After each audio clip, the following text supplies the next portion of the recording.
It's time. That's hysterical. My goodness. I don't know.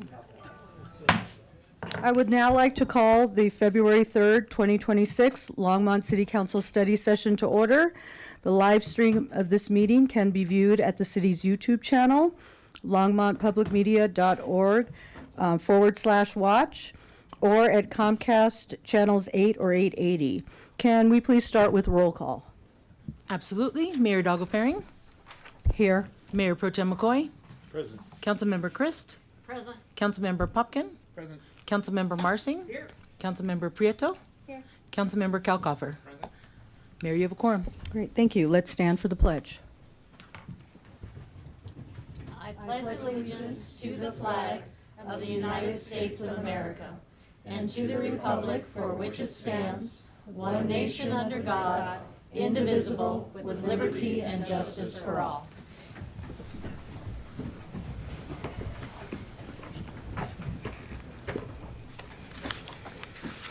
Okay, anyone wishing to speak at public invited to be heard will need to add their name to the list outside the council chambers. Only those on the list will be invited to speak at public invited to be heard. Each speaker is limited to 3 minutes. So let's go ahead and move on to motions to direct city manager and add agenda items to future agendas. Do we have any motions? Yes. Councilmember Kalkofer. Thank you, Mayor. Recently at the Visit Longmont Board of Directors, they requested that the city explore short-term rental permit policy for special events similar to Boulder's festival lodging rental licenses. Boulder's program allows property owners to rent their homes for short periods of time tied to city-approved large festivals.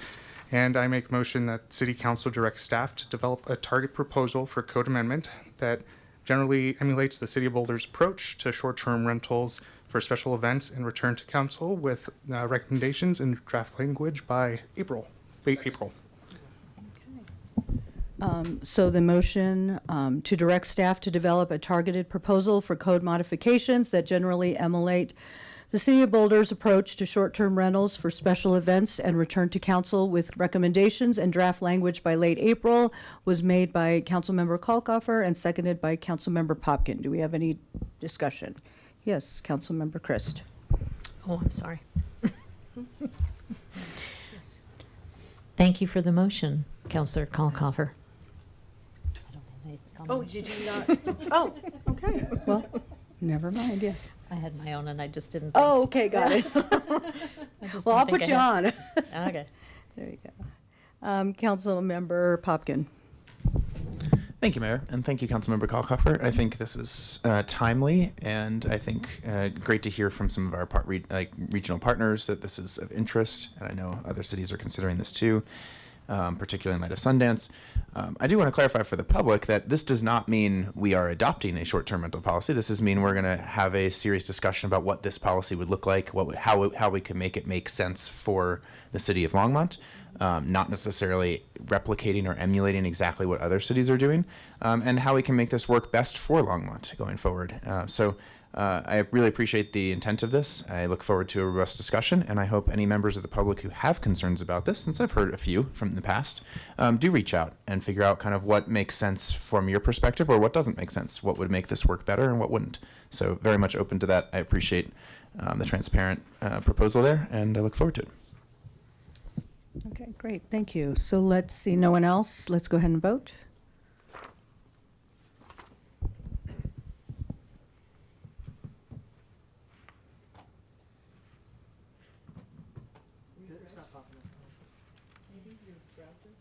Did you need to refresh it?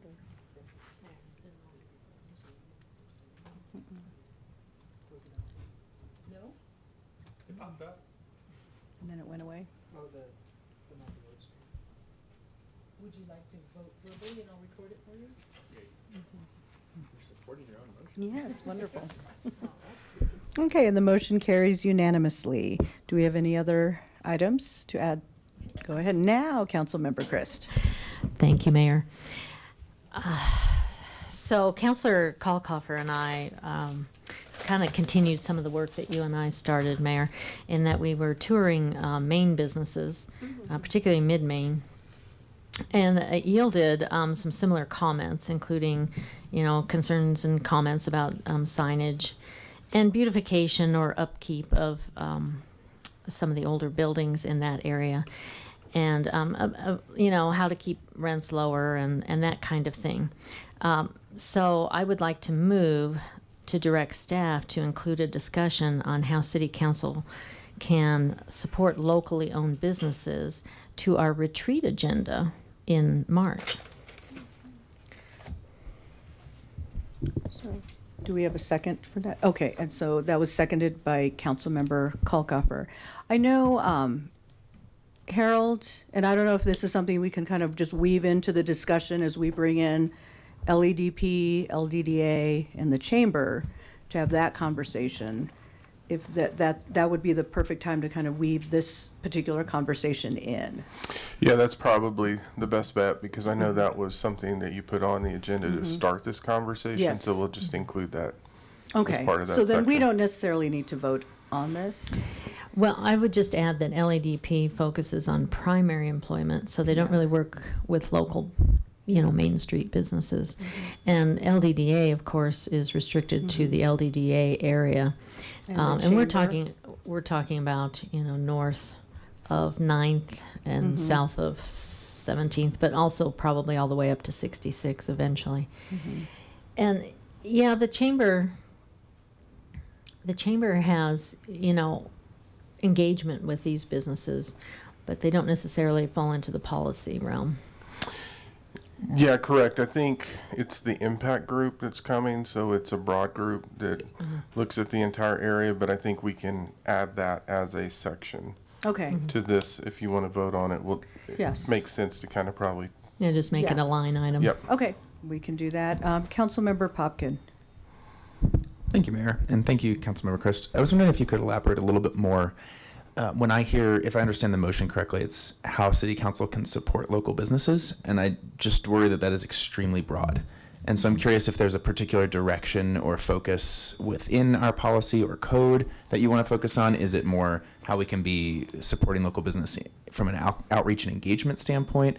Is it from a regional coordination standpoint? I could see like 15 different layers potentially that we could discuss here. And so I'm just curious if you have a hypothesis as to what direction you would like to see this go. Oops, go ahead, put yourself back in the queue. Well, thank you, Councilor Popkin. That is, you're always really good at necking it down to what are we really talking about. And it kind of goes back to a conversation that the mayor and I had about why are we occasionally perceived as not being as business friendly as we could be. And I want to begin a listening conversation with businesses and also make sure that our policies fall in line with some of the concerns and comments that we're hearing, how we can, in our realm, support businesses to have what they need to be successful. Thank you. Harold, a quick question for you on this. What kind of data does the city have on kind of business growth or types of employers or workforce growth, and in what sections? Maybe it's with LADP or LDDA as well, in concert with them or the chamber. I'm just curious, if we can see also a trend over time in terms of what are we seeing in the business environment in general? So we can go into the business codes, and that's similar to the data that we utilized in terms when council engaged in the conversation about the minimum wage. And so we can work with LADP because it's broader than just primary employment. If you remember, it looked at all sectors. So we can talk to them about what data they have. We probably need to have a conversation with Kimberly and Scott to see what they're pulling together. can't tell you off the top of my head, but there's some base data sets that we can get into. Okay, thank you. Okay. Oh, Councilmember Marcin? Thank you, Mayor. Just a question for Councilmember Christ and any other who wants to answer it. This feels a lot like a policy-driven question that I think we absolutely should discuss at some point. My question is the retreat the right forum for that discussion?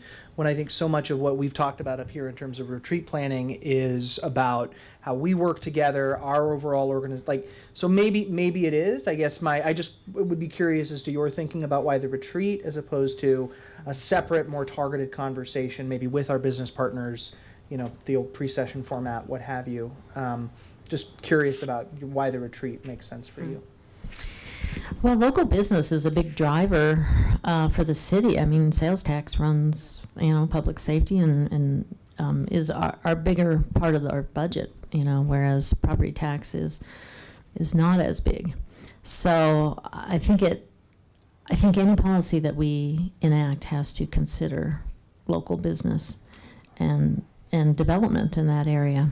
And after COVID, businesses have had a harder time recovering, and that has also led to our in our city, some tightening of the budget that we've had to do because it hit business, and they've had 2 years to try to recover, and now the city is seeing the effects of that. So I just want to make sure that we are both perceived and in action being business friendly, and so I want that to be considered as part of our mission and vision for the city. Plus, as our city managers has pointed out, we have all the necessary people at the retreat. So, good time to discuss it. Okay. So, seeing no one else in the queue, let's go ahead and vote.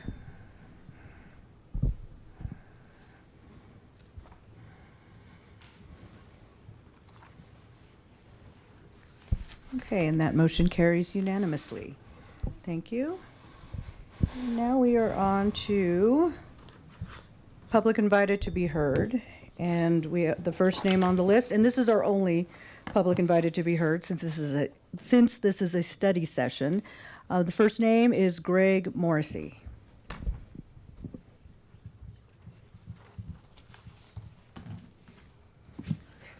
Good evening. My name is Greg Morrissey, and I'm here on part of the city and with our city growth, and particularly with our traffic issues. And we're putting a lot of apartment buildings up. Traffic's becoming quite an issue. What I have here is a flyer I'd like to hand out for you to take a look at.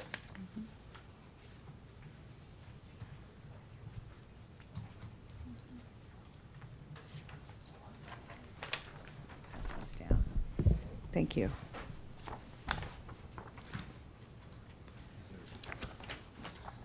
And as you see at the front of the flyer, the company's called No Traffic. They decreased their traffic time in Oklahoma City. And I did my research on this company. They have headquarters here in the U.S., and the state of Florida is adopting this entire system for the entire state. And with us growing so fast and the traffic becoming such a problem, I just looked at this. It runs AI, and they do a really good job. They're based out of Oklahoma City.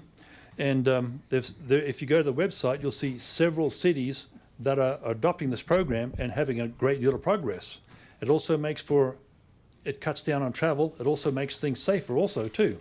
And with a city growing like this, and sometimes your traffic doesn't match your roadways don't match your traffic needs, this is a good way to handle that. And if you want to contact them, see them, they'll come out and do a review and give a cost, but then you have a lot happier citizens. The traffic goes way down. You're getting around the city faster, and the way Boulder County is growing, Longmont's basically a drive-through city from Boulder to several different areas out east and up north. So I just looked at this, and I've been here for several years, and I thought, everyone would be happy with this. So please take a look at it, and if you want any more information, I can contact them and take a look at it, see what it costs to get this in. It's all done with AI and computers. It integrates with your existing traffic system. So, thank you. Thank you for that. Okay, next name on the list, Shaquille Dalal.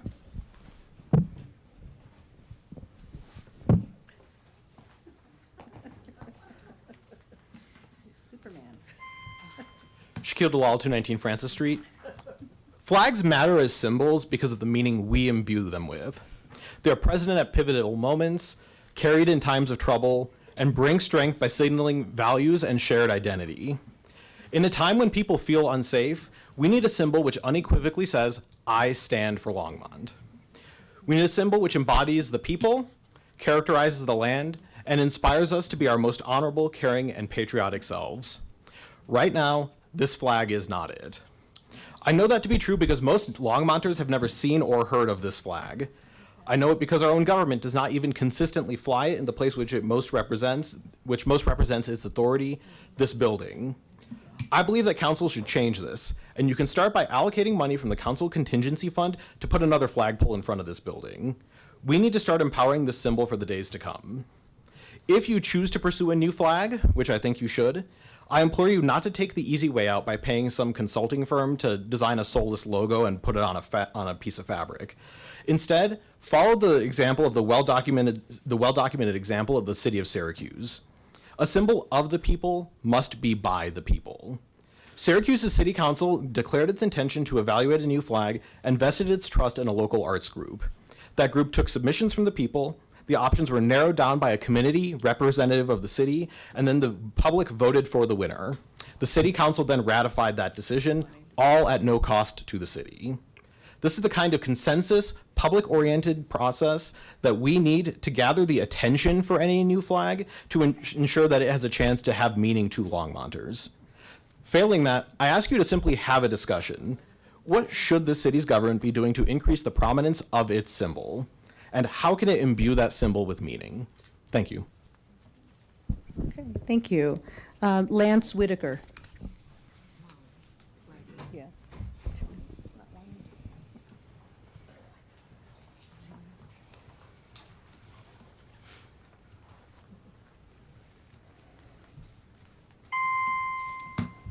Mayor and City Council, my name is Lance Whitaker. I live in Longmont for 44 years at 1750 Collier Street. I'd like to let everyone know today is National Take a Cruise Day, National Four Chaplains Day, National Missing Persons Day. It is also National Women's Physicians Day. And of course, we've got carrot cake also going on today. It's Norman Rockwell's birthday today, and had the joy of spending Sunday over by the airport, less than a block away. Watched the parachuters and the airplanes and the helicopters and everything else, and asked the lady who owned the condo there right across the street. I asked her what she thought of the air traffic around there. And she wasn't very disturbed. She actually seemed to enjoy the air traffic. She says it's great during the weekends to be able to watch all the different air traffic and stuff like that goes on.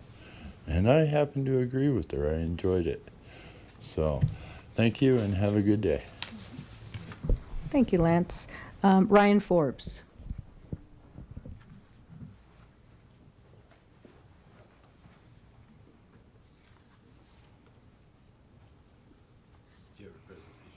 I do. Short one. Ryan Forbes, 2220 Watersong Circle.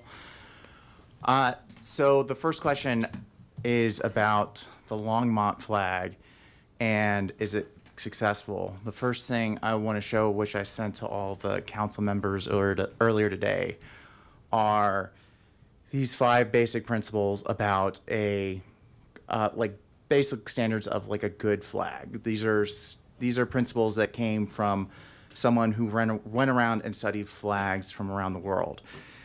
Is it simple? Does it use meaningful symbolism? Does it have 2 to 3 basic colors, no letters or seals?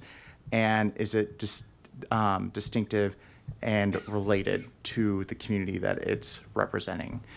And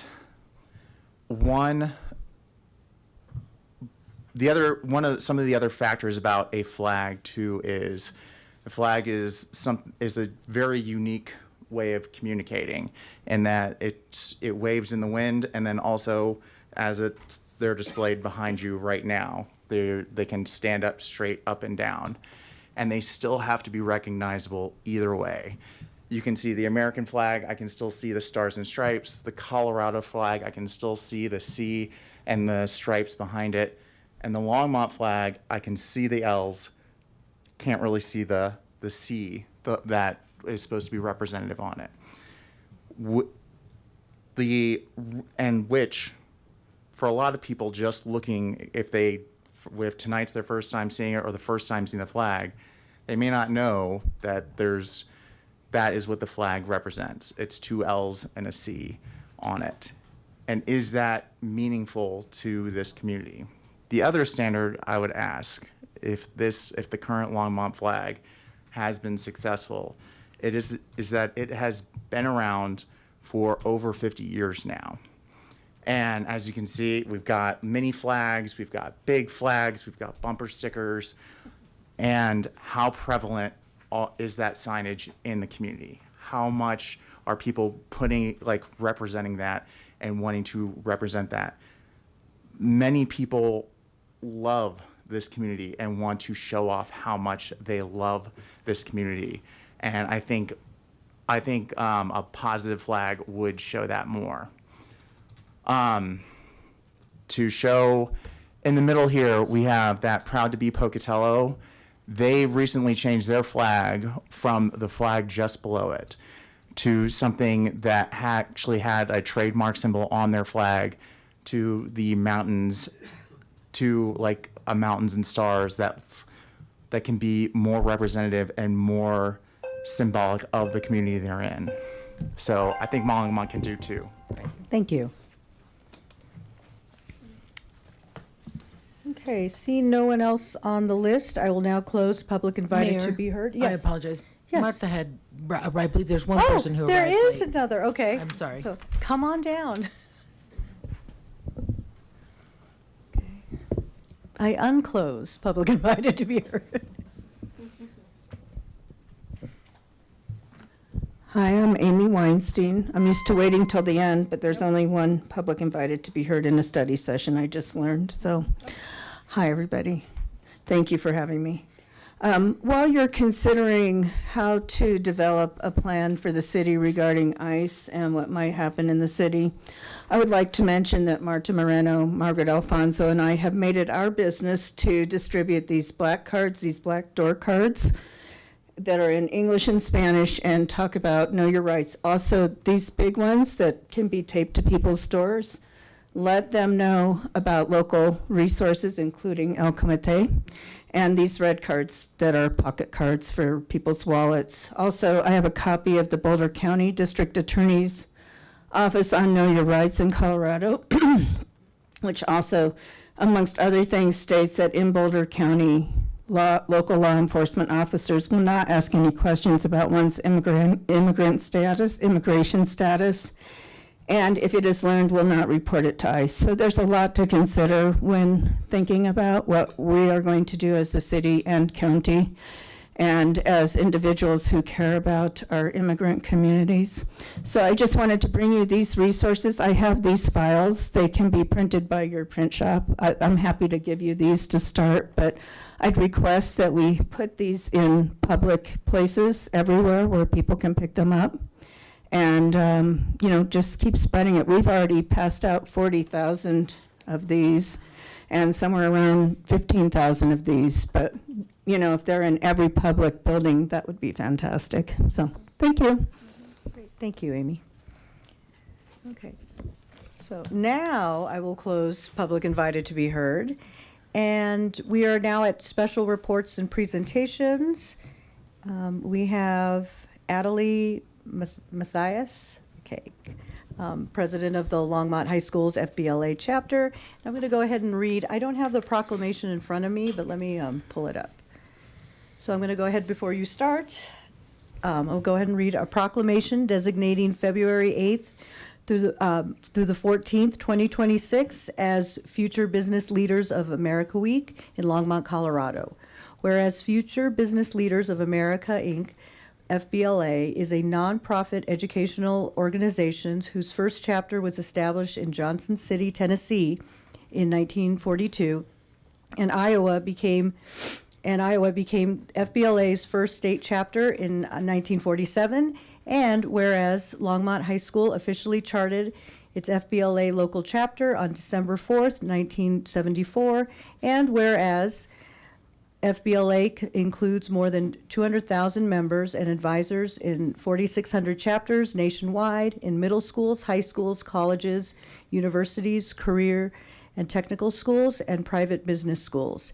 And whereas FBLA is a professional business organization dedicated to bringing business and education together in a positive working relationship through innovative leadership and career development programs, and whereas members perform community service activities and strive to build a student's understanding of the realities of the modern business world, teaches middle school, high school, and college students basic business and leadership principles, and assist them in transition from school to work. Now, therefore, I, Susie Hidalgo Faring, Mayor by virtue of the authority vested in me and the City Council of the City of Longmont, do hereby proclaim the week of February 8th through the 14th, 2026 as Future Business Leaders of America Week in Longmont, Colorado. Thank you. Oh, can you turn on your mic? Oh, sorry. Hello. Good evening, Mayor and members of City Council. My name is Adelie Mathias, and I'm honored to serve as the Future Business Leaders of America President at Longmont High School. With over 300 members, our chapter is the largest in the state. On behalf of our chapter, thank you for recognizing FBLA Week and supporting student leadership in our community. FBLA gives students real-world experience in leadership, business, and service skills that prepare us not just for our future careers, but just to be great citizens right here in Longmont. Our members compete at the district, state, and even the national level. Our members give back through community service projects, volunteering, and they work day to day to be strong leaders. We are incredibly grateful for this proclamation and that the city believes in investing in its students. Thank you for supporting Longmont High School FBLA and the future business leaders of our community. We would love to take a photo if you guys are willing.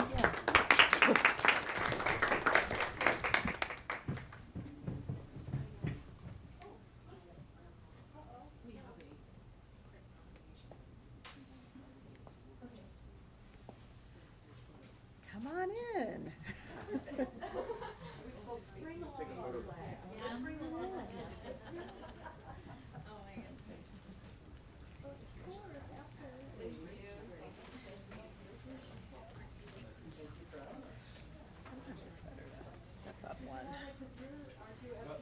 Yes, I'm the board director for. Let me get in here with these. So you gotta put your hands like this. Oh, yes. Your left hand like a U and your right hand like an L and bring them together. That's the Delta symbol for FBLA. U, like a U. Thumb here, there. Okay. Hang on 1 second. Keep smiling. Keep smiling. One more. One more.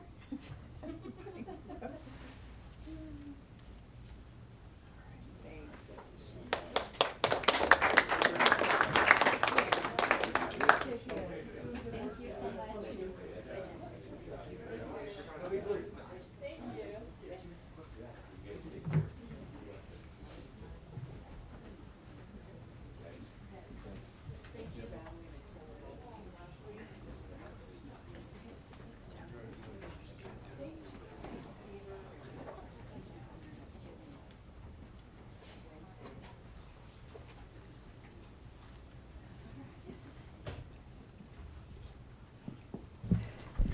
Okay, so before we get started with the next topic, study session item, I'm going to go ahead and give the floor to Mayor Pro Tem. So this past weekend at Longmont High, they had 800 students involved with a Future Business Leader District Conference. There's 71 different competitive events. 50 judges showed up to help judge these competitive events, and This is my 25th year of doing Future Business Leaders, and I'm the board of director for District 2, which is the largest largest district in Colorado. We have 12 districts, and we're about 1,000 students strong. Awesome. Great, thank you for that. Okay, so now we're on to study session item A, code amendments to promote innovative redevelopment in targeted areas. Congestion is on building.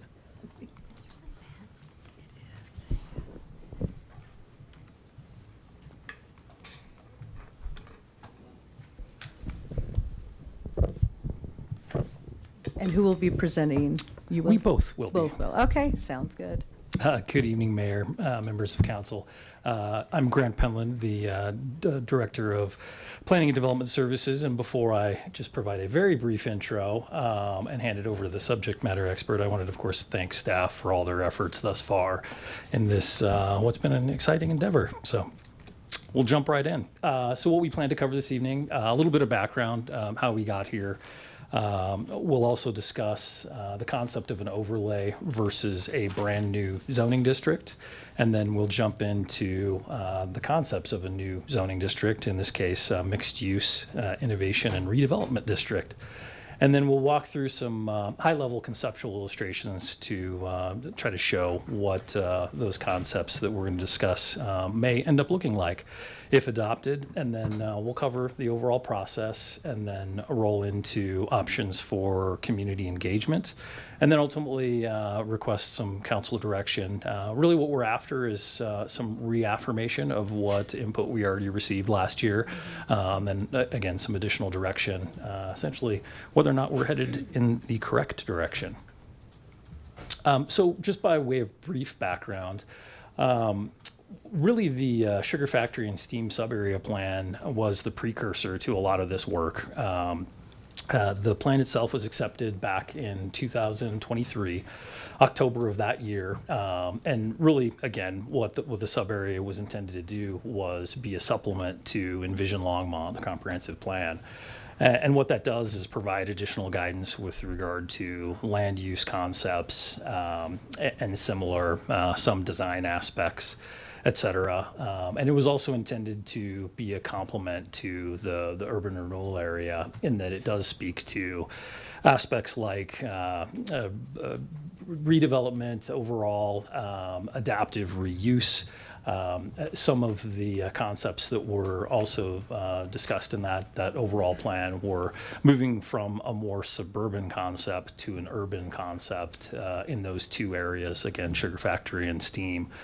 So with that, contemplated some again, future zoning amendments or future zoning concepts. So that's kind of the precursor of how a lot of this came to be, at least from a staff perspective. Some additional background, in April of last year, we did receive direction to take a look at additional height allowance. That was with kind of a accompanying onslaught of other types of potential looks at ways that we could actually incentivize redevelopment. And so what we're here to this evening to look at is really focused on what we consider kind of the land use, zoning, subdivision aspects of kind of that litany of other elements.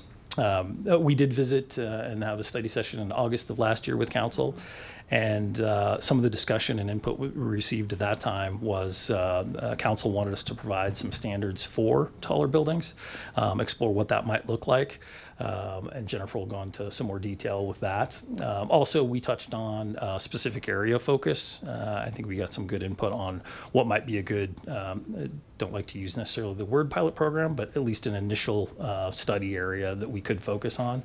And then we also received some input, as we already touched on a bit, of the creation of either an overlay or a new zone district. So before I hand it over to Jennifer, just quickly cover kind of the area of focus to orient council and remind everyone of what we looked at before. So the colors, which are a little washed out on the screen, generally the area that we talked about that we would focus on is in the blue dashed line. So what that entails overall is kind of a combination of the sugar factory area that was identified in the sub-area plan, as well as the steam area, or at least a portion of the steam area. But the real focus was on the urban renewal area, and again, those is essentially an overlap of those three. What we didn't include, and specifically, I guess excluded, was the area to the south. You can generally see again south of Boston. Of course, our generally city facilities that already exist have either open space designated or improved infrastructure. So we purposely didn't include that, at least in the area of focus that we contemplated. So with that introduction, I will hand it over again to the subject matter expert, Jennifer.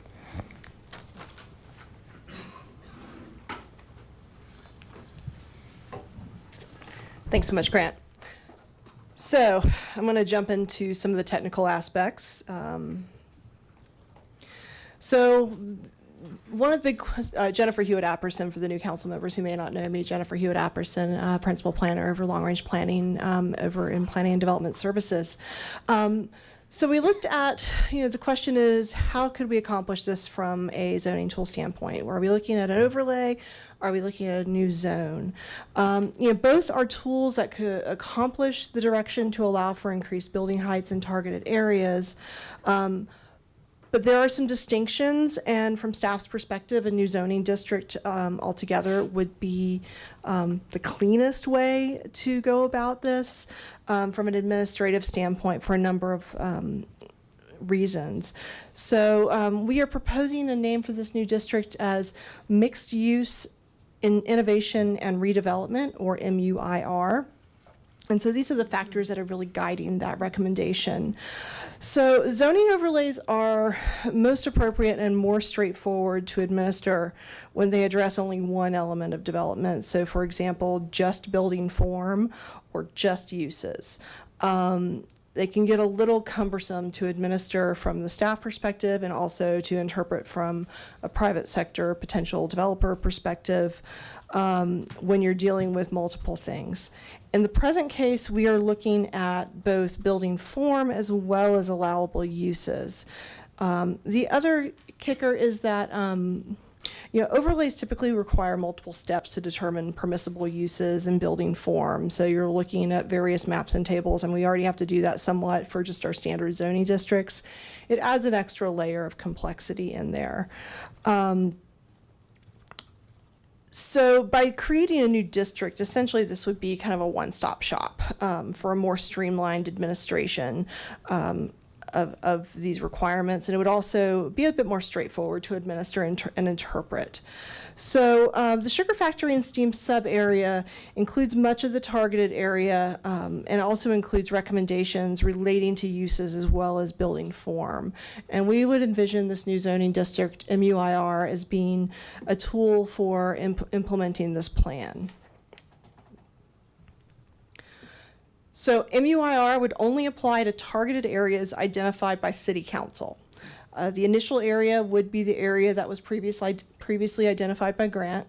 It includes portions of the sugar factory and steam sub-area, as well as what is also known as the Southeast Urban Renewal Area, the area that encompasses the First and Main area, transit area. So the current maximum building height in the city's mixed-use zones is 4 stories, with the potential for 7 stories if all available height bonuses are used.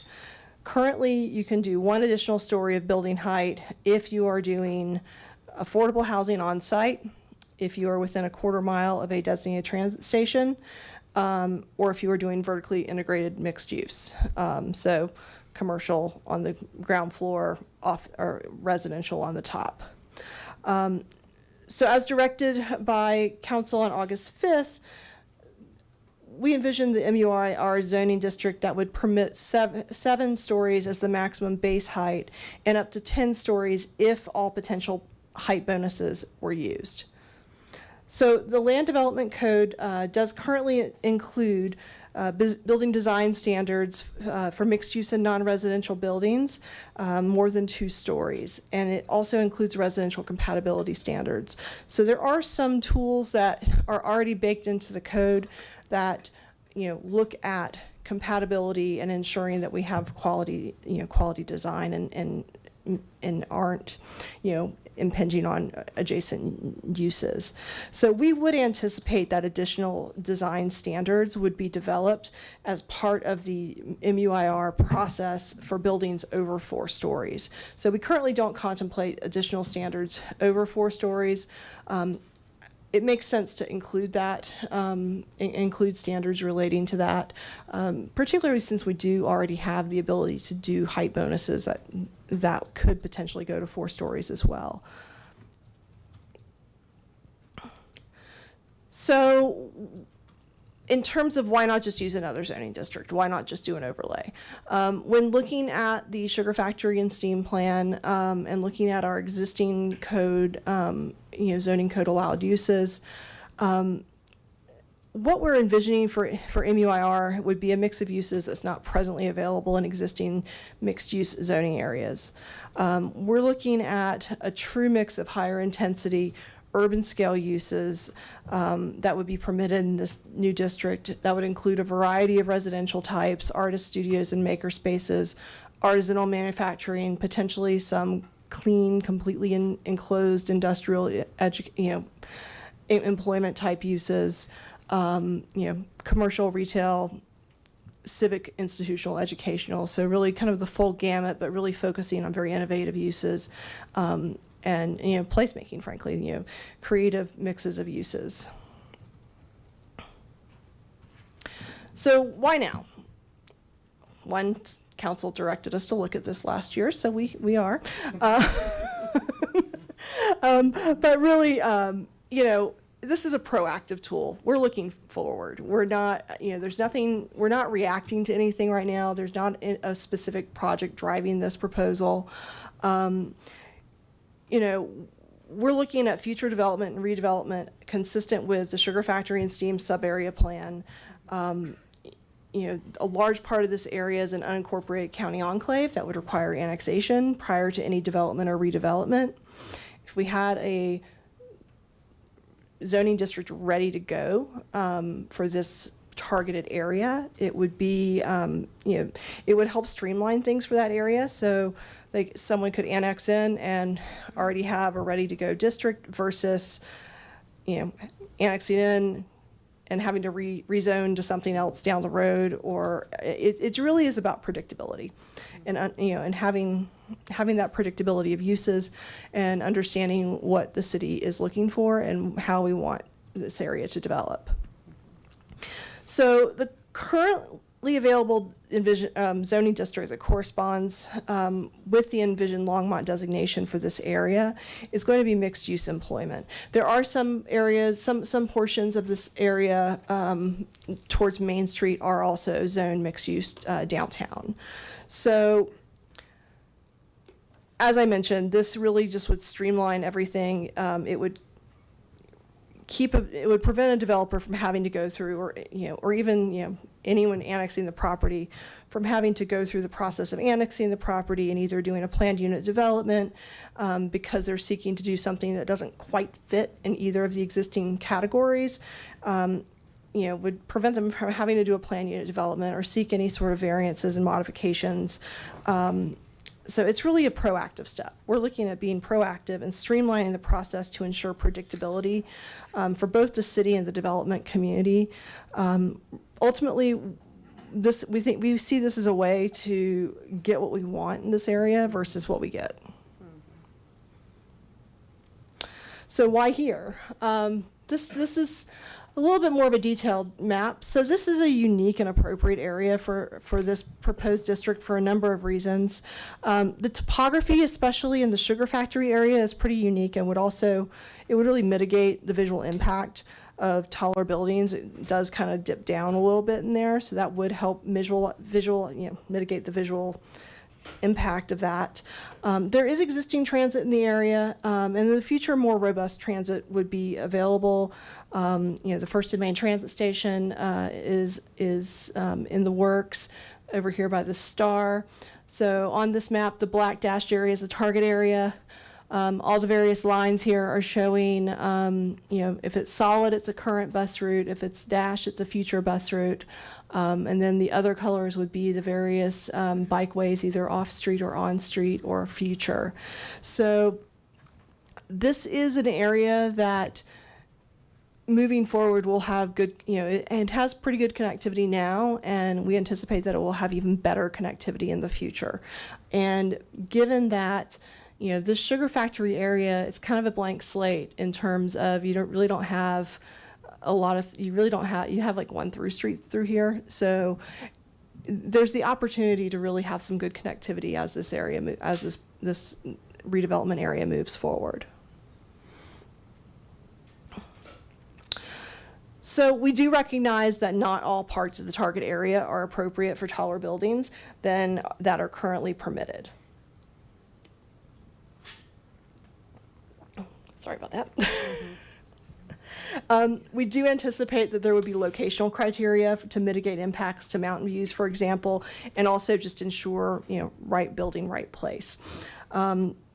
We also, as noted previously, anticipate there would be enhanced design standards that would reduce the visual impact of additional height, so that we don't end up with just, a collection of big boxes everywhere. Typical tools for reducing the visual impact of taller buildings include things like step backs, building step backs, ground floor elements, and sidewalk interaction. So the next set of slides includes renderings illustrating just how such standards could ensure that urban scale development is not, in fact, out of scale. And I'll also note that these are conceptual renderings. These are just potential build-out scenarios that, realistically we're looking at decades in the making, but it's really just to illustrate that scale for you, and so to help illustrate these design elements that we're talking about. One other thing to add is I just want to tie in with Section 800 of the Longmont Design Standards and Construction Specifications.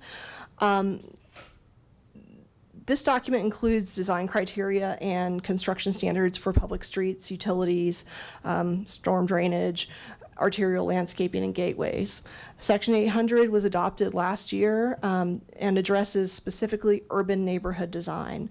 The standards in the section were created with urban scale development in mind to reduce or eliminate the need for design exceptions or having to do a plan unit development if you want to do narrower streets or something.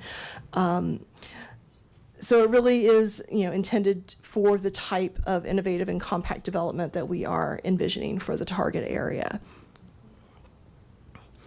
And just kind of give a quick, example of, the type of compact development that the urban design, these urban neighborhood standards, really would apply to. Think of Prospect. It's everyone's favorite neighborhood. Everyone loves Prospect, but it doesn't conform to any of our standard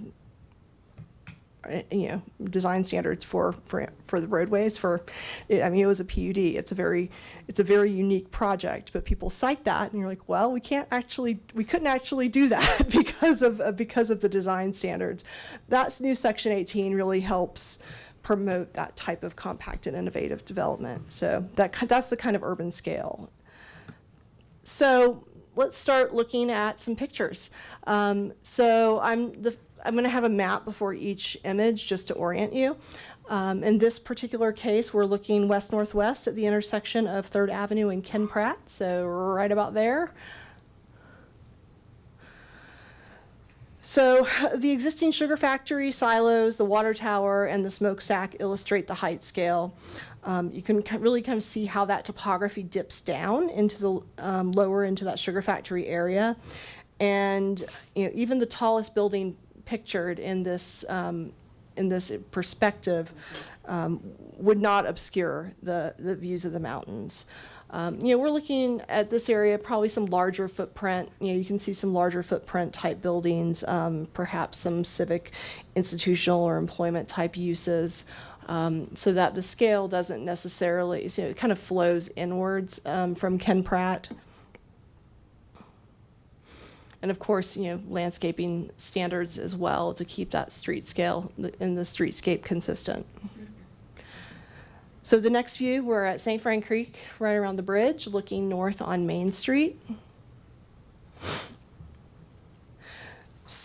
So what you see here are a mix of building heights, roof lines, horizontal articulation combined with a cohesive streetscape, which really comes together to provide a welcoming pedestrian scale experience. So there are some taller buildings, but then it's intermixed. Would be intermixed with lower buildings.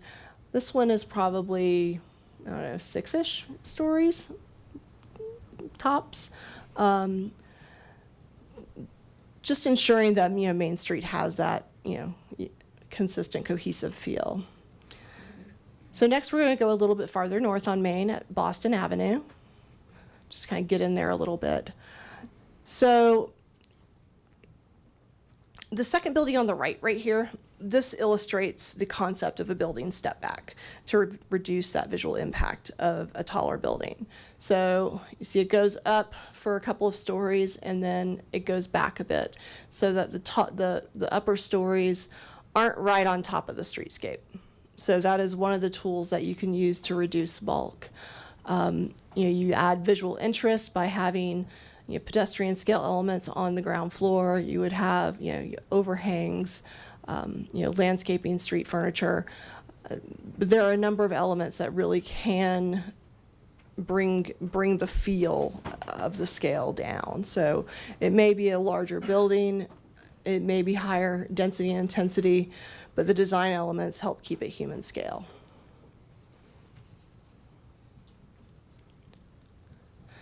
All right, so now we're going to be looking south from Pace Street at 3rd Avenue. This is kind of the north end of the eastern portion of the target area. So this is an interesting perspective, I think. In the foreground, you have existing industrial users, so trucks and various warehouses and such. The silos, the stack, the water tower are prominent features. And you can see that even with the taller buildings interior to the area, these three iconic features still really dominate your skyline. All right, so now we're going to take a look at some concepts for the interior of the Sugar Factory sub-area, specifically looking northeast. This is kind of the blank slate of the target area. So there are a lot of possibilities here. So this view, you can see the smokestack in the back with a variety of mixed use and non-residential buildings in the foreground. The tallest building to the right, this white building, I think is an interesting illustration. Again, these are all conceptual. These are purely conceptual drawings. But you can see a series of step backs helps push the bulk of the building, the height of the building to the interior of the property. You see this horizontal articulation elements, different depths of balconies and overhangs and such that provides visual interest and again prevents the box. So the other thing you see are sidewalk cafes. There's a pedestrian interaction in terms of cafes, in terms of these colonnades, these entryways. Planters, cafe space. All of these things really kind of help bring that pedestrian scale down. So the final conceptual rendering is looking northwest at the intersection of Boston Avenue and South Martin Street. So this view does show what I would consider potential, civic, employment, industrial, or institutional type uses. This is the northwest corner of Boston and South Martin. The pictures, these buildings depicted are below the maximum base height for what this district would have or could have. And, from the street level, mountains are still largely visible in the background. But this is also an example of locational criteria in terms of, where do we situate certain buildings? As you're entering the target area, it's probably may not be the best place to, put your tallest building. But in terms of locational criteria, what I refer to, we're looking at things like, say, for example, if Boston ended right here, or I know there's a dip in Boston right here, you wouldn't want to put a 7-story building here because that would just cut everything off. So you can do larger buildings and still have the visual flow that you want to maintain. All right, we've seen pretty pictures. Let's now talk boring process.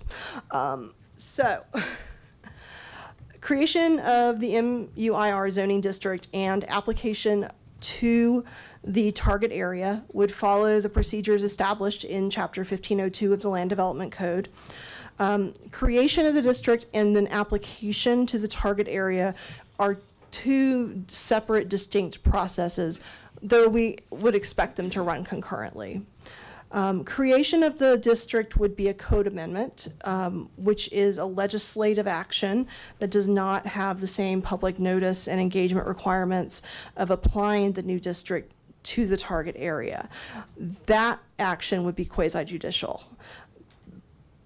Both do require public hearings and adoption by City Council. So there is a public process for both, but the public process for applying the new district to the target area is much more involved.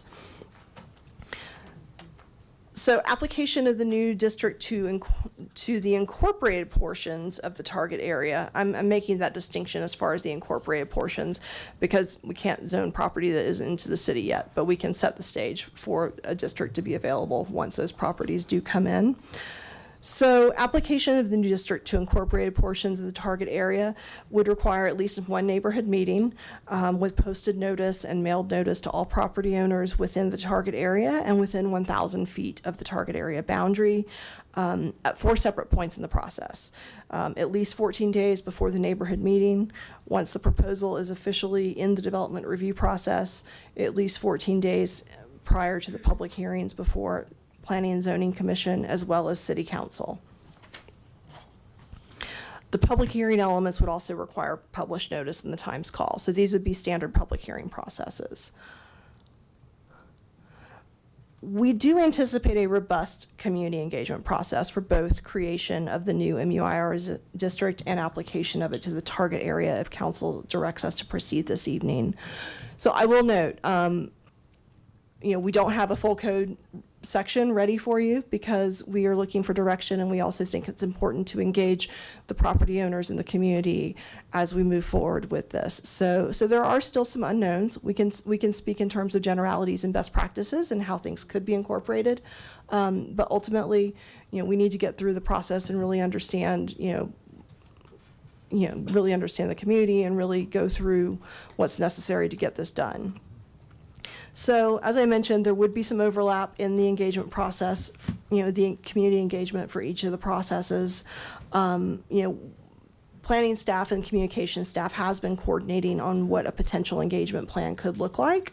We expect that it would include a mix of online and social media elements, mailed notices, live stream virtual community meetings, potentially some in-person events that could include participation at a larger city project open house, meetings with relevant community and business organizations, and any other outreach that's requested by council or deemed necessary by the project team.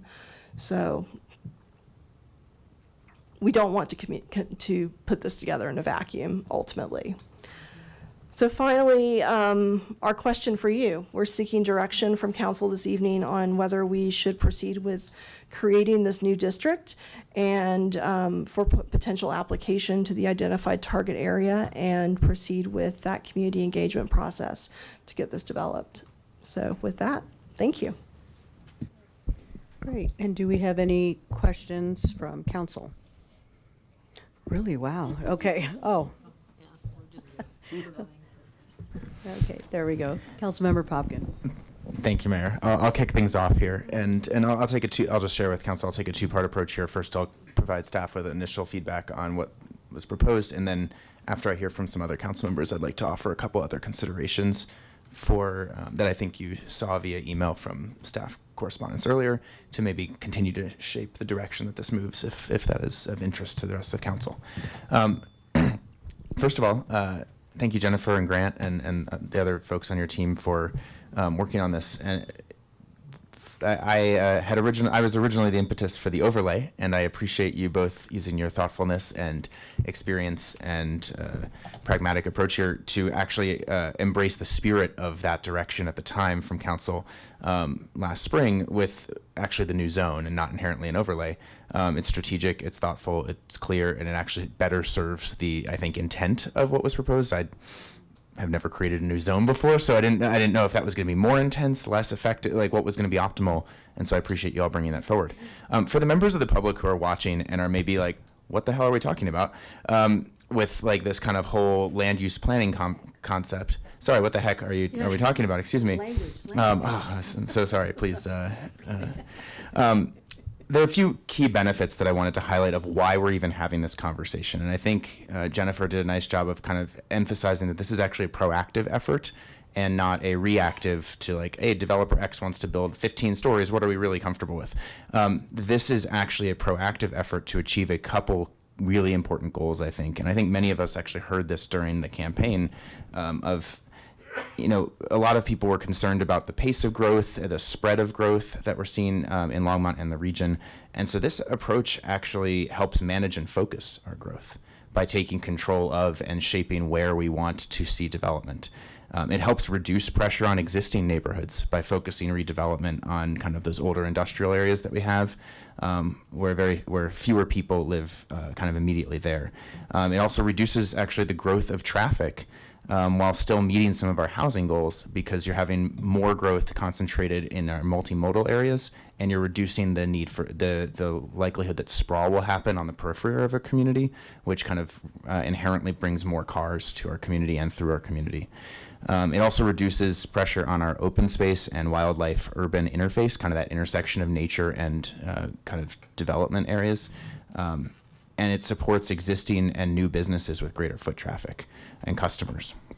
And then last but certainly not least, it actually really aligns with Longmont's environmental sustainability goals by repurposing developed land, and also our financial sustainability goals, because it reactivates and concentrates our tax base in a really fiscally responsible way that hopefully, though no promises tonight, should reduce our need to raise taxes for certain kinds of improvements. We're using existing roads, existing sidewalks, existing utility infrastructure, and upgrading those rather than spreading out our infrastructure more and more. So for all of those reasons, I think this is moving in the right direction. I have a few questions that we'll get into, but I just wanted to kind of pull us all together on kind of the why here. And again, thanks staff for the really thoughtful approach thus far. The integration of the urban design standards for the neighborhood, I think, makes a ton of sense here. It's great to see that we're learning from kind of the more cumbersome and kind of individualized processes previously for Quail Ridge and Prospect and even True North, that we're saying, hey, what would we do if we were actually make this kind of more typical, more standardized, that are more walkable and kind of more people friendly overall in terms of how we develop. So I love seeing that is going to be integrated here. Jennifer, I had a question here, which is, so there were two common threads from council back in August during the study session. Kind of one, a couple folks were, I think actually the majority of folks indicated that they were comfortable with 7 to 10 stories, as you discussed, within the sugar factory area, and then a slightly smaller scale, 4 to 7, more in the broader STEAM area. Can you walk through like how, from an implementation standpoint at the code level, this would work if we had different max heights in different max stories in different parts of the same zone. Like, how do we regulate that? How do we control that? So at the most basic level, locational criteria. What those criteria look like, I can't say right now, but it could be generalized along the lines of, if it's on an existing arterial or if it's on Main Street, it can only be, we can put those into the code. I think locational criteria is how you handle that. Okay, so that would be a council decision ultimately when we come back kind of with the full body of what this would look like. When we fully bake it. Cool. And then we say, this is the oven we want to bake this in, and this is the oven we want to bake this in. Okay. That's super helpful to understand. Obviously, the core of what you presented tonight was really focused on kind of changing heights. Those were kind of two separate directions last year that kind of came through. And one of the main reasons for even considering an overlay or a zoning district, at least from my perspective, was to think about how do we streamline and attract redevelopment to these areas in particular when we're trying to manage and focus our growth beyond height increases. And so I'm wondering, like, if you could elaborate on some of the other tools that might be in the toolbox, even if they're not prescribed yet, that we could consider at this point. Grant, you want to take this one? Sure. Well, so this is, I'll start. This is really, I would say we're starting here because this is the kind of the biggest bite of this. So coming up, putting together the regulatory tools from a land use and zoning and development guidelines and standards process is going to be the most complicated and time-consuming part of the redevelopment toolbox, basically. So it makes sense to start this one first. So this is the biggest bite of the elephant, we're starting here because it's going to. It's important that we set the parameters for development before we dive into streamlining processes. We can ultimately, they could potentially be developed fairly concurrently, but we really need to start here and set some parameters. Grant, want to follow? Yeah, thanks, Jennifer. I think the only thing I would add, and we talked a little bit about this last year, there are, of course, options in terms of process. We could always look at expediting for specific geographic areas, specific types of land uses, et cetera. I think we touched upon a little the notion of one of our elements of process in terms of subdivision is the two-step preliminary plat process that rolls into final plat. I think we offered that as a suggested, if we eliminated the preliminary plat, again, either in this geographic area or for uses in this geographic Basically area. removing one of the steps in the whole redevelopment process to make it a little bit simpler and a little faster. Correct, which we've done something similar for affordable housing recently. Sure. So we could emulate that. There's also, a litany of other incentives that could be looked at, but those are probably the big items that we could focus on that would tie directly also to kind of the land use elements that we're discussing tonight and process of land use applications. Great. And then If I can jump in real quick too, I think the other thing that parallels this process in terms of what we have available is that in many cases when you look at this area and you take into account that it's in an urban renewal authority, there tends to always be some type of development agreement that accompanies that. In most development agreements that we do, we actually create that priority processing in the actual contract of the development agreement. So the question is, it really is about what happens as you move further in the development process that you may need that streamlining approach, because typically in an area like this where you look at a transformational project, it typically always starts with some type of public-private partnership. It's then what happens after that transformational project. Great. Thank you. Very, very helpful there. My last question here, and then I'll pause for my fellow council members. The council kind of briefing packet for us referenced potential additional design standards beyond the urban design standards for projects that are 4 or more stories. And I think I speak for many neighbors and residents probably who are here paying attention who are like, yeah, I mean, if we're building up, that's like, it better look nice. Like it better feel like it's part of our community and not something that was a transplant from, you know, Chicago or New York. And not that 7 stories is inherently the tallest building in the world, but it's going to feel, it's all relative, right? And so I think we want to make sure that that integrates well, and design standards are kind of a key tool there. Can you shed a little bit more light on like what could be within the realm for additional design standards specifically? So there are a few examples. Researching other cities that have done similar type of, that have done, code amendments to increase height allowances in certain areas. There's certain elements, common ones would be materials, would be doing the step backs specifically. It's your articulation. There could be additional step backs required. There could be I don't want to say significant, but a recognizable like roof feature or roof line. Something you could do something with roof lines. You could have certain entry requirements, and that's something we'll look at moving. That's something that we would look at moving forward. But it also is it's vertical articulation. It's ground floor elements.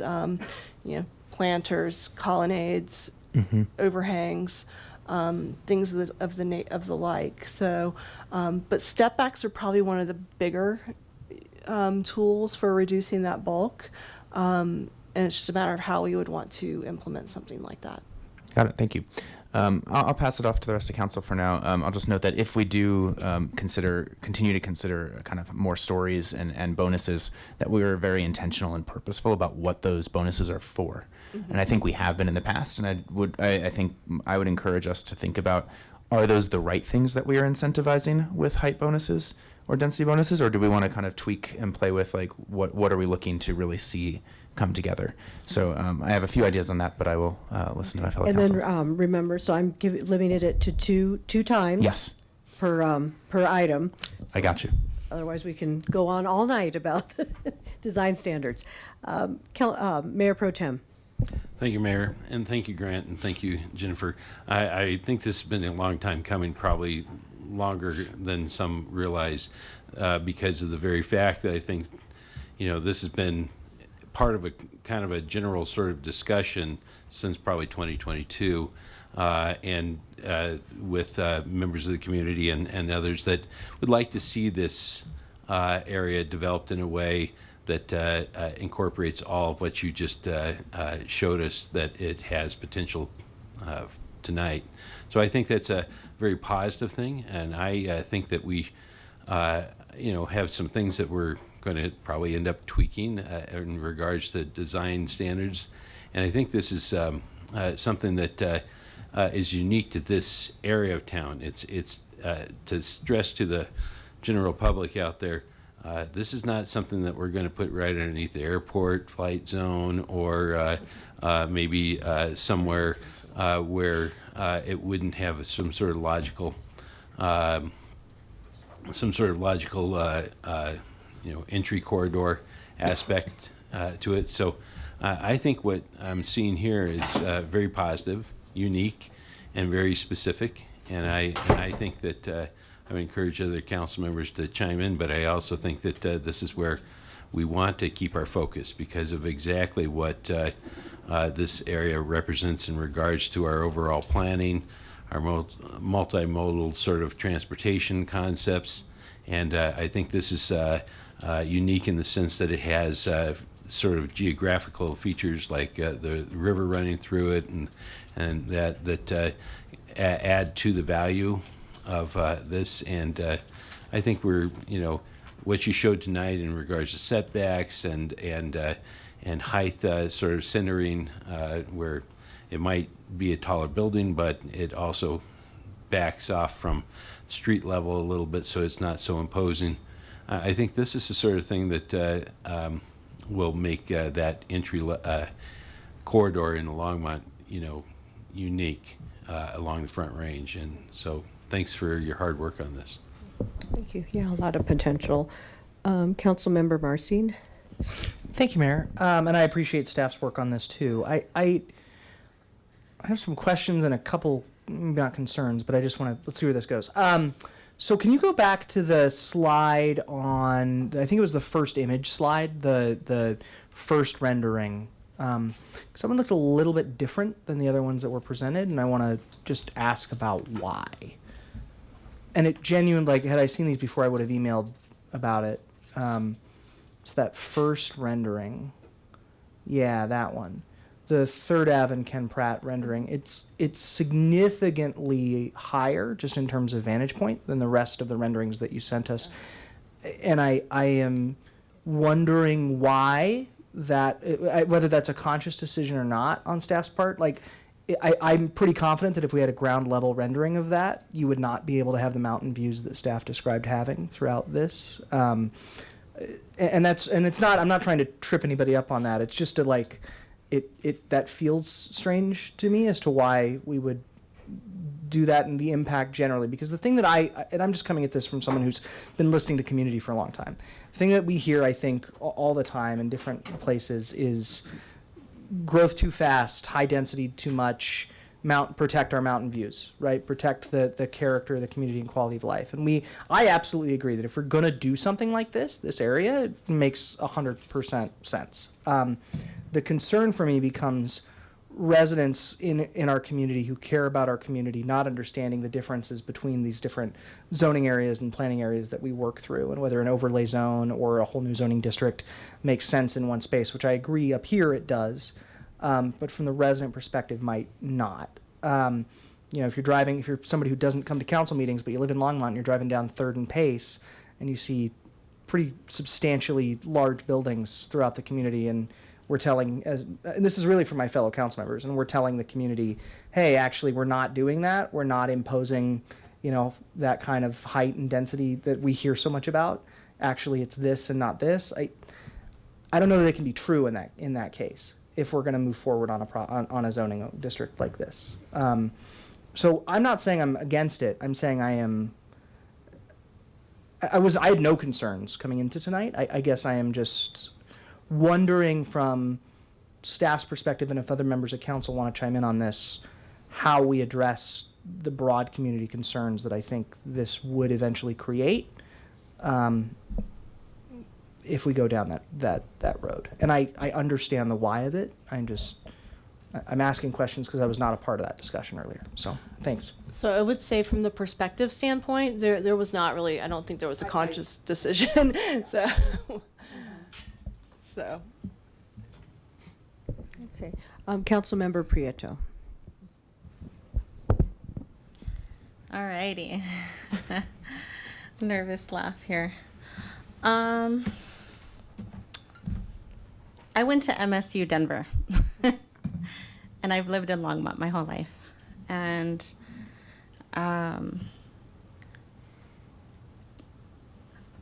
I pay more to live here because it gives that small town feel, and we have our scenery. I don't know that I am a fan of the large buildings. And I'm kind of thinking, like, I'm hearing, I see this as like a wonderful solution. I think it's so creative and to the problem that you folks were trying to solve. But I feel like if we approve this tonight, it almost opens like the floodgates, and I'm not sure that we're ready for that type of growth right now, without having a solid vision of what we really want in this area. And I think like there's not much there right now, right? And had it been developable, we already would have had people coming in and developing in these spaces. And so opening this up, I just feel like it's going to happen, and it's going to happen very fast. And I don't know that I feel comfortable with the heights of the buildings. I don't know. Again, I live in Longmont. It's a choice. If I wanted to live downtown Denver, I would live downtown Denver. If I wanted to live in a city, I would live in a city. So that's like my first initial thought. A couple other cons that I'm thinking about here are the impacts on our east third kind of neighborhood area, how those folks will be impacted, specifically thinking about like gentrification, impacts on our downtown Main Street businesses, how they're going to be impacted. The higher buildings get, the less unique they are. So is it really going to be, you know, like Matthew Popkins showed a wonderful AI illustration of the sugar mill in a meeting the other day, and that felt homey. It felt like, okay, like doable. Like it gives that warm feeling. And I'm not like, I know these are just illustrations, but I'm not seeing it here. And then I guess my last concern is, and when I say like, is Longmont ready for that growth? Like, you know, we're talking about real issues around like, do we have enough public safety? Do we have enough, you know, firefighters? Are we solid on the community resources that we have for the residents now? How will this impact our schools? So I'm not to say it's not the answer. I just don't know that it is right now, or maybe not. And maybe this is not the step, or I'm sorry, maybe this is not the first step in the process. Maybe it starts somewhere else. I just feel like, again, it would just open up the floodgates, and if I'm correct, like we don't own all that property. And I hear a lot about like, if someone sells to a developer, sometimes the city doesn't have like a huge say on what that development looks like and different things like that. So what will be in our control, and what, like if the city could guarantee that council will have a say on everything that goes up and the design and how it looks and the height, I would be more inclined to vote for that. But I know that that's not the case. And so, yeah, I'm just not feeling really good about it. And I see all the hard work that you folks put into it. And, you know, again, I'm born and raised here in Longmont. I live here because of that outdoors, community, tight neighborhood, warm feel. And this doesn't feel like that, so. Okay. Councilmember Kalkofer, go ahead. Thank you, Mayor. Thank you, Jennifer and Grant, for the presentation. Can you kind of level set us? If we're looking at this, what does timelines look like? Like when will buildings start to pop up? When is this shovel ready? That's an excellent question. I mean, realistically, it's going to be a while. You know, taller buildings have, you know, they cost more money because they typically, once you start going over 6 or more stories, you're looking at steel and concrete, which costs more money.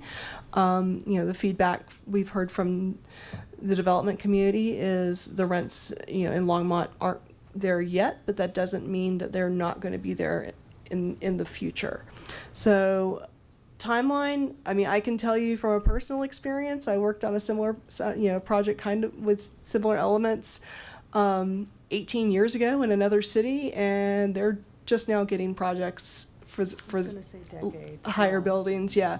It's a long time. Yeah. So it can be a while, but it's important to set the parameters early on for what you get, so to ensure that we get something that's desirable. In terms of the, you know, I'll touch also on the unincorporated parcels. They may not be in the city right now, but this would, by creating a new zoning district like this, that's the district that would apply to those properties, at which point they're annexed into the city. So that is a big part of why we're doing this. And if we can step back just even before the building stage, how long does the zoning process take from today to, okay, we've finalized this, we're cool with design standards? How long is that process? It depends. You know, it can be, it can be done in a matter of months. It can be, it just depends on the process and especially depends on the degree of community engagement that council directs us to proceed with. But during that design phase, or when we're looking at changing the code, that's when we can really get as much community input and bake in some of these design elements that we're looking for, so we can really curtail the design and how our view sheds are and how our entrance into town look. So that just moving forward with this project doesn't solidify anything. It's just allowing us to have the conversation to determine what we hear from the residents and what we hear on council, correct? Mm-hmm. And then last question, what are some examples of clean industrial sites? I was confused about that. Like what could that be? Harold, you want to touch on that? Chip manufacturing. I'm trying to think what we have here. A lot of what we have is really on the tech side. Depends what clean means. I mean, if we're not talking about traditional heavy industrial, so you're talking light industrial, things like Amgen, biologics, those types of an industry coming into the community. Smuckers is an example. It's not the heavy industry, I guess is what we're talking about. So it's what we have now, because we don't have a zoning classification for heavy industry, and they're not recommending that. And I think to your question, what's before council today is, do you want us to continue moving forward or not? Doesn't mean that we're flipping a switch and then all of a sudden this work is allowed to occur. We still have to go through the process. And timeline, typically I've seen these processes go anywhere from 6 months to a year based on the depth that we start bringing back and how that community engagement starts. But I don't realistically see us coming with anything inside of 6 months, just the process that we have to go through. So it's an iterative process that, depending on how we want to utilize public engagement, that'll start defining timelines. Because similar to the flag project that we're going to be talking about, I would like this to have a lot of community input for us to be able to shape the city collectively. And I hear we all came off of the campaign trail, and we've heard that everybody is tired of very large buildings on major roads, but this is going to be 10 plus years into the future. And I think we need to get ahead of it now before we're chasing it. And then we're doing quick decisions to catch up. And then I think when we're rushing to make a decision quickly, that's when we're going to get a bad product. But if we take our time now, because we have the luxury of time, I think this is the best time to do it, so we can take it easy and really get what we want. Thank you. Okay, and then, and that was going to go into the question that I was going to ask, and then I'll move to Councilmember Chris, because she hasn't spoken yet. So, looking at the timeline, so let's say we vote, we say, go ahead and move forward with this. What would be the next step in the process before it even came back to us? And how would it come back to us? As a general session item? As a consent agenda item? It would be a general session item. Mayor, most likely we'd bring it back at the very most a zero reading of some concepts. It may be another study session, just because at that point we'll have, again, have already gone through some of that community engagement, and we'll have developed some of what we hear from the public in terms of a regulatory structure, even more advanced than what we have tonight. So we'd get additional feedback, and then next steps from there would be to, again, as Jennifer described, the legislative change change would be to actually create that district as part of our code. And then there's still a subsequent action before anybody actually gets that zoning district applied to their property. There's the formal rezoning to that district. So again, it's kind of a two-step process. As Jennifer noted, we could do those two steps somewhat concurrently. But yeah, our expectation is if we're given the green light tonight, we're going to start that community outreach and build upon the concepts. So then that's where we really know where community sits with this, what they envision for this area. And I kind of want to move away from the renderings because I feel like that's not realistic. But let's go back to the map and really look at what are the areas that are already that are not incorporated into Longmont. I want to look at what's not part of Longmont right now. So the whole sugar factory. And then, so the first, So I that's would part say that, you know, that northern bump out on the sugar factory, This. that northern parcel, This, yeah, that is in the city. okay. So the orangey. It's really that below Sugar Mill Road. Yes, That entire area is not in the city. And then across the street, actually, and note that it's not in this, but 119 where the lime piles are, that's not in the city. okay, And then there's a small sliver in the yellow that is an enclave. is that over where it says steam? Yeah, below Yes. Steam. Okay, And the Steam area is interesting because there was extensive community engagement really in that parcel on the west side to Martin. And there's a lot of renderings that the council at the time went through an extensive community engagement process. I remember. And they identified, well, what do we want in there? And they said education, innovation.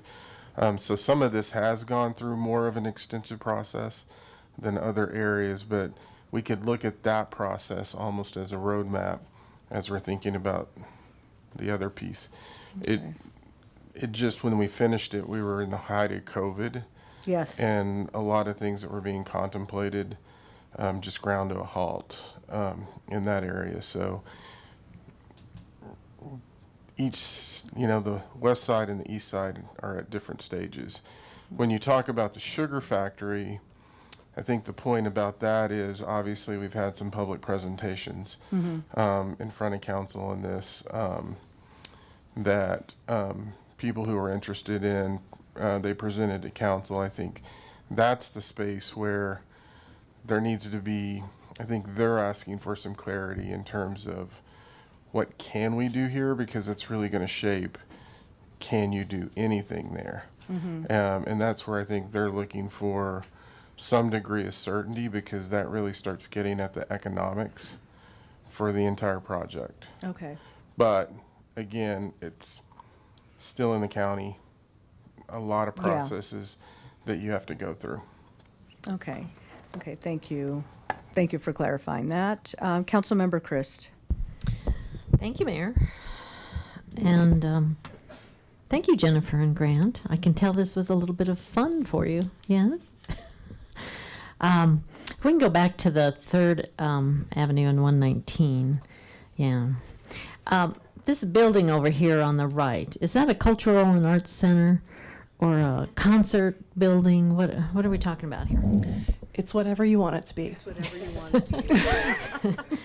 It doesn't exist. Because I'm wondering, you know, we've talked about a stadium or an arena, a concert area. And I'm wondering what the height would need to be for those types of buildings. Actually talk through that. So when the council put an item to go before a ballot initiative on that, the metal shed where they that exists now, they actually in the process of bringing that forward, it actually contemplated keeping that in. So where you see the somewhere to the white building, that metal shed actually in the renderings that was included in the package that was put forward, kept the structure at its existing height in order to get it. So something like that is probably equivalent to some, it's probably taller than most of these buildings. So for, that was for the symphony, so for an acoustical building, we might have to modify that a bit. And then also, could you get that much seating in that? Yeah, okay. Alrighty, so this building to the left of that would be a parking garage for that event center? It's whatever you want. I'm just trying to envision, you know, because I think that's probably going to be the problem with having an event situation there.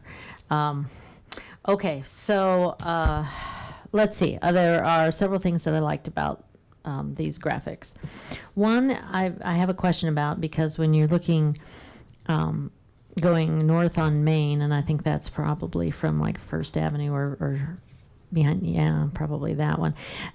There's 6 lanes there. And are we going to expand the bridge? Because I think we only have 4 lanes there. We don't even have the center lane.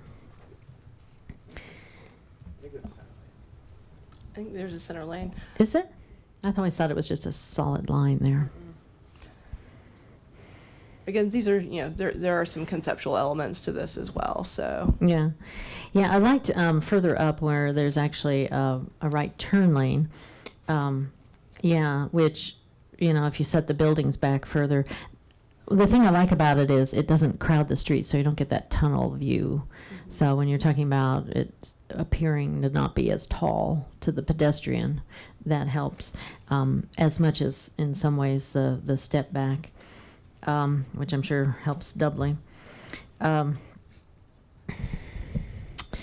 So I do have other questions. As you know, I'm usually always looking for threats and weaknesses.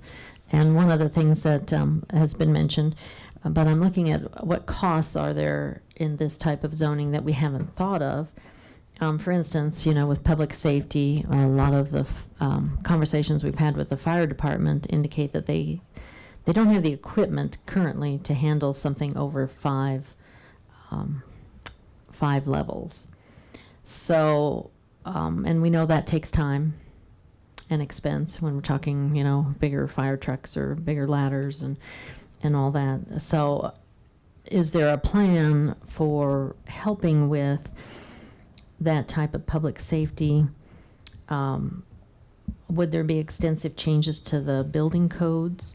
And what about the transportation load? I mean, we're saying that it'll all go through the transportation hub, but what if a lot of traffic gets on the streets there? And how does that affect the infrastructure for that area?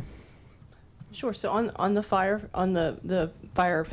equipment front, realistically, anytime you get over a certain threshold, 5 stories or so, you're dealing with this through building codes already. So sprinkler requirements, materials, you aren't going to see wood structures above that. You're going to see concrete and steel because that doesn't burn quite the same way. So it does get handled quite a bit through the building codes already. You know, Standpipes. And standpipes, et cetera. issues. Yeah, there are quite a bit of there are a number of requirements already baked in to the building codes and fire codes with that in mind. Okay, so there's more cost involved in that kind of development as well for that reason. Mm-hmm. Okay. Yeah, that's a big part of it being more expensive is the material costs. So. Yeah, we're already hearing. I'm sure everyone got the emails about how the citizens don't really want taller apartment buildings, but I do think there is a great need for a cultural and event center or something that the community can use and that bring people into town. And I'm wondering if we could go to community engagement first before we fully decide on changing zoning in that area. You know, just to find out, you know, what are we really looking for here? What are people comfortable with, and what would they be positive about us building there?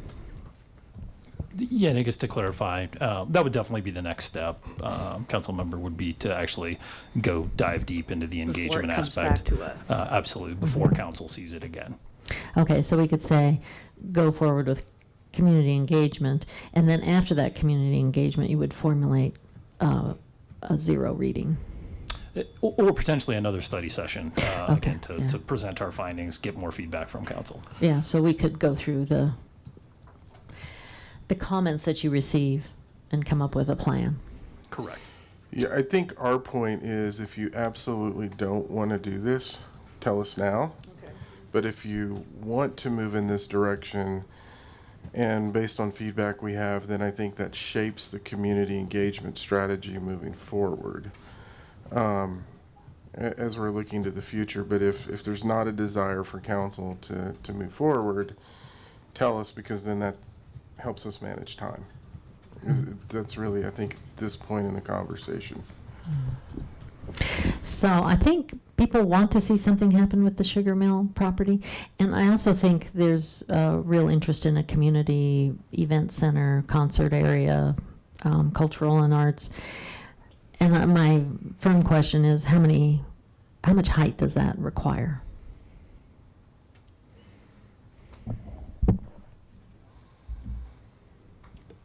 Again, rough guess. It mainly just depends on the type of venue.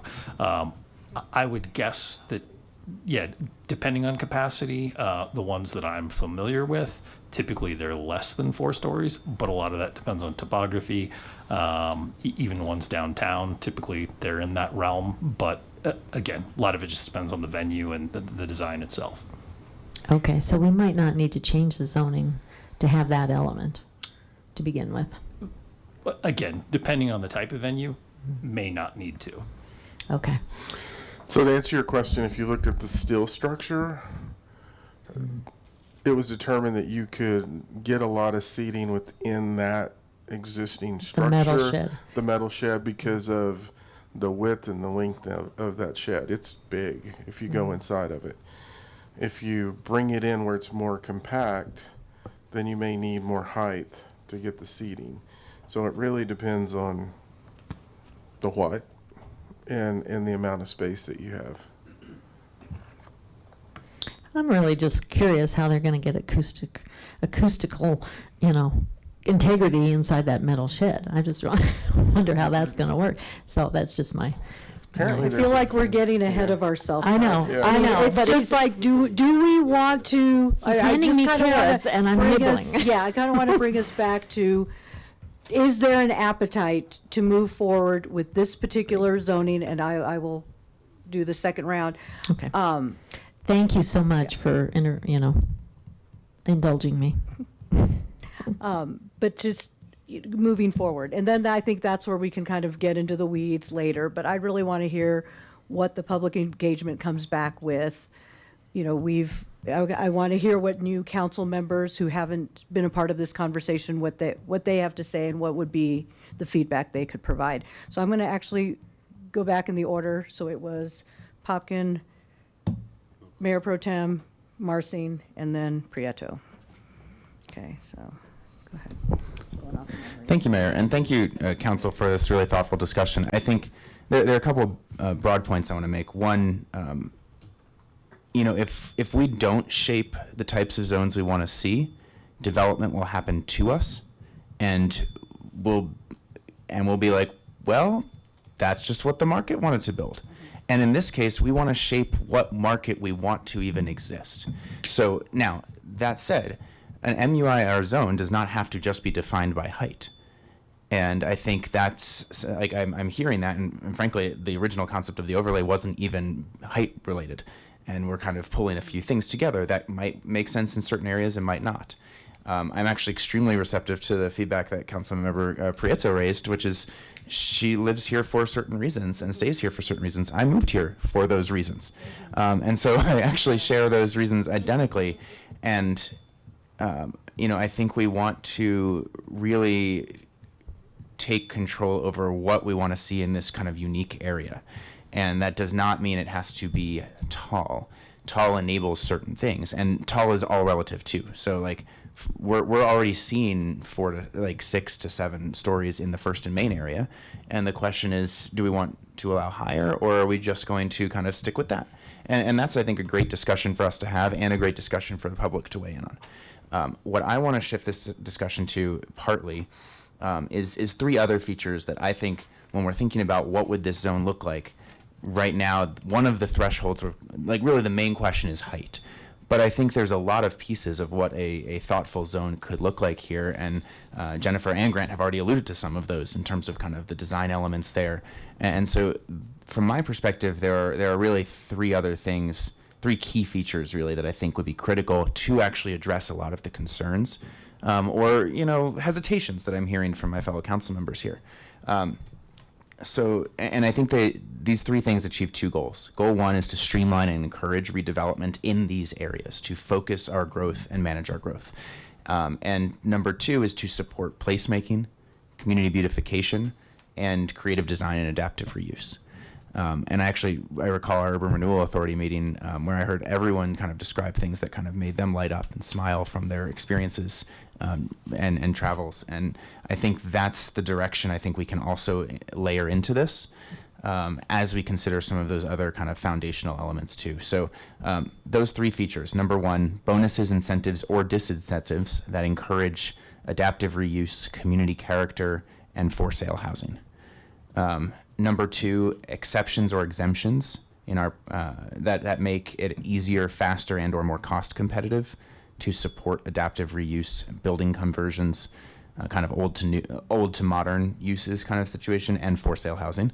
And then procedural incentives in our planning and development process that help prioritize, streamline, and increase flexibility for redevelopment in this kind of zone. And I think I won't go through my whole email of like different suggestions there and different ideas, but there's like a whole litany of different ways that we could potentially layer into this. And so if my fellow council members generally agree with like those types of features, I'm sure Jennifer and Grant will have a blast kind of exploring like what would make sense to really integrate here in a thoughtful way. And kind of what fees either could be repurposed. Like we talked about, I think at the August 2025 study session, there was a discussion about, well, maybe we can eliminate the electrical capacity improvement fund, which would be normally for expanding our electric system. And so they were proposing that maybe we could eliminate that to make it kind of easier. We could also like split the difference and say, you know what, let's cut that in half and take what was going to be there and shift it into like a creative placemaking or adaptive reuse fund to really reinvest in beautification, design, and community character. Like we can think about those types of kind of out of the box strategies here that we haven't historically had in our other zones. So again, it's about, do we want to see, I think what I've generally heard from folks is we do want to see kind of growth constrained in these, like kind of focused in these areas. And so then the question becomes, what do we want that to look like? What purposes is it serving? To Councilmember Chris' suggestion, like, is this an event center? Is this kind of bringing community together there? My slight preference here is like, I want to see this be not just city blocks. I want to see these kind of be focal points of our community from a plaza standpoint, really bringing people together as a sense of place and not just one more block and one more brick.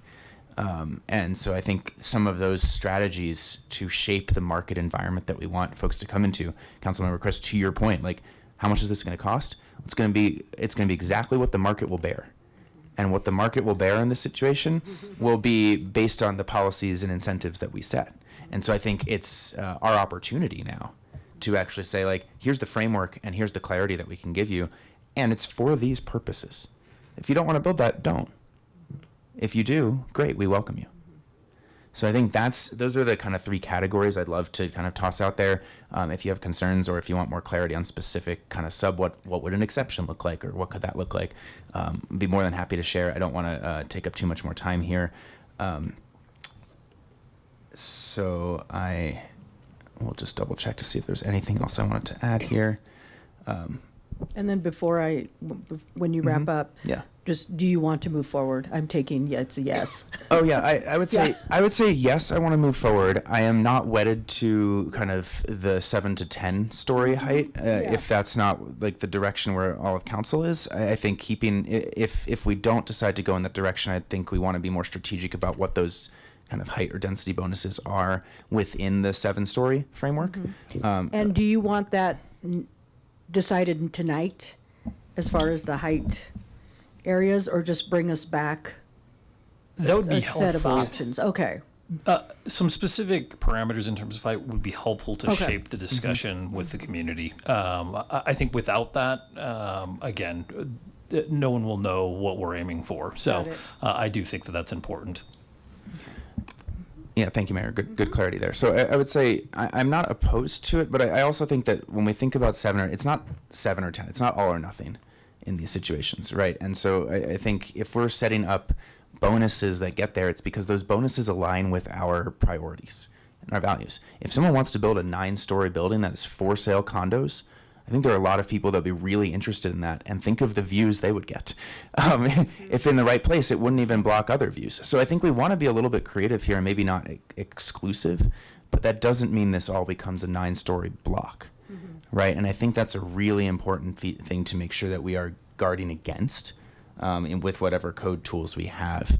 So that's I think something to keep in mind here. There's what's technically allowed and what's incentivized, and what are we really focused on. So I think that's where I would like to see this continue to go, but particularly aligned with some of the goals that I think I've heard from almost all of us, if not all of us, along the lines of adaptive reuse, creative placemaking, community character, beautification, and for sale housing where possible. It's a tough market for that, and we know that. We've seen that firsthand. And to the extent that we can provide some localized incentives to really create for sale housing opportunities for our community, for seniors who can just take an elevator to the 5th floor or stay on the 1st floor, for young families who want to come in, and everyone in between. We have that opportunity now to start to shape that foundation and to then see how the community responds to that. But again, height is one piece of this, and I think the whole character and placemaking elements of this are really important to not overlook when we are actively shaping what kind of this 300-acre area could be. So I think I'll. Very good. Mayor Pro Tem. Thank you, Mayor. I would agree with Councilmember Popkin. I think, it's there's all these sort of aspects that make it, this a unique opportunity. I think we want to make sure that the community has some input on this, after they hear it, after they see it, after they recognize, some of the features here, that what makes this more of a unique sort of setting, opposed to just anywhere in town. We're not going to suggest putting this in around, Gay and 4th Avenue there, or anything like that. This is, I think sometimes people get a little freaked out when you see a 6-lane highway running down Main Street, when we're talking about trying to reduce the amount of heavy traffic, on Main Street to make it more personable, and what has been in the past a more personable Main Street from approximately 2nd Avenue up to 9th, and that sort of thing, where it is that sort of road that people can get across in just a matter of seconds and everything. So this probably doesn't necessarily, to Jennifer's point, give the best perspective. It's not we're not going to be creating a smaller version of downtown Denver. I think what we're excuse me, trying to create is a specific corridor and specific area, as we see on the map there. It's very limited, and it's likely to be years, if not maybe even a decade out, for time frame. At that point, there's still is likely going to be a huge need for housing, and maybe we'll have some of our transportation issues worked out, but it's always going to be a work in progress. And this is just really giving the community some input and maybe going down in a certain way. To your point about height, I think that we probably want to stay probably closer to 7 stories. I do hear where Councilmember Popkin is saying that there might be a unique situation, but I think knowing the community and such, I think they're probably going to get so hung up on that if we don't just stay focused on something 7 and below, they'll get lost in the weeds. And so, and in regards to how this is a unique designed situation here, so I think if that gives you my input in regards to where you can get some direction, I think that's where I stand with that. Okay, thank you. Councilmember Marcin. Was it Prieto next? Or? Marcin and then Okay, Prieto. cool. Thank you, Mayor. So I'm struggling with this one. I'll be honest. Because height in and of itself for me is not like a concern. LUH is about 10 stories tall. Like it's a tall building, Longmont United Hospital. It's not like we have tall buildings within the city. It's not. Thanks, London, for reminding us all of that in your story you did a while back about building height. But for me the concern comes. It's height plus density plus community concern equals red flag for me. Pardon the flag pun. We'll get there in a minute. But I just, and I also struggle with, I've always struggled with, well, this is a long ways away. Don't worry about it now. Let's move. If it's a bad policy, I'm not saying this is a bad policy, but if it's a bad policy, bad bill, vote no is the old adage. So I guess 2 questions for staff to help kind of finalize my thinking here. How would not moving forward, if we were to not move forward with this new zone, how would that impact projects that are currently in the works in this neck of the woods, specifically First and Main and the sugar mill? So if we were to not move forward, would there need to be significant, I know designs are conceptual at this point in nature. Are those designs currently dependent on this moving forward or not? What I'm saying is if we were to say no, do those specific projects still move forward as is? That's the first question, then I have one more. Harold may chime in, but I think he hit upon a little bit. I think what some of the prospective developers are looking for is predictability. I don't know that there's anything currently in process that would be precluded by the existing zoning districts in the area. There's obviously the large area, as we discussed before, that is not annexed. Obviously, we would have to, upon annexation, choose a zoning district. There may be some limitations in what we would contemplate for, again, an accompanying zone district that the land use plan or the comprehensive plan currently envisions for that area. There may be some conflicts there, but in terms of, as Jennifer described, there isn't an immediate development proposal that we're trying to accommodate, if that's helpful. Okay. Yeah, I don't think there is. I think in so you're allowed 4. You can get one floor bonus for TOD, and then you can get one for affordable housing. And am I missing? And then one for vertical mixed use. So in the code's current form, if you do these things, you can go to 7. Yeah. And I think, will you get to 7? Because if you have affordable housing, maybe if you have an office and housing mixed project.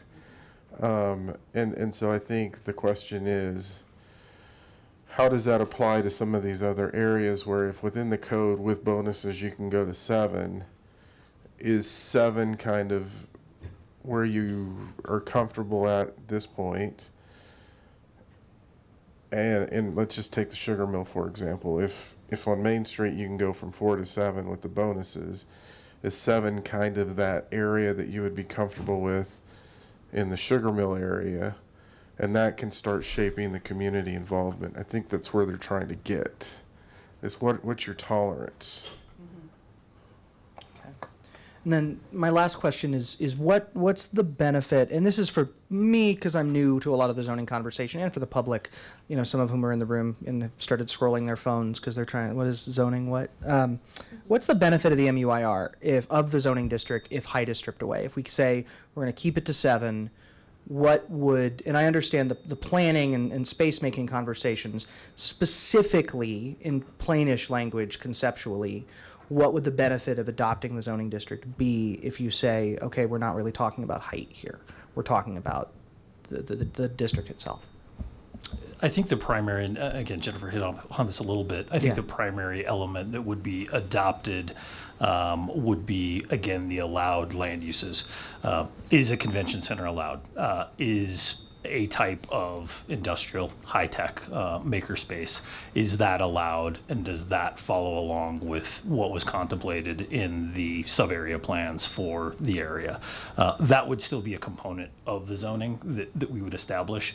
The other elements that could be included are, as Councilmember Popkin mentioned, additional standards as it relates to placemaking, how buildings interact with streets.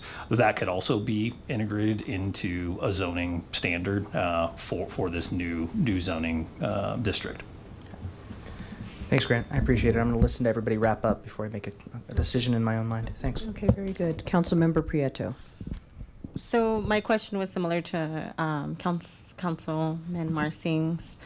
Like aside from the height, what are the benefits to this zoning? And so I want us to be creative in how we develop this space. I'm not a fan for the tall buildings. So I would move forward if we strip the tall building allowance away, and still got creative and what can be there. In a space like the sugar mill, I can see a tall building there. I just don't know that I'm comfortable putting an umbrella over that whole entire space. So as you folks are looking into solutions and development, you know, is there something that the city can do? And I know that you said, like, obviously you would create parameters as to where the tall buildings can be, so on and so forth.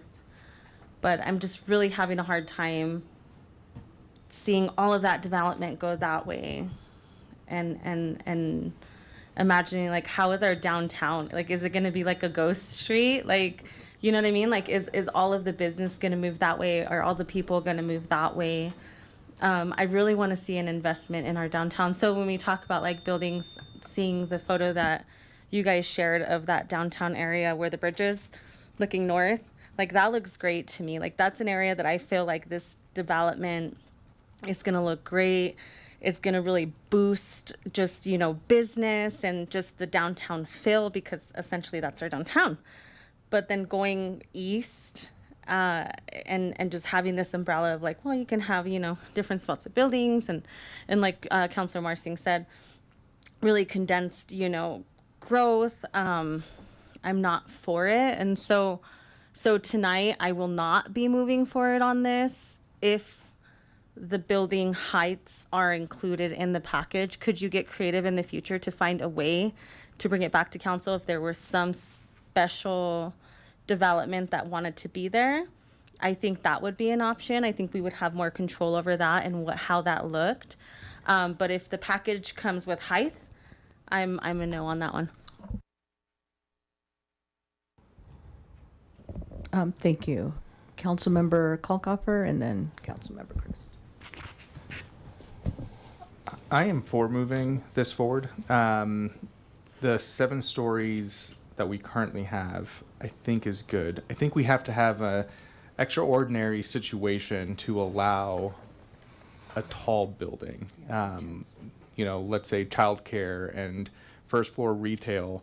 I think I'm okay with going to 5 with a couple bonuses. If I'm driving down Ken Pratt looking in, I don't want to see an entire row of tall buildings, but I think if we can look at the design standards, because I'm really sick and tired of seeing ugly square box buildings. And if we can really dictate the design requirements without putting an undue burden on developers and builders that just drive up cost because we're saying, hey, everything has to be flagstone like in Boulder. But if we can really be particular about what this area is going to look like and be able to have different heights of buildings so you can still see the mountains, I think we can get there. And with those special circumstances, we can have our cake and eat it too, where we're looking for more childcare spaces. We're looking for maker spaces. We're looking for arts venues. I think we really can dictate this process, and I'm tired of telling people our current zone doesn't allow us to dictate what is built. We're seeing the same ugly buildings go up on major roads, and I think this is our opportunity to really put our mark with our residents' input on what the future looks like for Longmont. I'm for this, and only for extraordinary situations, for bumping up height, we have to have the things that we're looking for, that the city is needing. I'm okay going one extra higher just because of this area. And I'd like to see what you all come back with and what the residents say. Thank you. Thank you. Councilmember Christ. Thank you, Mayor. Well, I agree with much of what was said. I think for me, I feel like it shouldn't be above 4 or 5 stories because I would like it to be below tree line. Now, where the land drops off, that could mean that it could go up to 7, and be 4 or 5 stories on the north end that might be when we talk about step downs and what have you. Maybe this is a step up as you go downhill. But it's important to me that it stay at tree line or below. And I think that has to do with the view and also the beauty of the city. Luckily, we have a lot of mature trees that for instance, the apartments on Martin, when you look up at that project from below, it is at tree line. So, but still, the outside ended up not being very pretty. So I would agree with going forward with community engagement, because I would like to hear what the public has to say about this. I think, like I say, there is an appetite for developing that area, and also to have a community center and cultural and concert area there. So. Okay, thank you. So I'm okay with the 7 stories, the maximum height being the 7 stories. And I mean, there would really have to be a compelling rationale to approve a 10-story, which would mean, bottom floor retail, for sale condos, IDD or senior housing that is incorporated in there. So some kind of creative opportunity in those developments, if they wanted to go up, that they would provide a type of housing for sale product that would be, or a portion of it for sale product that would be beneficial for the community. The other thing is, as I'm looking at, if we go too low, there's also the opportunity to bring in the tax revenue, the tax base, the money, the revenue.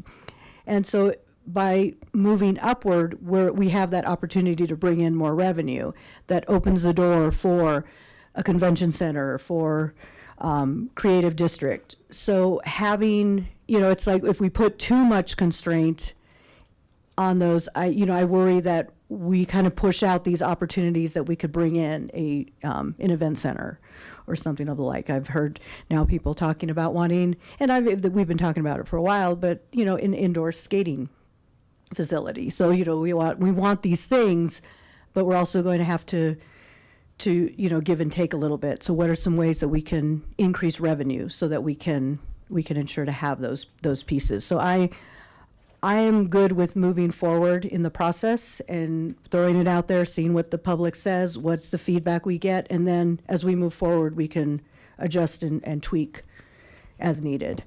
You're killing me, man. Okay, one more. And I'm cutting you off at 3 minutes. Yeah. You won't need to. Just for the public's clarification, when we're talking about this and council, because I've heard some comments that suggest this might happen tomorrow, this might happen next year. Really, realistically, First and Main transit station area, that's going to be in the next kind of 1 to 3 years that's going to be built out. The sugar mill, if this comes to fruition, we're looking more 7 to 10 years from now that's realistically going to be cleaned up and rebuilt. And so that's a time for us to Be dead by then. So, and then we're also looking at and then we're looking kind of at other parts of the river district and other parts around like our community and figuring out what exactly do we need there. And so that opportunity to refine, it's not like we snap our fingers today and we get this and suddenly tomorrow this is popping up. We're going to be figuring out and adapting to kind of where the market is. To I think Grant and Jennifer's points and Harold's points earlier, and a little bit of Councilmember Kristen Kalkofer, clarity to the market and flexibility are kind of two real values that help shape the kinds of investment we want to see. Otherwise, they're just going to try to make it work on paper, and that's no fun for any of us. And so I think allowing that flexibility through kind of a new zone and through our code is what gets us to the things that we are trying to achieve and gets us to that creativity that actually enables the reinvestment in those arenas, in those particularly unique moments in our plazas and places. And then lastly, we didn't really talk about this tonight, but we really should have, which is the economics of housing. And I think all of us may have heard concerns about growth, but we all also heard concerns about the cost of living and cost of housing. And you know what changes that? More supply. And that is the fundamental thing that really, really gets at that. And the question is, where does that supply best fit in our community? And that's a real conversation. I think that's exactly what this is kind of intending to do, is shape where we want to attract that supply so that the cost of living, whether you rent or own, is actually balanced out by kind of the market economics. This is economics 101. This is not like grad school economics here. And we have to enable that or our community is going to become unaffordable really quickly. So I think this is a really creative start to get us at shaping the areas where we're comfortable handling some of that growth, to manage cost of living, and ultimately help create the investments that we want to see. And so I think I understand some of the hesitations here. Change is tough. But we also have a really unique opportunity to shape this corridor in our community, and one that really has not seen much productive growth for a while, with the exception of a few things around kind of South Main and First and Main Transit Station recently. So. Okay, thanks. So Muir will be the first, so M-U-I-R, Muir, will be the first zoning of that type here in Longmont. So we can actually set what we want to see in those areas. Do you need a formal vote? I want Or- to get some clarification on Okay, so some give me a issues. specific, what did you want more clarity on? So first, I wanted to clarify to Councilmember Marcing's question. Are there any projects that are immediately impacted? I think they're all staying in. That's what we were conferring on. They're all staying within the existing code. Now, to be very clear, the existing code says 4 floors. You can get a bonus for transit-oriented development. You can get a bonus for mixed commercial and then mixed use, and then you can get a bonus for housing, affordable housing. So everything that we're aware of, I think, is staying within that structure. Okay. Just in case something comes out and somebody goes, well, you didn't say this. Everything is staying within what's currently allowed with code. Okay. What I think I'm hearing, and if we can get consensus on this, is no one's really for anything above 7. Let's say -1, because I'm hearing that, but let's say nothing above 7, -1. As we look going forward, I have heard there's interest in going above 7, but it has to be this extraordinary condition, of which I think that's a bit of a piece where we can frame it out a little bit to then go, what are those extraordinary conditions that allows that to happen? The other thing that we were talking about is that if you had an extraordinary condition, council could also put limitation on the number that actually would go above 7. So like if you said in this geographic area, we want an extraordinary condition, we can limit it to 1 or 2. But I think the key piece for us is 7 -1, nothing above 7. Is that, can I get? When you say -1, you mean -1 counselor? No, 7 floors. I'm hearing some going 6, but it really is that 7, 6 kind of area. Is that? That's the standard, right? 4 stories and then there's bonuses. There's 4 and bonuses. I think the question is, in this area, if we just, are you interested in looking at 7, or are you interested in looking at 5 with 2 bonus floors, or I'm just trying to get some parameters, max. Okay. So who would be comfortable with 7? So we have, how many towns did you see? 4? Raise your, okay, I'll call you, just with 7 floors. 7 stories, yeah. Yeah. So. 7 yeah, there's floors. Yeah. 4 of us. Okay. Okay. And then did you want to finish or, yeah, well, I'll let him. So you kind of got that as a framework, right? What else do you need?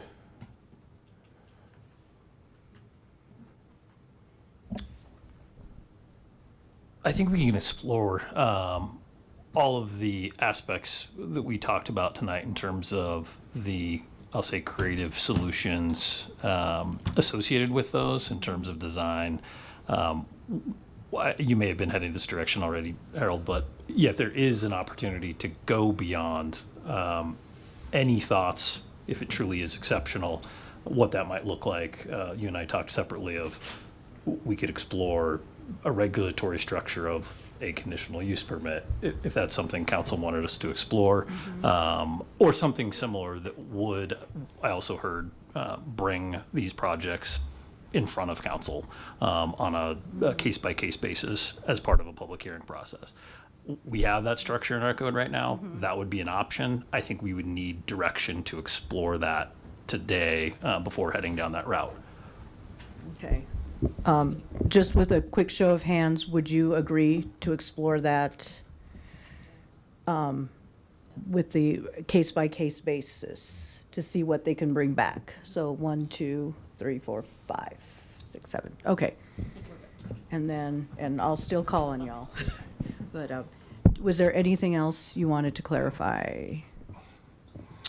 I think the other thing that I heard from all of you is some form of, and Grant and Jennifer touched on this, is that it really goes beyond just height. What we're also looking at are all of these other components that give certainty to people in terms of, if you're going to go into this area, looking in now to the depth of, how do we look at design standards? How do we look at green areas within the design and public gathering spaces? And so I think generally, if you want us to start working on depth in that, we'll add that to this in terms of starting to fill a bigger package of what we're bringing back to you all. Yeah, yeah. And I think there was also, I heard from developers and about, and we've seen some of the images of taking older buildings and keeping that aesthetic look and feel. How can we kind of ensure that they're not just demolishing and building from ground up, but that they're actually incorporating some of the design and feel of what's, that historical value of those spaces. And I don't know if this is the avenue to go by, or? Yeah, I mean, if you want us to kind of look at options for adaptive reuse and how we can approach that, either through incentives or disincentives, now's the time to tell us. Okay, yeah, I'm for that. I'm going to pass it over to Councilmember Prieto. Just a quick clarifying question. So when we talk about like development in some of those areas and we talk about height, like obviously a stadium's not going to have like affordable housing in it, right? So would they have to follow those bonuses? Those like that And bonus if they don't height? do it, they don't get it in its current structure. So if I'm building just a building and I'm not in a TOD and I don't have affordable housing and I'm not a mixed use, then I'm at 4. And so like if it were a stadium, it would probably be limited to 4 because it's not getting any of the bonuses that's there. So if you had like a soccer stadium, 4. 4 would be the max. Yeah. Okay. Okay, thank you. Okay, Councilmember Marcin. Oh, I forgot my mic was on. Yes. Do you? I mean, I'll be quick. I appreciate staff's willingness to explore that. I think the ability to bring back exceptions to us generally, I think, is something that would be really key for me, especially on the height question. Because I think someone mentioned it, the difference between the Steam area and the Sugar Mill area is different developmentally for me. I'm much more comfortable seeing buildings of larger size on the Sugar Mill site than I am on in the Steam area specifically. So those exceptions, especially if it meets exceptional use standards, whatever. So I appreciate staff's work on that. I'm going to go ahead and support moving forward here, especially because I think we still have the opportunity to shape this in a way that really meets the needs of the community effectively. I really think you've heard the message on height as well. So I appreciate, Grant, your answer on my question on that too, on the benefits. So yeah, thank you. You already had your third time. Just Councilmember Poplar. Just mostly clarifying on the directional side. I know. She's being wonderful. Thank you, Mayor. I do want to clarify for the public and for council. I know staff gets this, but I'm actually more hesitant on the exceptional situations, and I'll tell you why. I think part of the goal of developing this kind of a zone is to provide clarity and predictability to the market. And the moment you introduce something that is exceptional, conditional use, council review, we're probably not going to get it. So if we don't want it, we should just say we don't want it.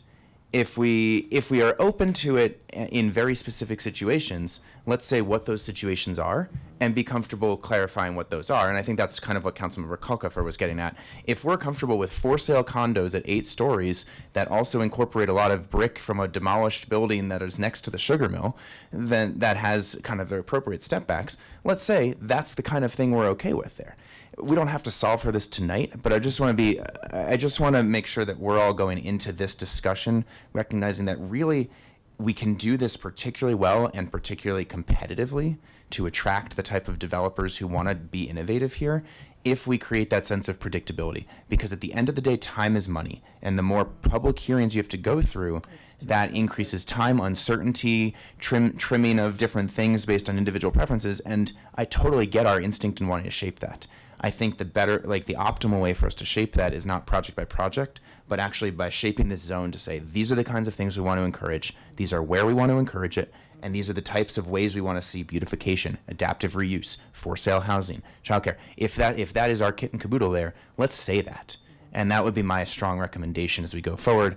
We don't have to solve for this all tonight, but I don't want us to get locked into we'll take a look at that 10-story thing, and if it really looks like the Burj Khalifa, then maybe we're okay with it. So thank you.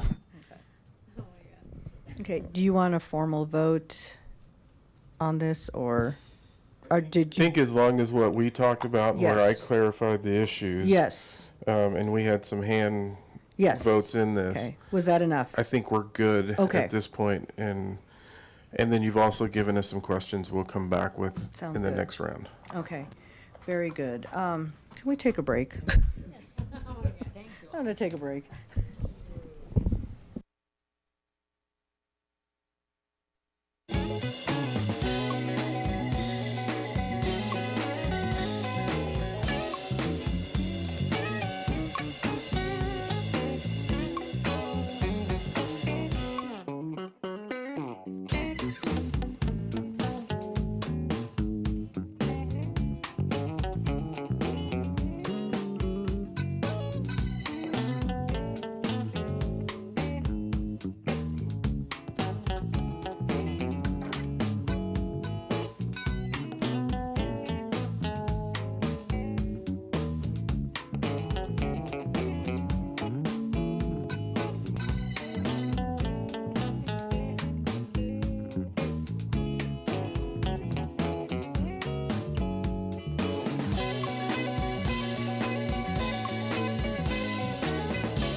Can council please make their way back? Thank you. We're going to go ahead and reconvene.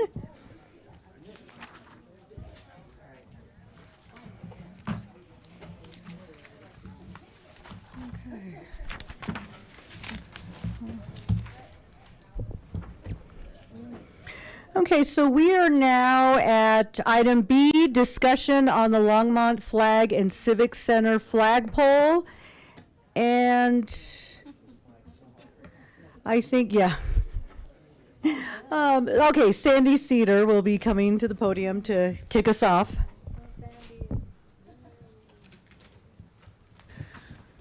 Mayor, members of council, Sandy Cedar, Assistant City Manager. I did put flags at each of your stations, and also for members of the public, there's a whole bunch on the back table, so feel free to take as many as you would like. Yeah, there you go. Very good. I was telling the mayor, and Councilmember Christ will remember this, last year during the 4th of July, the Drone Academy team was talking about maybe being able to put this on the drone show. And I told them, if you put it in the drone show, I'll buy 1,000 Longmont flags so that everybody knows what it looks like. And they were unable to put it in the drone show, and the flag showed up a day late. So now I have 900 flags. So really, if you want more than one, please take as many as you'd like. So if you, when you So have your we school really tours- can't change the design Well, of the flag. at least let's You give over there away- sweating back there. At least let's give these away at this year's 4th of July, maybe. No, but more seriously, at the January 13th meeting, Councilmember Chris brought up the concept that maybe we should redo the flag based on some of the public feedback that you had seen. I've put in a couple options for you, but certainly up for other conversation if that's what you would like to do. Some of the history of the flag was that it was designed in 1974 based on a Rotary Club contest, and the contest called for designs of distinction and simplicity. And the winner won a $100 savings bond. His name was Glenn Troster. The flag actually did go into space 2 times. Went with Van Sprand on 2 of his space odysseys, I should say.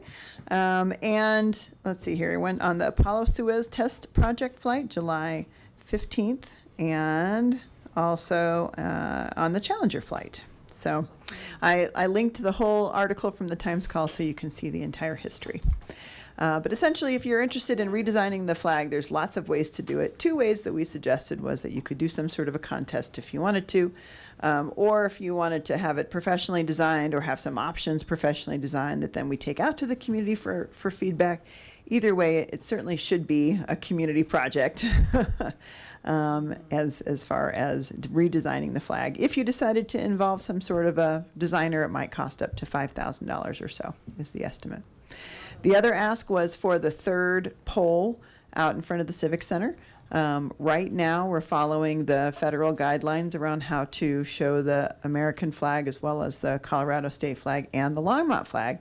Those are also being followed now behind you, because one of the questions was, could you put the Longmont flag in the Civic Center? That one was no problem. That one was like $30. But an extra flagpole in front of the Civic Center would cost about $7,000. Both of these things are unbudgeted right now and doesn't include any staff time. That's just kind of hard cost for both of those. So I'm here to take any direction that the council would like to give me at this point. Or would like to give the city manager. Okay, Since well, it's a and study he session. left, yes. Okay, since Councilmember Chris made the motion, I'm going to give her the mic. Thank you, Mayor. So I had lunch today with the Longmont Rotary Club, and they said they are definitely interested in continuing with the flag and a redesign because they were involved in the last redesign. The first design. The last, I guess this is our first flag, and so we'd be looking at a second flag 50 years later. They want to be involved, particularly with community engagement, and they talked about the Innovation Center and St. Vrain Valley School District and other community members that could participate in that. Now, they don't have any kind of financial commitment. That comes from a different group.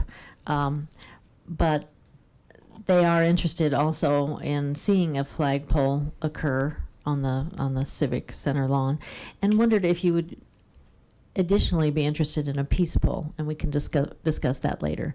But they have established one in the Dickens Farm Park, which they will be dedicating. And I thought, well, that's an interesting idea. So Longmont Rotary is definitely wants to take the burden off of staff in terms of community engagement. They're talking about, once again, doing some kind of contest or some kind of, just getting the community involved in this. And it sounds like we've had about 3 people here tonight that are community members that might want to participate as well. So thank you for getting this started, Sandy.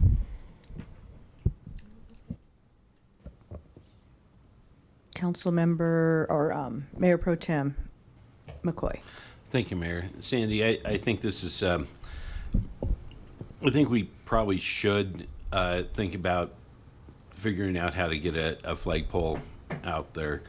I do think that the Rotary is a good resource to getting the community engagement. I think they have an education component that I think would be nice, and I think that would be unique. It's kind of where it started and now kind of full circle sort of thing.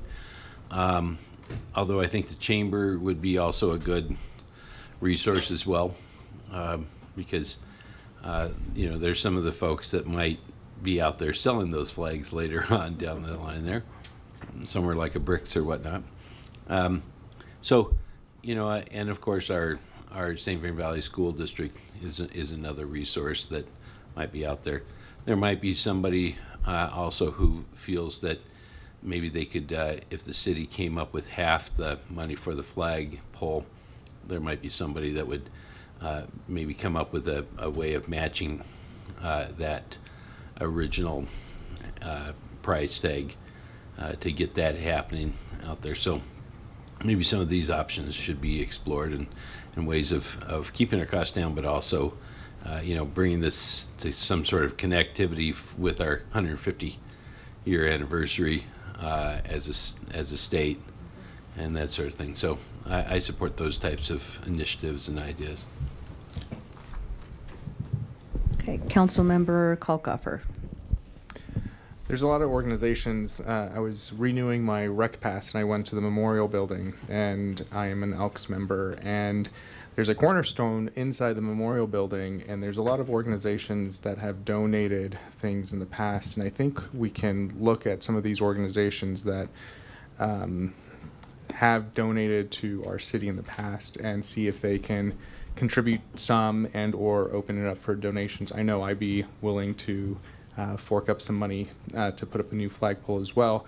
And then for the flag design, I love to see all of our organizations kind of put their hat in the ring for this, where Rotary or Kiwanis or the Elks or the school district all have their own competitions internally, and then maybe the public, if they don't belong to an organization, we can have a public pool where the public also puts in their designs, and we have these smaller competitions, and then all of the winners then go to a larger competition, and then maybe we, if it coincides with an election, then maybe we can put it out to the public once we have a final design or so. Councilmember Marcin. Thank you, Mayor. I feel like we should take a step back here because I think there's some conversation about, how do we do it rather than should we do it? So I want to be really clear about where I'm at on this. And I voted against the original motion, not because I don't think we need a flagpole, because I absolutely do. I think, in fact, since I was a kid, it bothered me that we did not have a dedicated flagpole outside of the Civic Center to fly our flag. It's a little wild. So and I would be comfortable, frankly, using council contingency dollars for that. I know that that's not always, but that's a discussion for us. So where I am not on board is opening the question of replacing the flag itself. Because this flag is a piece of our history, and I want to talk about that a little bit. It came out, as we've heard, public contest. It was judged by community members, and it really was at this moment where Longmont was redefining itself as who we were going to be as a city. It flew in space. It has represented this city for 50 years through growth, through change, a lot of debates about who we are. And in my mind, if people don't recognize it, which I think is true, a lot of people don't know we have a flag. That is a fair complaint, a fair concern. The issue in my mind then is not like we need to do a better job telling that story and not necessarily replacing that symbol. If anyone has read Eric Mason's book on Longmont 150, it's a great coffee table book. I think everybody on this dais should read it. If you have not, it takes a couple of days. There's a section in the book about the flag, about the design of the flag. And it really was a flag born out of necessity and affordability. Folks have said it's a simple design. That was on purpose. It is a working class flag for what was at the time a working class city. And it still is a working class city. And I think if we talked earlier tonight about how do we change these lasting areas of the community, I think it's, as we move forward as a city, saying we're going to toss out symbols of where we've been, it doesn't sit right with me. So I think we've drifted away from displaying the flag, not because it lacked meaning, but because we just haven't told the story. Is this the prettiest design of the flag? No, it is not. Although I think, Ryan, I was listening to your characterization, I think it hits 4 of the 6, if I was listening. I thought it hit 4 of the 6. Yeah. It's not the prettiest design, but it's ours, and I think we should have pride in it. It's just, I think there's a reason to fly it higher and not a reason to replace it. And that's where I'm at, and I just wanted to put that out, and I'm not going to talk more because that's where I'm at. But I believe in this flag and doing this. So anyway. Thank you for that. Councilmember Prieto.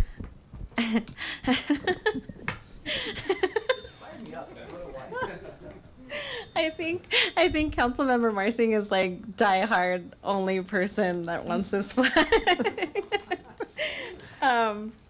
No, but I can say when I did read the history, I did have a moment of oh, there is history. And I would agree with Councilmember Marsing, this history has not been told. And so I'm wondering, is there a way in the contest that we can say, we want you to incorporate some of the original aspects, of our original flag into the new design? So we're not totally getting rid of it, but we're redesigning it, and then letting people know. So I am for creating a new flag. So there's my position there. I am for the community. So we're talking a lot about community engagement and how do we engage with the community. And I think this would be a wonderful opportunity to say, hey, it's a contest, go. I would because this is time, you get what you pay for. My uncle always says that, you get what you pay for.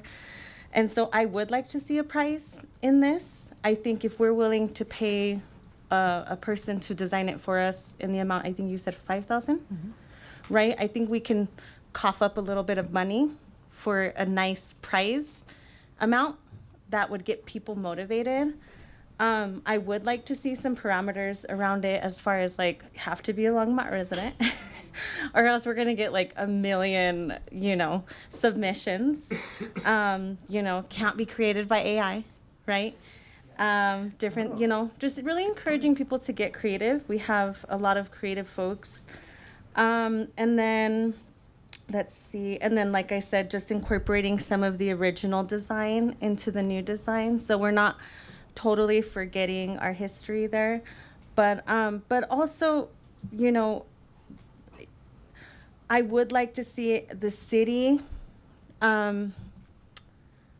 lay that out versus handing it over to an organization or a nonprofit or whoever. Just because I feel there's so many creative, there's kids out there who may have dropped out, right? Who are so creative. There's elders who have all the time in their day. The school district, different clubs can work together. How we're gonna navigate all the submissions, I'm gonna leave that up to staff to figure out. But I think that this can create a really exciting time and engagement process for the community. There's a prize, there's a new look, and there's gonna be a piece of the community who wasn't a part of that original design that gets to be a part of it this time. And I think I really wanna keep that part. So let's do it. Let me put my mic back on. So I am in support of looking at a redesign, throwing it out there. But I'd like to see, you know, I think about the shock boxes, the shock art boxes from Arts and Public Places, and how they, we have a fan. And, you know, incorporating, you know, they already have that system of judging, putting it out there, and, you know, setting those parameters and guidelines, and already judging art that they put out. And I don't want to add one more piece to their plate, but you know, I think this could be, you know, something pretty historic, and it would be nice to have Arts and Public Places be a part of it. You know, I hope they feel the same. But the other thing too is also, you know, I would like to see, because I do have Eric Mason's book, and reading that section and looking at the history of the Longmont flag, so that people, as they're coming into a redesign, or if they want to enter the contest, that they also, you know, some required reading here, and look at where Longmont was, where we're at today, you know, what are some of the ways that we can incorporate the past and that vision for the future as well. So then, you know, that could also influence whether taking a piece of what's already existing and tweak it a little bit, or coming up with something that reflects this in a whole new light. But having that historical component to it, that educational piece, is something I'd like to see be a part of it. And, you know, something I was thinking about too was, you know, the flagpole. I do agree. You know, if council would agree to, you know, why don't we just use our you know, we can pull up 7,000 council contingency funds to, and would you need a motion for that? I do. Yes, I figured. So, and then I'll continue on. Can you ask if there's another It, that we can pull from? I don't think, there's not another fund we could pull from. The only thing I could suggest is the council budget for your own travel. That's the only other thing I could think of that might be a budget place, so. That's I do have a lot of points on my United, but. There you go. But not 7,000. That's the only other place I could Yeah, yeah. identify, at least within the budget Okay. services that I run. So I do make a motion that we pull 7,000 from our council contingency funds to, for a Civic Center flagpole.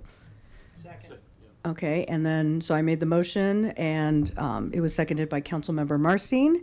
Do we have any discussion on this matter, the lights that are on? Councilmember Popkin, do you want to speak to this? Go ahead. Sure, it's relevant enough. Mayor, I appreciate the thought on Arts and Public Places. That's exactly kind of where my mind was going at for this, and I think they would, whether they're I mean, they're an advisory board to us. We can ask them to look into this. It's not that they have other stuff on their plate. We direct what they have on their plate. So I think it would be perfectly applicable here, and I think per Councilmember Christ and Marsing and Prieta's comments, like, if Arts and Public Places wants to invite Rotary and include them or reach out to them and to Councilmember Kalkofer's, other folks in the community, that would be exactly the forum for that, I think. So I say that just to be expeditious with the time, but I also want to say this feels almost premature to create a flagpole when we don't know what what flag we're flying. We would fly our current flag. Oh, okay. We would. That's right. Yes. And so would we be buying getting our current flag to hang, or do we already have that? So Councilmember Popkin, we currently have the city flag hanging per the request of Matthew. So we have the Different U.S. Matthew. Different Yeah, Matthew. sorry, Matthew Spencer. I'm kind of pointing backwards. So we have the U.S. flag on one of the poles, and then per the protocols of the federal flag, protocol, there is a Colorado flag, and now the city flag is underneath the Colorado flag. So the city flag does fly on the second flagpole. It's just underneath the Colorado flag as opposed to having its own pole. Sure. I'd be inclined to wait until we figure out kind of how we're handling this overall from Arts and Public Places before authorizing contingency funding for the flagpole. That's my personal bias. Okay. Does anyone else want to speak to this motion? Yes, so Councilmember Prieto? And then I'll Yeah, keep you- I'm a keep little you on. hesitant using the contingency funds because I feel like that's kind of an emergency fund, and I don't see this as an emergency. I also, kind of going along with what Councilmember Popkin said, can we get creative? Like, can we do a $5 to $10 submission fee to help raise funds for the prize, first and foremost, and then if anything else is left, then we can put that toward the poll? right? Because I would be willing, like if I were an artist, to create a flag, pay $10 to submit, and have a chance of winning 1,000. I don't know. Just Yeah. saying. I don't know like what the legalities are, right? But just saying, I don't like going with Popkin. I don't feel comfortable making that motion to use contingency funds at this point. And I think we could just do it all at once. Once we have our flag, then we get our pole. Okay. I do, because I know we have Friends of the Museum, Friends of the Library, because typically people can't do donations to the city or a public governmental agency. So how would that look like? Yeah, That was kind of where I was. Mayor Hidalgo Faring, I probably would need to consult with our attorney friends. But, certainly we have registration fees for other types of things. So, my guess is that we could probably figure it out. Okay. So, oh, you know what? Turn your mic back on. Okay, Councilmember Christ.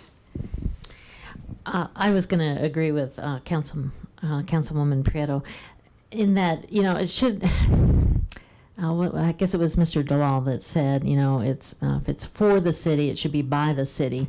And it seems like having an investment in it is one way to really be engaged. And so, I was thinking more in terms of a fundraiser or some kind of registration fee or some kind of, even purchase. And then I also had a question for Sandy because I've been puzzling over this. We thought we would have to decommission this flag. And you can't fly them at the same time. Like, for instance, the historic flag below the contemporary one. But I'm wondering, because I have seen, like Betsy Ross flags flown in a subservient position or don't tread on me below the American flag. Is that possible? And I don't know enough about flag flying to tell you. Boy, Is it Mayor- possible we could have both, the historic and the new? Mayor and Councilmember Christ, I've done a lot of reading on flags recently. I don't know that answer, though. I'd have to look it up, yeah. I mean, I have seen that also, where I think as long as the subservience is observed is kind of what I got from the research that I've done. Like the U.S. flag is always on the top, and then, as The you state and- move down, yeah, because you can have military organizations, you can have specialty organizations, sister cities, all kinds of things, but they all go in order after the U.S. flag, the state flag, the city flag. So, well, I made the motion with the intent of just like moving things forward, but apparently that didn't happen. I'm going to pass it over to Councilmember Marcin, and yeah, we can vote. Thank you, Mayor. I was happy to second the motion specifically, and I hear you, Councilmember Prieto, on the emergency nature of contingency. Historically, from my perspective, and it's a one-time fund, and it is about council priorities and unbudgeted council priorities. The balance of the fund right now, I think, is 76,000. Is that correct? What I saw in the packet, right? With the 60, okay. 76, and then an And then, additional 60, got it yeah. with the 60, okay. So the dollars are there. I think the question is this a priority of council to fly, to do this and to do it in a timely fashion? So I support the contingency piece. And then I have an unrelated comment as well, which is why I turned my mic on originally, but I'll come Okay. back. Okay, yeah. So, yes, and I think the idea of going with council contingency and getting that up would be so then it's flying on the 4th of July. As we're looking for bigger celebrations, we're anticipating a bigger turnout for 4th of July. And So you'll learn more about that at your next council meeting. Ah, wonderful. Perfect. So, I mean, let's go ahead and vote. Did you want to speak to this one, or were you wanting to, later? Got it. For the flag, but not for this one. Got it.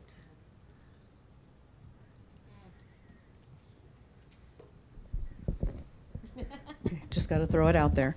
So, it does carry. Wow. Okay. 5-2 with Councilmember Popkin and Prieto in opposition. And Mayor, Okay. since this is a study So, session, yes. we'll bring that back for the consent agenda for next week. Perfect, Yeah. perfect. And Or then, next yeah, time. you don't have to do any research or fundraising, so we took that off your plate. Thank you. Okay, now, Councilmember Kalkofer? Thank you, Mayor. I was ready to throw out our flag, and I appreciate what Councilmember Marzing said, and it got me thinking. Yes, there's a lot of history, but I also appreciate getting the community involved, especially in times right now where we really need to build community. And I think this would be a great project in tandem of us promoting our current flag. And then when we have our finalist, it is our job to promote our current flag and then leave it up to the people once we've sold our current flag with the new flag to say, hey, the choice is yours, community. Do you want to continue our old flag after we've sold? We have to sell our current flag, and then give the community the option to say, do we want to go with the new or do we want to stick with the old? Does this have to be a ballot measure? No. Doesn't have. We doesn't have to other be. ways. Doesn't have to be. But if if we're close to an election, we could throw it on without too much money. But I want us to promote what we currently have while we have new designs, because I really want to get the community engaged, because we really need to build community right now. Thank you for that. Councilmember Marcy, last time. Thank you, Mayor. I know it may seem kind of strange that I'm so passionate about this. I think, Councilmember McCoy, myself, Councilmember Prieto, we've been here our whole lives, some of us for many generations, and some of us are new to this community, and I think, or newer to this community, if you've lived here 20 years, 5 years, whatever. I think ultimately when we talk about building community, symbols matter. And I think there's been a lot of conversation nationally in the last several years about the nature of symbols, especially historic symbols, monuments, etc. And not all of the monuments that we've talked about in that national conversation have the same history that's worth celebrating that I think this flag does. And again, I just want to reiterate that if we as a community are going to say that those historic symbols, those pieces that don't, we are moving in a really remarkable direction as a community.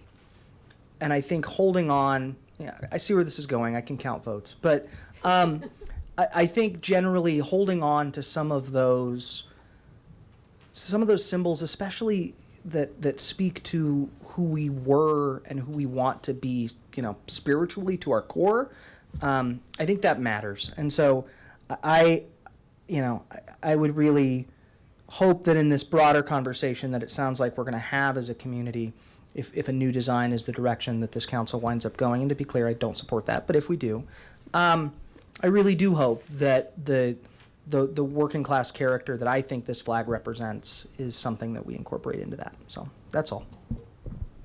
Okay, thank you.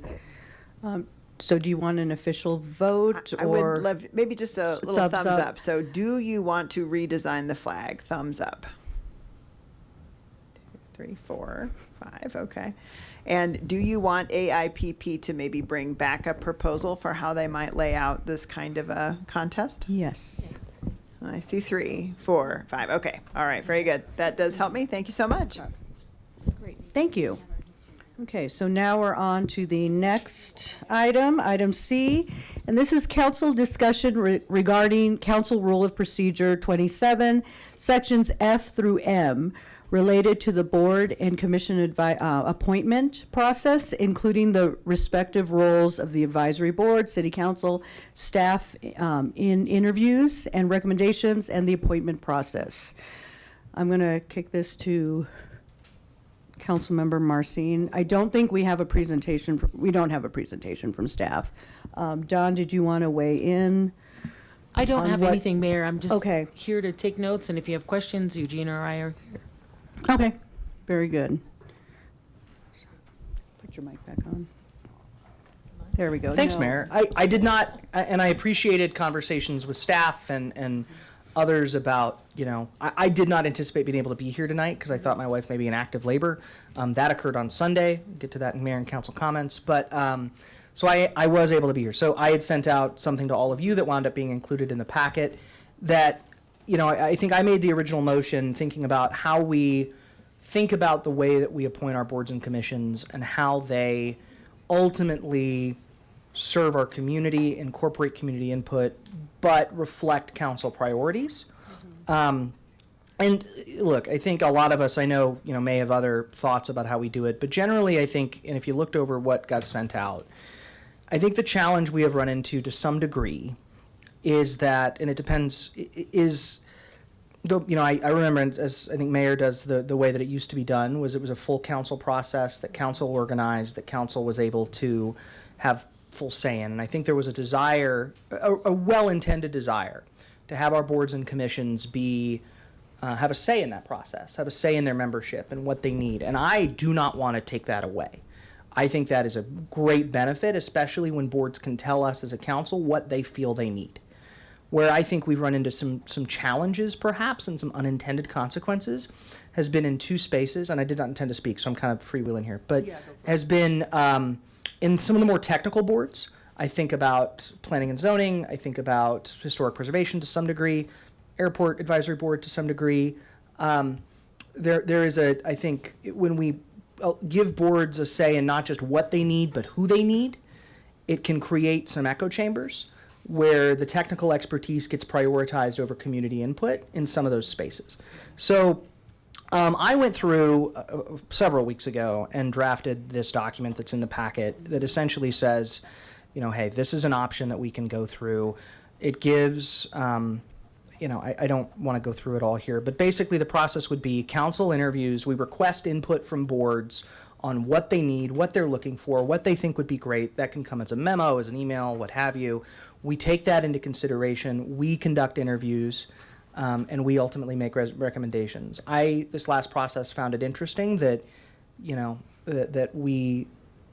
I just think there's a way to incorporate boards while also prioritizing community voice. So I'll let the document speak for itself beyond that, but happy to answer any questions or thoughts. I don't want to drive this conversation. I've had my say, so I want all of you to have your say. Councilmember Kalkoffer.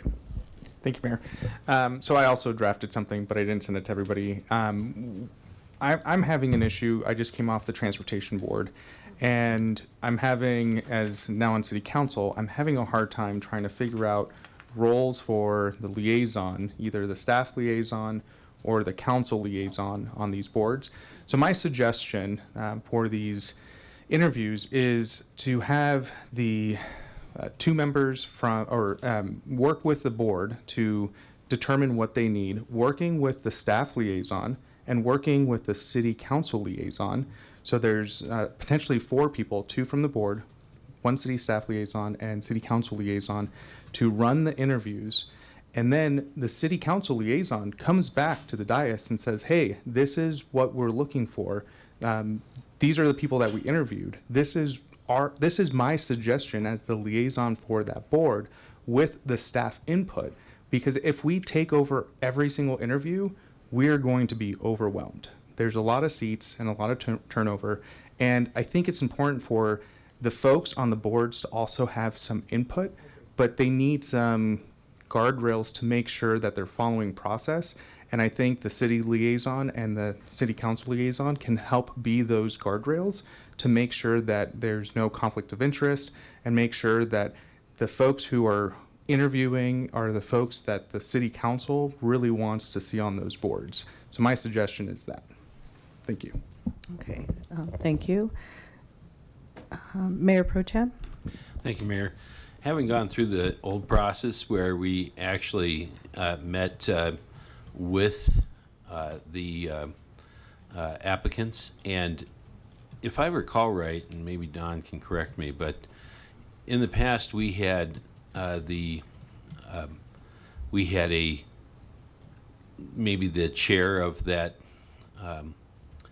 advisory board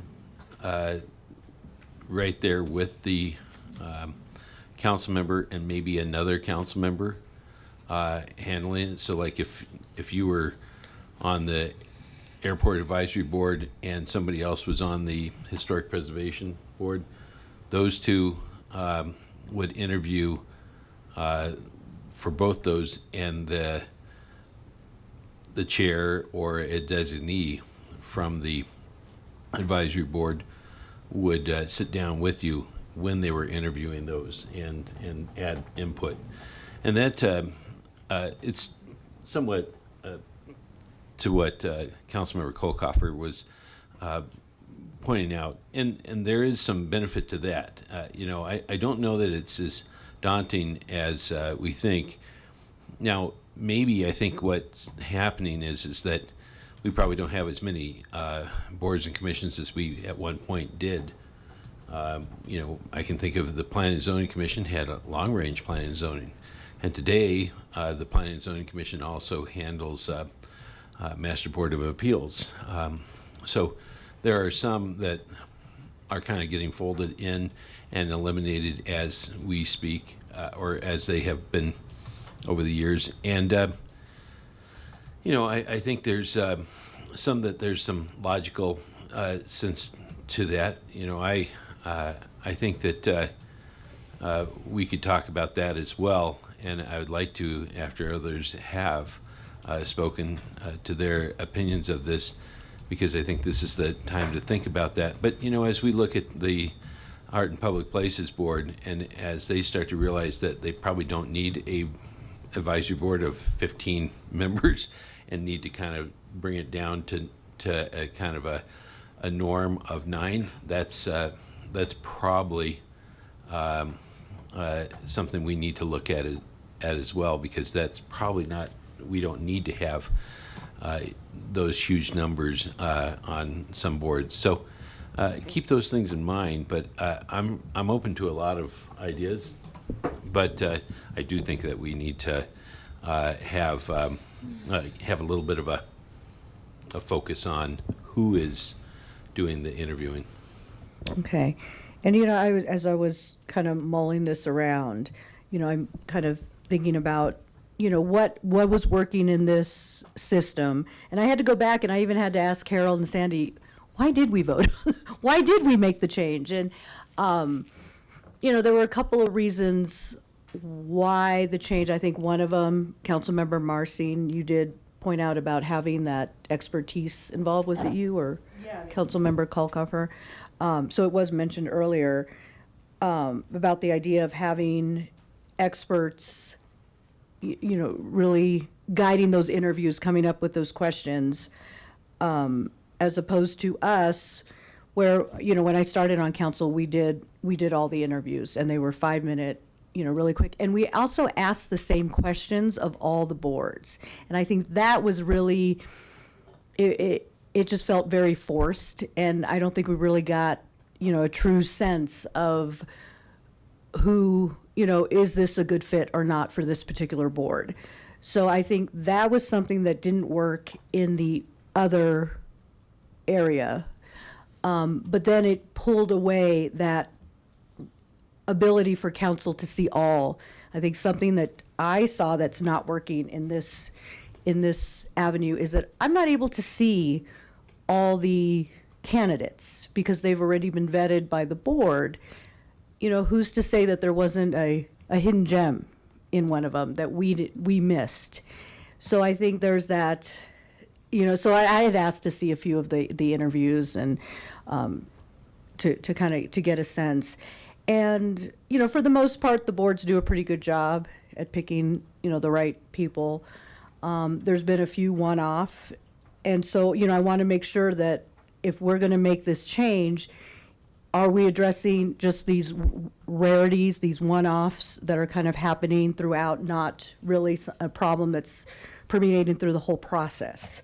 So kind of what's working, think about what's working, what's not working, what is the problem we're trying to solve, and maybe it's something that we take, we interview all the board members or all the applicants for some boards, not all of them. I mean, there's ways to look around it. I just kind of wanted to add a little historical context, but also, like, what's the problem we're trying to solve? Where do we want to go from here? So I'm going to pass it over to Councilmember Popkin. Great segue. I want to answer the question that I think we're trying to solve. I think we're trying to solve for a couple things. One, kind of a more modernized process, or the problem really would be that maybe we're a little bit antiquated and don't get kind of the full, the optimal amount of information to make a decision. And two, I think we can solve for a more efficient process for council in particular. So actually, almost identically had the same suggestion that Councilmember Kalkoffer had, so he gets the credit for this. But I want to wholeheartedly second that approach. I think that would be a really interesting approach to pilot, where you have a nominating committee basically from a subset of each board, the city council liaison, and the staff liaison. So you have a staff perspective, you have the city council liaison who can kind of be that ambassador between council and here. And then radical proposal, council doesn't interview. And we look to the input from the liaisons and the nominating committee, their recommendation, plus the written questions, and we still provide the recordings. From, like, those recordings would still exist from the interview. So council can still see, if you want to dig into it, who applied. So it doesn't take away our visibility. It just actually saves our time and some staff time and coordination on this. And it's usually a Saturday morning. For in case that changes your thoughts on this, like so far, at least in my short tenure so far, it's been 2 Saturday mornings, right, per year that we're doing that for 3 to 4 years. So yeah. Oh, and I'm the small end of that that time effort. So I don't actually think we lose much if we take if we have the recordings available, so we can watch them. You could still watch them on your own time, but now you're watching this over dinner or breakfast or cleaning, doing laundry or whatever. The city council still has a role and a presence in the actual interview process, and the board still has some say in kind of what they want to do. That's the two-part suggestion here, building off of Councilmember Kalkoffer's suggestion, and I think incorporating a lot of the spirit of Councilmember Marsing's suggestions too. The two other things I'll toss out here. One, I think we could probably benefit from adding 1 to 2 more written questions in the application. I think it's easier for us to review more information in writing than like watch a conversation. I also think that's actually a little bit less intimidating to community members and a little bit more equitable for people who maybe are still figuring out kind of what their comfort level is engaging in this way. An interview process is much more comfortable for an extrovert, and I say that as one. But I don't think we want to make a process that is heavily biased towards a single type of personality. You get more outspoken people and not necessarily always the most thoughtful. And I think we want a combination, or we want that optimal balance of both, where possible. And so I think a little bit more of a written shift, not to say we don't have that interview, but you take one of the interviews out and you add a little bit more of like 1 to 2 more questions. I'm not saying like, the Magna Carta as an addition there. But we add 1 to 2 more written questions that maybe the boards can help shape what questions they want to ask in going forward in those processes. And then that's all the more data points that council has to review, that the nominating committee from each board has to review, and that we can ultimately consider as part of that package. So that from an interview process, those are kind of the suggestions there. I'm open to other parts to kind of enhance this approach. The last thing I'll say, unrelated to that piece of the process, is I think we need to learn from what recently happened, and we just need to codify the fact that no current board member who is reapplying should be allowed to serve on that nominating committee. Yeah. I thought that was kind of like universally. Kind of like a don't walk out in the middle of the street. I thought that was Don't walk out in traffic. Thought that was a universally Yeah. accepted principle Sorry. in kind of any corporation, board, government, or whatever, but it seems like that wasn't. So No. let's make sure that we codify that clearly For and that say that too. no current board member who is reapplying shall serve on the selection committee or nominate committee, Yeah. or even vote on the recommended Yes. slate Yes, for council. Absolutely. So I think that hopefully goes without saying, because I thought it was without saying before, but let's say it because it seemed like it needed clarity. Okay. So those are the couple suggestions I wanted to add. So, and I'm going to actually, before going to the next person, since we're fresh off of what you said, I'd really like for, well, I mean, is there a legality piece in there? Or I think more for Don, as far as workload, to go to, as we're changing process, we also have to think about, have we really muddled the process so much that it's hours of, it's time consuming?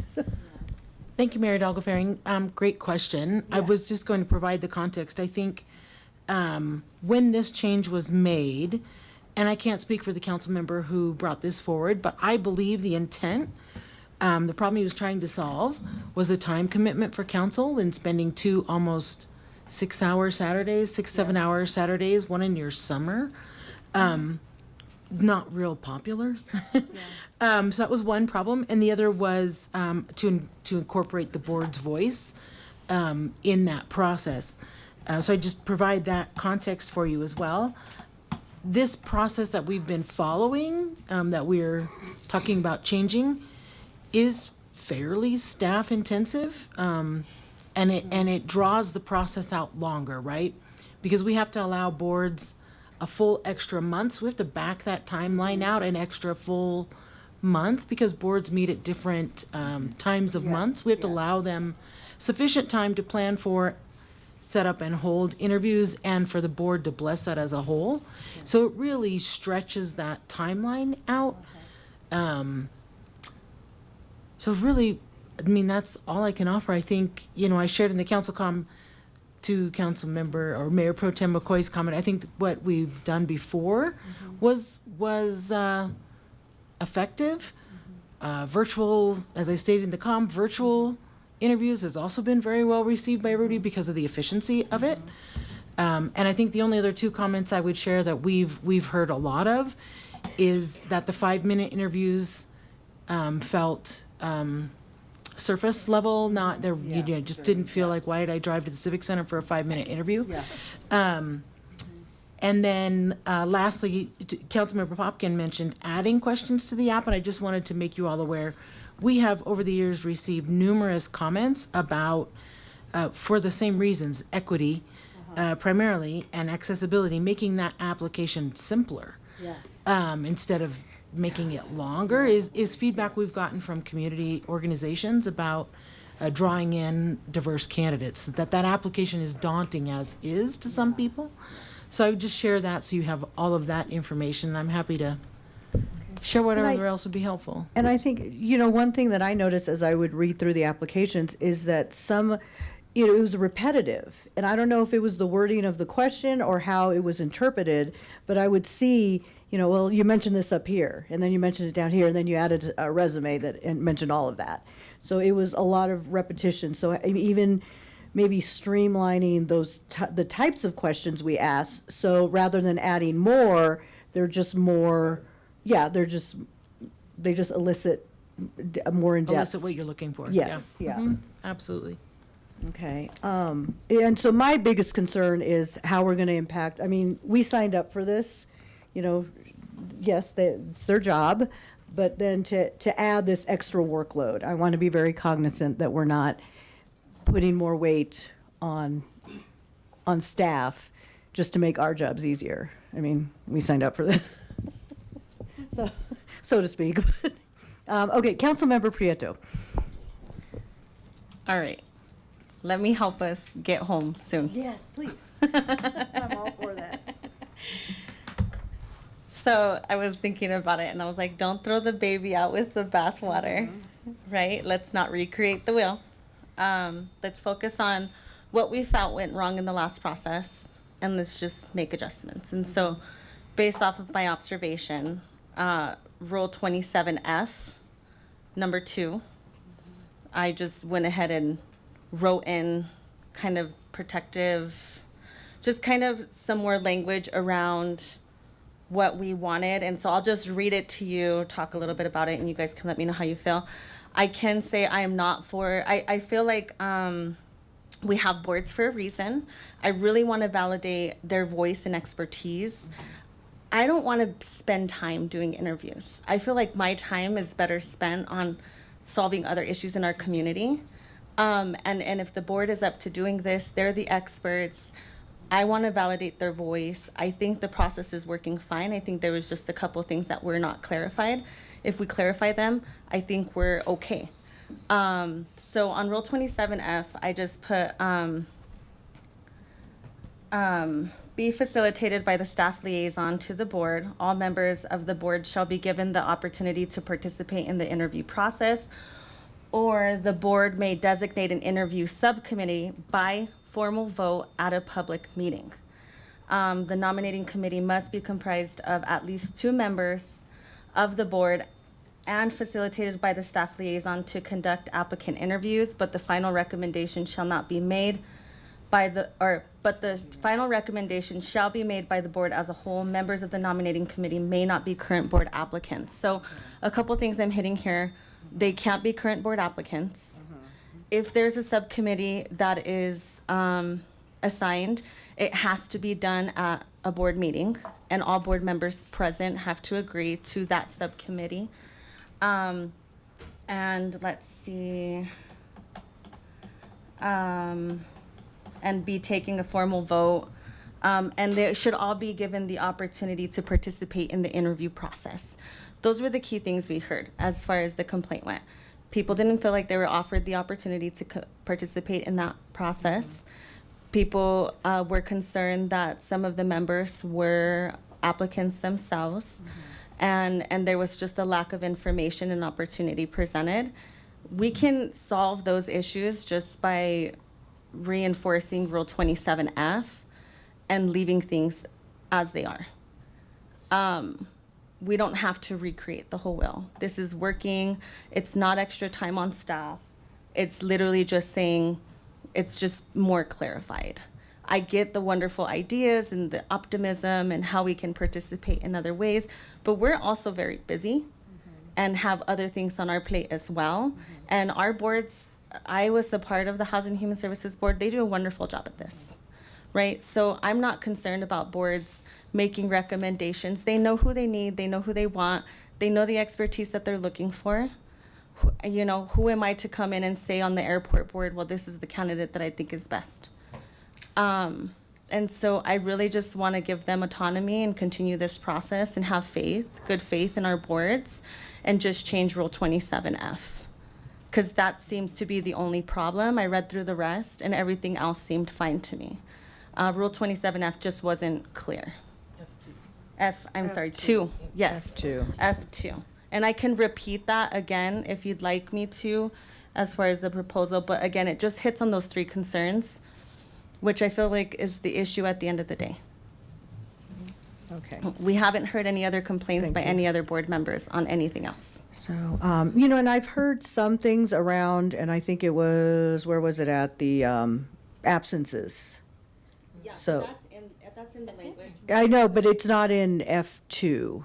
Oh, no, it's not in F2. But No, it's not in F, it's further down. Yeah. So, Yeah, it's Yeah. already in there, so that's pretty clear. I think it shows it twice, if I'm not mistaken. 3, okay, yep. So just making sure that that's applied. Councilmember Christ. Thank you, Mayor. I agree, we should just stick with F2. I agree the board should have autonomy, and I think we need to empower them more and not take on, more on ourselves. Also, I never like to let a volunteer get away. So sometimes, and so I would like to add to J, it says where there are fewer applicants and seats available, yada, yada. And then at the end of that, I would like to say when there's an excess of candidates for one board and a shortage for others, council may offer qualified candidates appointment to an alternative board. Because often we'll have a lot of candidates, but then we don't have enough for another board. And if you've already volunteered, why not take an open seat someplace else that you might be interested in? Is that something we can That could be. mandate? Is that a Eugene question? No, like, so I'm saying if somebody had applied for Parks and Rec and there's a bunch of people in Parks and Rec, say, hey, why don't you go to Master Boards of Appeal? Go ahead. So I think we could handle that after you make appointments. Then we could then survey the remaining applicants. Are you interested in a seat on XYZ? Then we'd have to bring those back. It'd be a secondary process. I think we could handle that if you'd like us to do that. It'd be good to add the clarity here so we have good instruction. But I think we could do that. Okay. I like volunteers too. Yeah. Okay, and then, yes, Eugene. Mayor and Council, Eugene May, City Attorney. Just so you know, the charter provides broad discretion to council. The language is, the council shall establish policy for appointing members. Okay. So you really have a lot of discretion as long as there's no discriminatory intent and, bad things. You can really devise the process how you see fit. Did you want to add? Well, I would make that motion, but maybe it's a combined one if we're going to change F2. Don, how do you want these? Do you want these, we make a motion to change each section one at a time, or would you want the whole package? I would prefer section by section. Section if by you'd like us- section. Yeah, if you'd like to So- amend section J, Okay, that well, would be one motion, and then go back to be F2, another. be another, okay. Before Councilmember, so Councilmember Chris, do you have a motion to make, correct?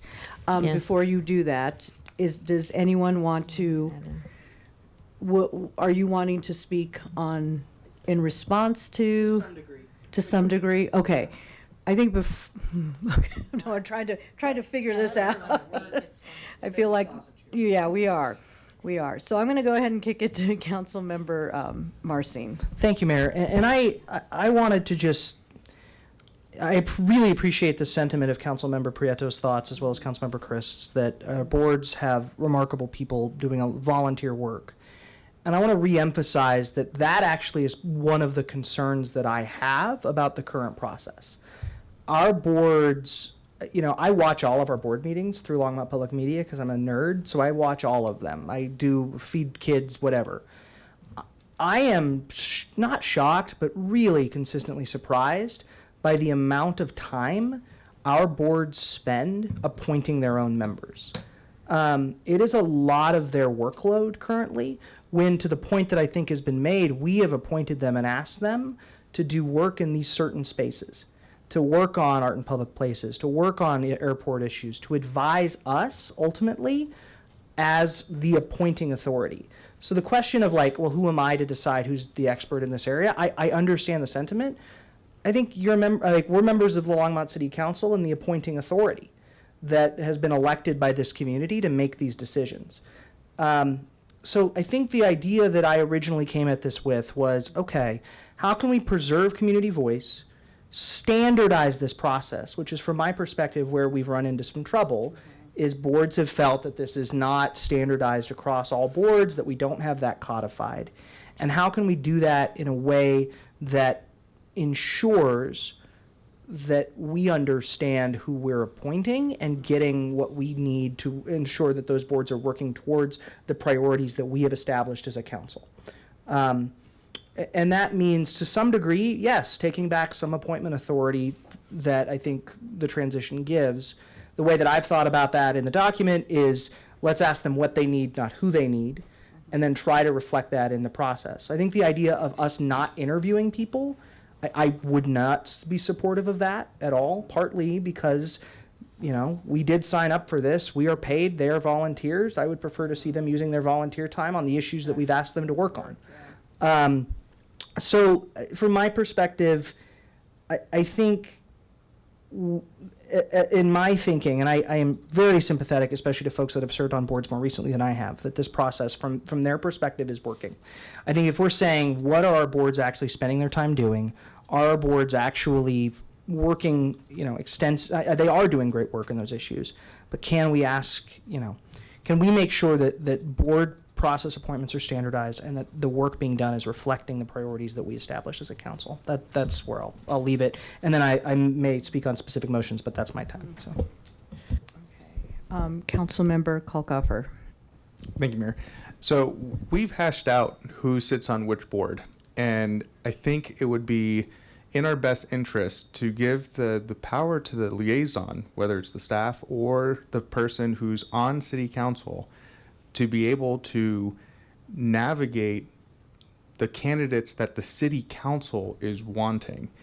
I think we're not adding that much time. When I was on the chair of the transportation board, there was city staff, there was a recorder there as well, so 2 city staff, and then 2 board members. The only person I'm suggesting is added to this nominating committee is us, the city council liaison, because we know what we are looking for, and then we can make that decision. We can talk amongst ourselves in a meeting saying, hey, I have 3 great candidates, only 2 seats.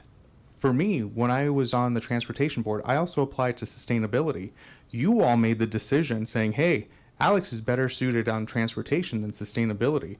I think by having one of us in that interview process, we can be that conduit to figure out who we need somewhere else, and we can play the chess, because we've already played that chess trying to determine who sits on which board. And we need to empower ourselves to be a part of that interview process and be a part of that nomination committee.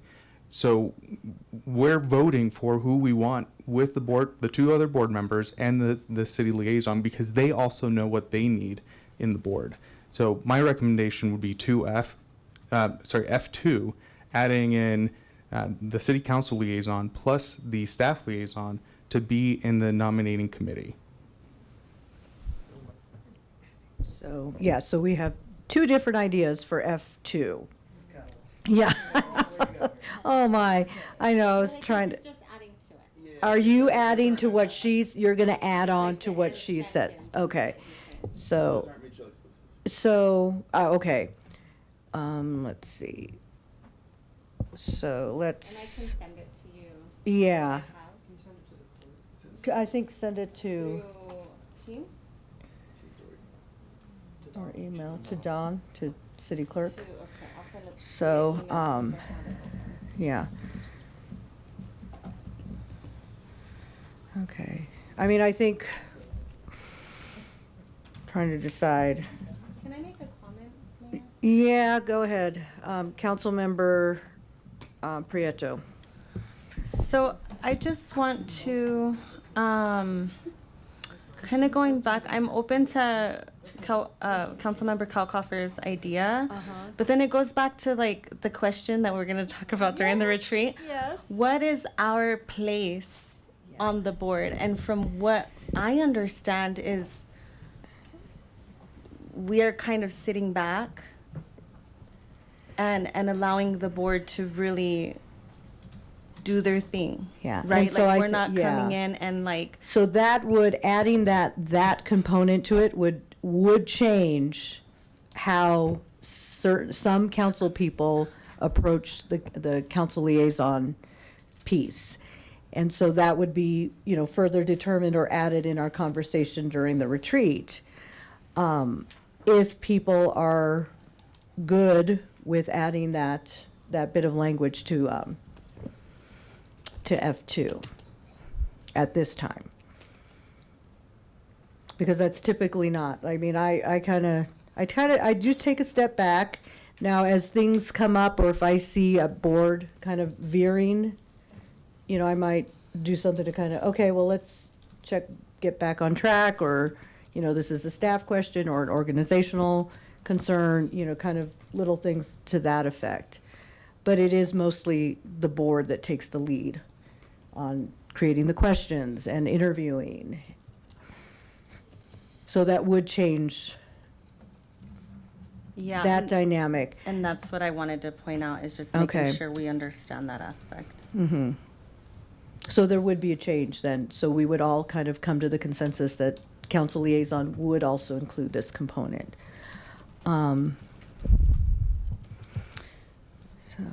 Council, or actually, I'm going to kick it over to Mayor Pro Tem. I hear many of these arguments, and I agree with what Councilmember Pareto was pointing out in regards to some of those changes, and I hear what Councilmember Kalkoffer was saying. What we have here is a situation where the Housing and Human Services Commission and the Transportation Commission were doing what most boards should be doing. What we had here was and we occasionally have this happen, is a board that kind of went a little bit off, up into left field, and that's where the problem occurred here. And they somewhat brought it on themselves for not following some of the standardized sort of expectations. I mean, this had been laid out earlier. Eugene talks to all the boards that they're coming in, or somebody from his office does, about expectations. And this was pretty simple. there was nobody there that didn't understand that they probably shouldn't have people that were also applicants, interviewing. That was pretty obvious. I think there was a somewhat of an intentional aspect of not doing that, and that was an exception, not the rule, and certainly not the norm here. And that's why we've called them out and brought this to our attention.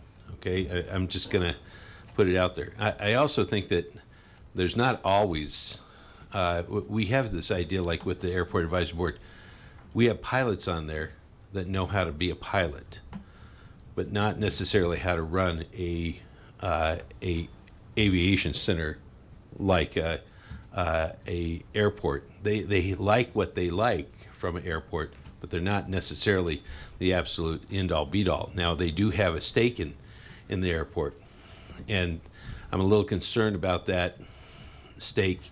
It's become somewhat of an 80-year little kingdom going on there, and I'm concerned about the legitimacy of that, and I would like us to consider reviewing that, because I think, to be honest with you, it is not exceptional to have that sort of entity under just transportation along the Front Range, with many people who have different interests here as a piece of the puzzle of our transportation. I think that we have a very capable, competent transportation advisory board that is able to walk and chew gum and have a conversation at the same time. And I think that what we really need is a relook at that. And so I would propose that at some point we have that conversation, and I'd even make that into a motion if people would be considering that we look at that, because we have other groups that that have folded in responsibilities into that. But back to this, I think that to your 2 points, I think it's something that we could live with. But again, to Councilmember Marzin's point, that we signed up for this, I think that's the bigger picture. If we want to do some sort of wordsmithing a little bit on F2 to what it has been so far proposed, I think we should look at that. But I'm deeply concerned about the ability of this particular board to continue as it is, and I think we really need to consider a change there, a big change there. So, and as I'm trying to work through this and look at best approach, so for me, and this is where I think I'm struggling with my own mindset, and I want to, I think what Councilmember Marcin said, standardize the process, make it easier, not more challenging. The process that we have right now is very laborious for staff, because there's so much front loading with getting these interviews set up with each of the advisory boards, because they meet at different times throughout the month, then kicking it back to us, and all the back and forth and scheduling interviews and what have you. So looking at what standardizing the process. So whatever, I think for me, whatever the process is, I would like to hear from Dawn as far as, is it going to be manageable, or is it just too convoluted and complex that it's just going to take hours, and it kind of deviates from other tasks that you're designed, that you have to navigate. Are you looking for feedback? Yeah. On these ideas at the moment? Yes, as these ideas are coming out. I think, Mayor, we've been working with this current process. Mm-hmm. So any revision to this process is not necessarily going to increase workload. Okay. When you do look at workload, in this current process, interviews are being set up twice. Yes. So there is some repetitive action in there that Okay. you might consider if you're looking for efficiency. But we are already accommodating this process. So in that regard, I think if there's an improvement to be made, that'd be welcomed by everybody. Yes. For example, the suggestion of a nominating committee, one round of interviews, that would be a streamline because it would just be one Yes. outreach, one set of interviews to organize, and that in and of itself is a little activity. Yeah. Well, and I think, the other piece too is if it's included in our packet, all the interviews. So as you sent out, what was that, Microsoft? There was some platform that you all send our videos on. That, if that was included in our packet. So as we're making the final appointments and we're reading through individual applicants, watching the videos, that we can make those final appointments with all certainty if we choose to go that in depth. So rather than us interviewing, I guess as long as we have access to hear these people and we're just not like with the blindfold on, okay, well, the advisory board said we want these people, let's appoint them, so we can do our due diligence and watch the videos. I think, when I watched the past videos and then did the virtual interviews, I didn't get anything new out of interviewing them myself than what the video had already shown when they were interviewed by the board. So I'm willing, if the council, if this body so chooses, to just go with the videos, have those boards, and allow an opportunity for liaisons to participate in those interviews. I'm all for that. I was going to point out that council may divide panels of 3 to 4 members to conduct interviews. I did appreciate that, so it's not the whole council interviewing every single applicant, but kind of divide and conquer. But then I worry that that's going to create a more convoluted, trying to navigate it. Yeah, exactly. So I'm going to kick it over to Councilmember Popkin. Yeah, I just want to bring us all together here. Yes, bring us all together. I have a couple, maybe, actually, before I share a couple more thoughts and maybe try to pull this together, Dawn, could you just clarify for everyone's awareness, what is the current process? Or maybe I can take a stab at it and you can tell me where I'm wrong. My understanding is board members, prospective candidates apply. The advisory board basically creates a nominating committee where they work with the staff liaison to interview the candidates, all the candidates that applied. They then bring it back to the advisory board where they offer their recommendation to council. Council then interviews all the candidates? No, just the ones that are recommended, correct. And that's a 10-minute. Are not sitting on the board currently. So we're not. And just the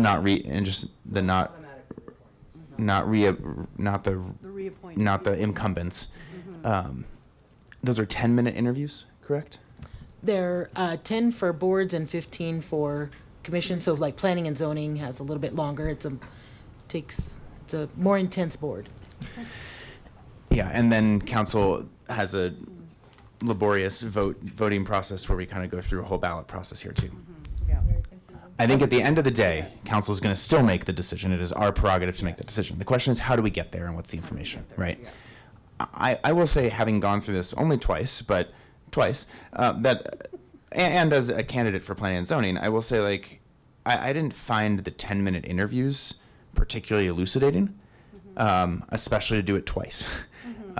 There were standard questions, and maybe we add 5 minutes to one of them, and to add a little bit more time, you get a little bit more depth from each candidate if we wanted early on.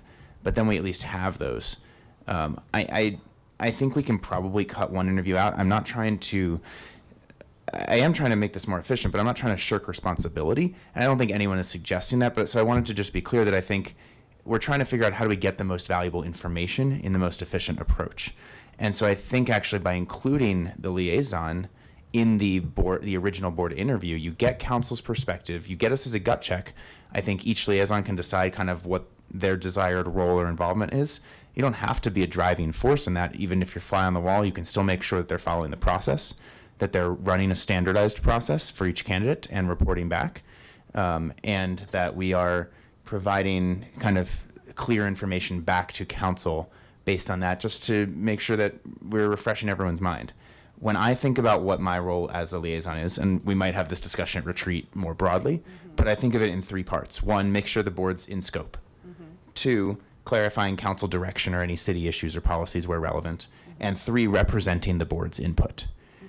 Then we make decisions on our own based on that input, that advice. And I think if we generally subscribe to those 3 roles in some way, shape, or form, more or less, then we're probably applying a similar approach and still letting the board be empowered and still giving us plenty of information to do this. And I think, to Councilmember Marsing's credit here, I think standardizing this process, even when it's just a couple bad apples, is really important.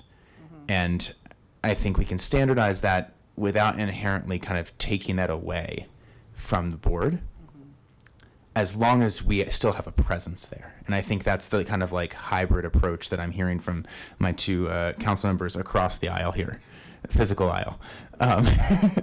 And so that actually, I think, achieves a lot of those similar goals. I'd welcome any perspectives to the contrary. I fully agree with, F2, the F2 suggestions. I think those make sense and address some of what we heard here. But I think from the spirit of efficiency for council, for staff, and for the boards, I think we could actually maybe cut out one of those interview processes. And if that means for staff also, like, you can set the nominating committee 2 months in advance of this process, so you just know who you have to schedule. Then you know what you're scheduling for, and it's okay. It's easier to schedule around multiple different board and commissions, but you're still only getting that all done before the council meeting, that where the decision is, right? That's how that would work, because you don't have to get it done before the council interview itself.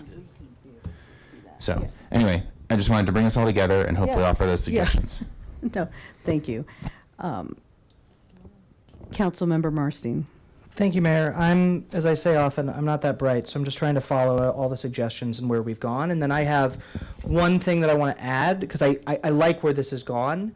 There's one piece that I think is really important to me, and I want to talk about that at the end. So what I'm hearing, the direction of the conversation, maybe this is helpful for staff too, is the subcommittee includes the liaison, right? The subcommittee conducts the interviews. They're all recorded, and they're all available for us to watch as part of our due diligence process, along with the other application materials. I'm also hearing that we clarify in the code, and I appreciate Councilmember Prieto, we clarify in the rules of procedure that no members who are currently applying for boards can serve on those nominating committees. So we do that. Is that what I'm hearing? I think that was Councilmember Prieto. The one piece that I'm going to I hope this is not too big of a wrench, but I am concerned about the echo chamber piece here in the recommendations process. I would be totally on board with this plan if we were to change the rules of procedure to tell boards that they can offer what we need and not the who we need. So they offer they interview, they go through the process, they can provide feedback without a formal recommendation on individual candidates.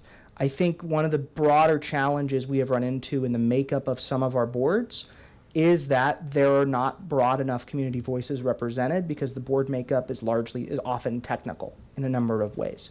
And being able to tell these boards, okay, you tell us what you're looking for without saying, because for those that don't know, when we get the sheets they're highlighted, they're bolded, this is the recommended candidate, this is who and I think if we are doing our due diligence, we'll understand who the board is looking to support. We empower our boards to do that without saying they're the ones that decide this. So I would be 100% on board with these changes to process if we could say, and if they even wanted to provide feedback on individual applicants without offering a formal, bolded recommendation to us, that's something I could get there on. Otherwise, I just don't think this does enough to solve some of the problems that I think we've run into. So that's where I'm at. And I'll put that out there and give feedback or thoughts about not offering the formal recommendation.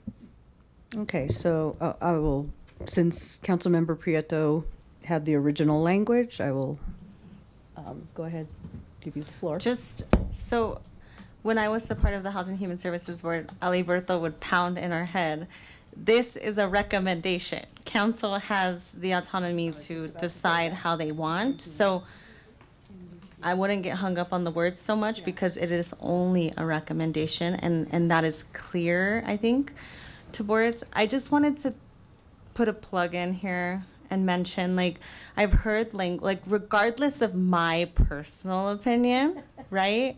I really try to be neutral, look at facts, and figure out like where in the process did things go wrong, why, and it is my observation that the board that we're referencing, this was not clear in the language, and so I want to make sure we're not saying like bad apples or ill intentions because we don't know that.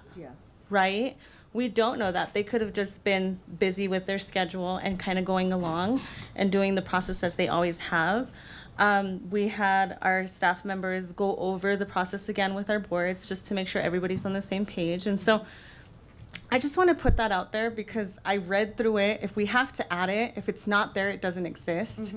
And it just takes me back to when my keyboard broke at work and the office manager is like, well, where's your old keyboard? Well, I threw it in the trash. Well, you're not supposed to. You're supposed to give it to me. It's obvious. No, it's not obvious. Right? To some people, it's not obvious. And so I just want to make sure that we're being very mindful of our words and how we're painting this picture. Assume positive intent. Assume positive intent, right? And know that, hey, it wasn't clear, and let's straighten it up.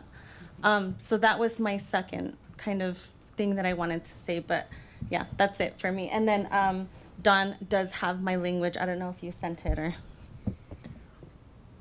I have the language. I can Okay, put it if there's a perfect. motion. I just wanted to add, sounds like you might be close to a motion. Yes. Some boards don't have liaisons, so if we insert this language, and we would want clarity around Which boards do not have? Callahan is one of Callahan, those. uh-huh. The pension boards don't have liaisons. Okay.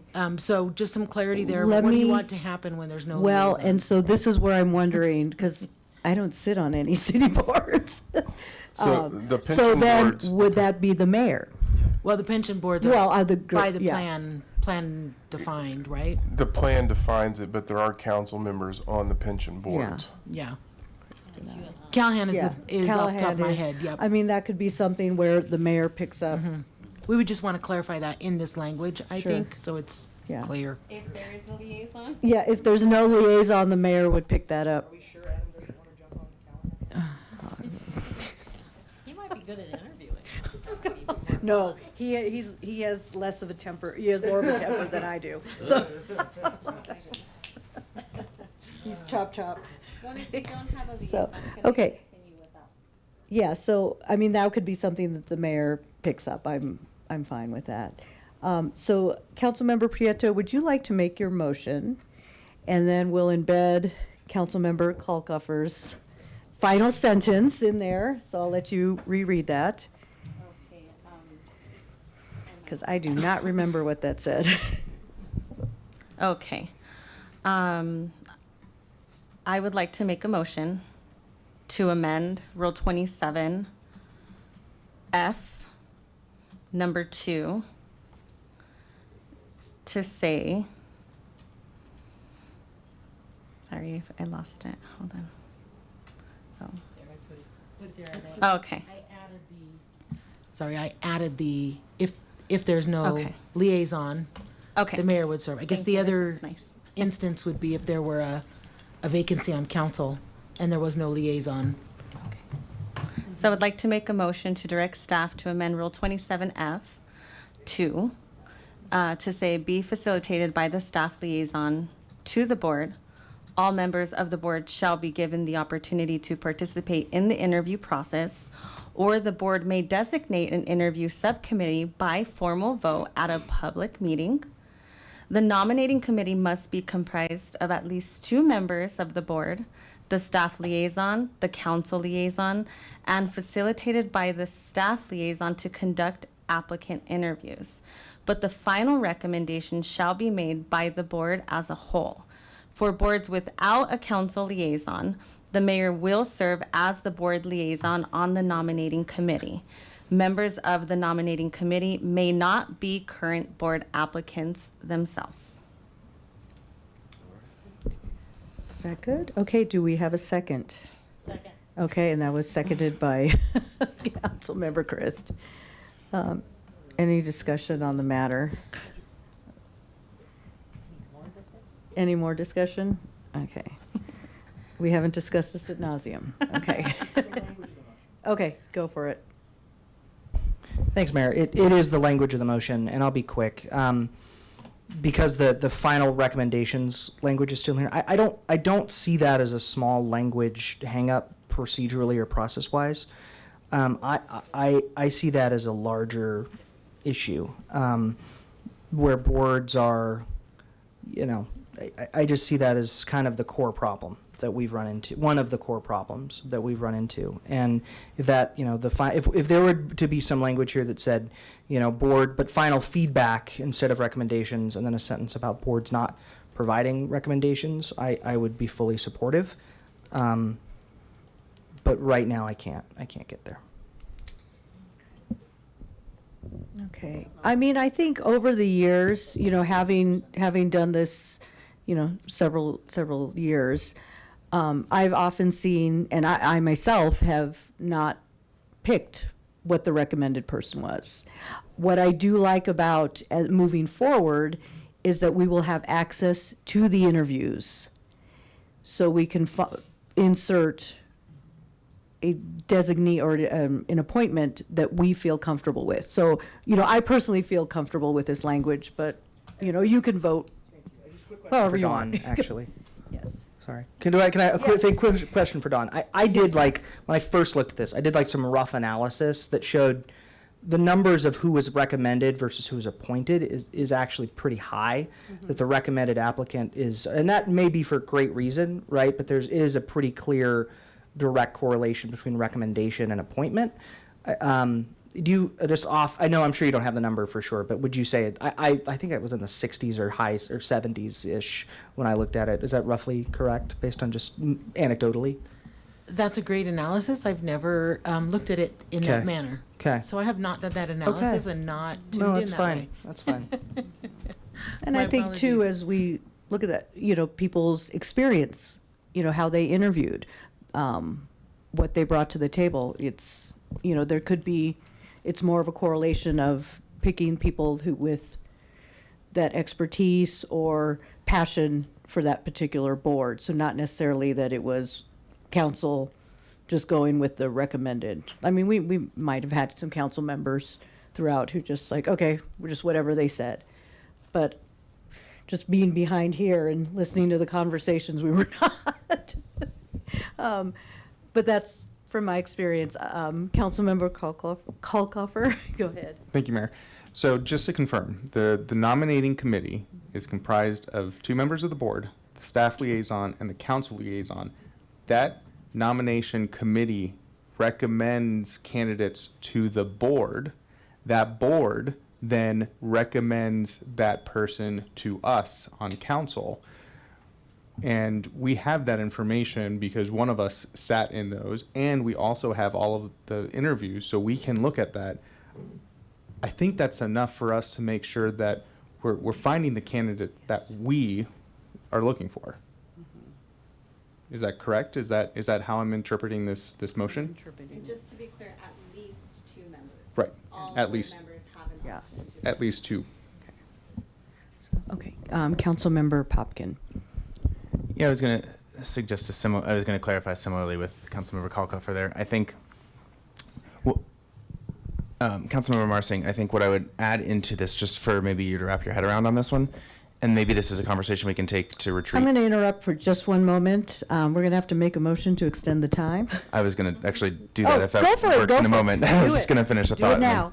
Yeah. So what I was just going to say to try to wrap this up. Yeah, I said the time. Do it first. Is that a privileged motion? Yeah. Because we have a motion. We have a motion on the table. Yeah, we have a I think we motion on can. the table. Well, if that. Okay. Okay. I'll make a motion to extend the meeting past 11 o'clock. Okay. All those in favor say aye? Or Aye. Thank you, John. do we have an option? Yeah, I can vote no. Okay. We can finish this off. Okay. carries 6-1. I voted against. So Councilmember Marsing, I think one thing maybe because I really do understand your concern, and as someone who was the board liaison to one of the main concerns in the past process, I very much understand where you and Councilmember McCoy are coming from on this. Sorry, Mayor Pro Tem McCoy are coming from this. What I will say is I think it's now we're shifting the onus of responsibility to the liaison for council a little bit too. And by having us be basically an observer, a participant in this process throughout the whole way, I would say if we agree on this approach, we're essentially shifting the responsibility to each of us to be partners in this process, ideally proactively, but also if necessary, representing kind of the strengths and the weaknesses of both the process, as I did as liaison before in the process we're referring to, and substantively on the merits of the strengths and potential gaps of candidates. And I think from that discussion, from the boards, from the interviews, we have a front row seat to that, and we're an active participant in it. So hopefully that alleviates the perception or concerns that I think you are legitimately raising, because I do think it actually does help standardize that and shed a little bit more light and accountability into the process that hopefully isn't needed. But going forward does kind of help to crystallize that. Okay, and so our last comment or question, Mayor Pro Tem? Yes, Eugene, as we look here, is there any exposure to having a staff liaison be part of that, and with the language of a recommendation? I just wonder if maybe if we took out recommendation, then it would take the exposure away from staff being a recommending body. As I understand the process, it's the board who's making the recommendation. It's a nominating committee. It's one step removed, right? The staff liaison's participation ends after they present their recommendations to the board, but it's the board who's making the recommendations to the council. So I don't think so, and I think the staff liaisons will determine their own roles. I imagine they would probably be more observers, more helping the council liaison make sure the process runs smoothly and reflects council's priorities. We're here to serve council. Staff is. Okay, because I just thought, that would solve taking that wording of recommendation out. Okay, so let's go ahead and vote.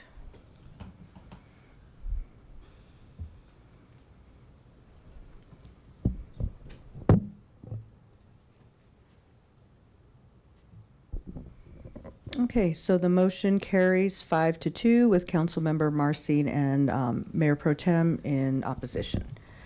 Okay, and then, Mayor, I just want to interject very Yes. quickly so it doesn't get past us. Yes. I know that there's probably another motion coming. yes. But the other area where we've would appreciate clarity is on whether or not you would like applicants who are reapplying.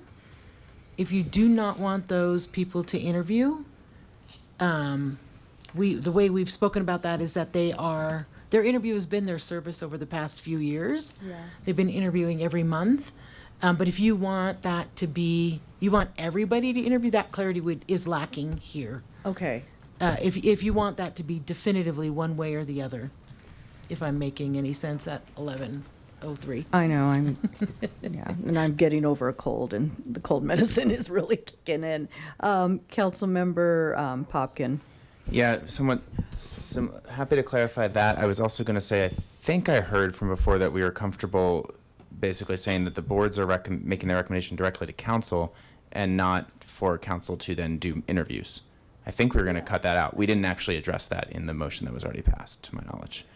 So we would just have to, that's under Rule 27, Clause F, where we would just, I think we just need to take out for which applicants council should interview for the announced vacancies. I think we strike that last part of the clause. So it would be including incumbent applicants and provide a written recommendation to city council. Which number was that? Was that This is number ju- no, five? it's or is just it- F, I believe. It's just in the F, the main body of Yes, F. Okay. it's just F0, effectively. And then we'll have to amend G as well. And K. Okay, so going back to F, do I have a motion to strike the language of council should interview? I have a process suggestion actually for time here. Yes. Dawn, if we gave you direction to basically remove parts of the rules of procedure that relate to council interviews for board members, would that be clarity enough to go in and basically adjust the relevant clauses there? Yes, that there's not an additional council interview, that you will have one interview. Yes. Yep. Yeah, And they then will we be could interviewing just just go for- in and strike that language? Yes. Okay, is that what you were looking to adjust? Okay. Yep. Then we don't need multiple. Correct. It's like F, it's G, it's K, and I feel like if I just say, just a motion to strike the council interview process specifically from this, such that it reflects the nominating committee recommending to board, the board recommends to council, council just votes on the slate. Okay. And Mayor and Council, rules of procedure are amended basically on 2 readings. So we'll bring it back and we'll have a red line. So you'll see what changes we made. I'll certainly work with the clerk to implement the direction from council. So you don't have to have it perfect tonight. Okay. We just want to make Good. sure we have clear direction Okay. on which, Because at 11:05, it's not going to be perfect tonight, Right. I'll just tell you. So does that, Yes, that's perfect. Do I have a second? Okay, so the motion was made to strike any reference to council interviews from Rule 27. The motion was made by Councilmember Popkin and seconded by Councilmember Kalkofer. Councilmember Marcy. Oh, it was not to the motion. Oh, Sorry, Mayor. okay, well, I'll let me see. Okay, let's go ahead and vote.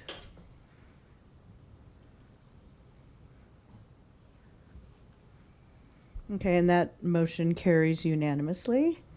Okay, and then, was there another reapply? Okay, so Councilmember Marcin. Thank you, Mayor.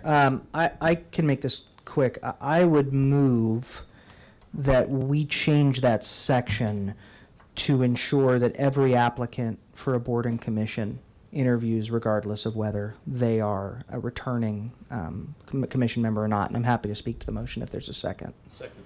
Thank you, Mayor. Mayor Pro Tem. Okay.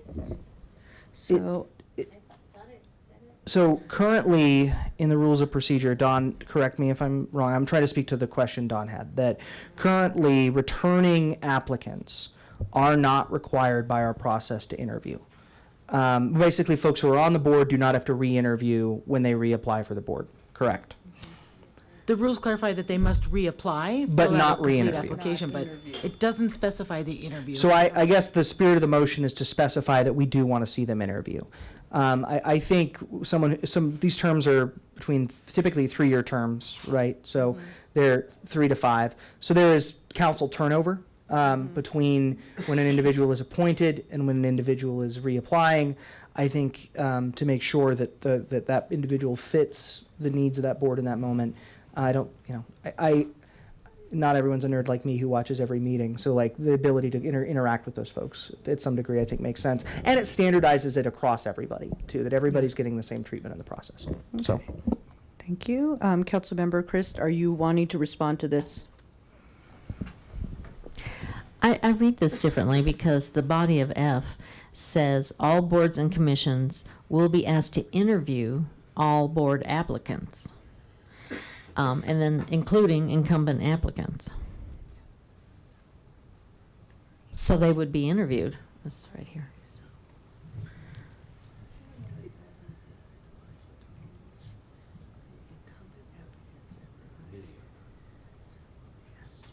has that been a process issue? Yep, you are not incorrect, Councilmember Chris. Does that mean I'm right?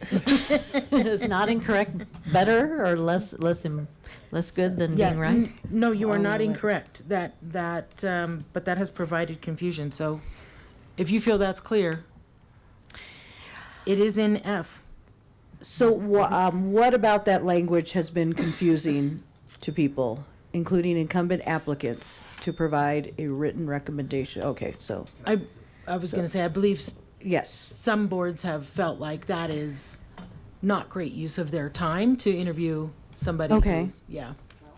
So they have chosen to opt out rather than follow it to the letter. I Okay, think there might also Councilmember just be a Pop. little confusion with how H is written, which says any applicant who is reapplying for the position who has had 3 or more unexcused absences during their current term on the board will not be interviewed.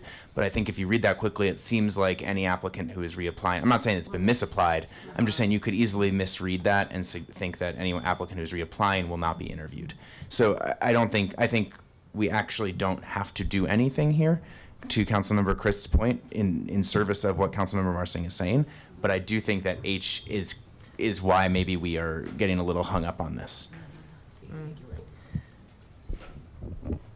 Okay. So we do have an open motion, and I'm going to let Councilmember Marsine. Thank you. I guess then I'm happy to pull back the motion. Perhaps then to withdraw the motion.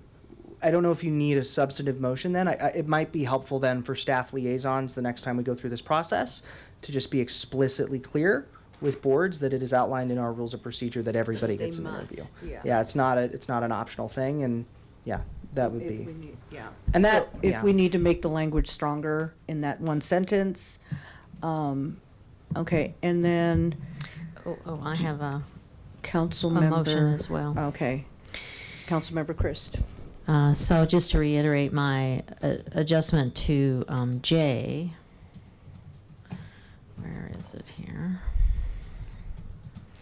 Which currently reads, when there are fewer applicants than seats available, council may make reappointments based solely on applications without requiring an interview of applicants. And I would like to add to that, when an excess of candidates exists for one board and a shortage for others, council may offer qualified candidates appointment to an alternate board. Suggest or recommend, I wouldn't, or yeah, you said offer. Yeah. Offer qualified candidates. Okay. Thanks. So the motion has been made to amend 27J and then add what Councilmember Chris said. And then it was seconded by Councilmember Popkin? Yeah. Okay. So do we have any Any comments? discussion? Questions? Okay. Okay. Let's go ahead and vote.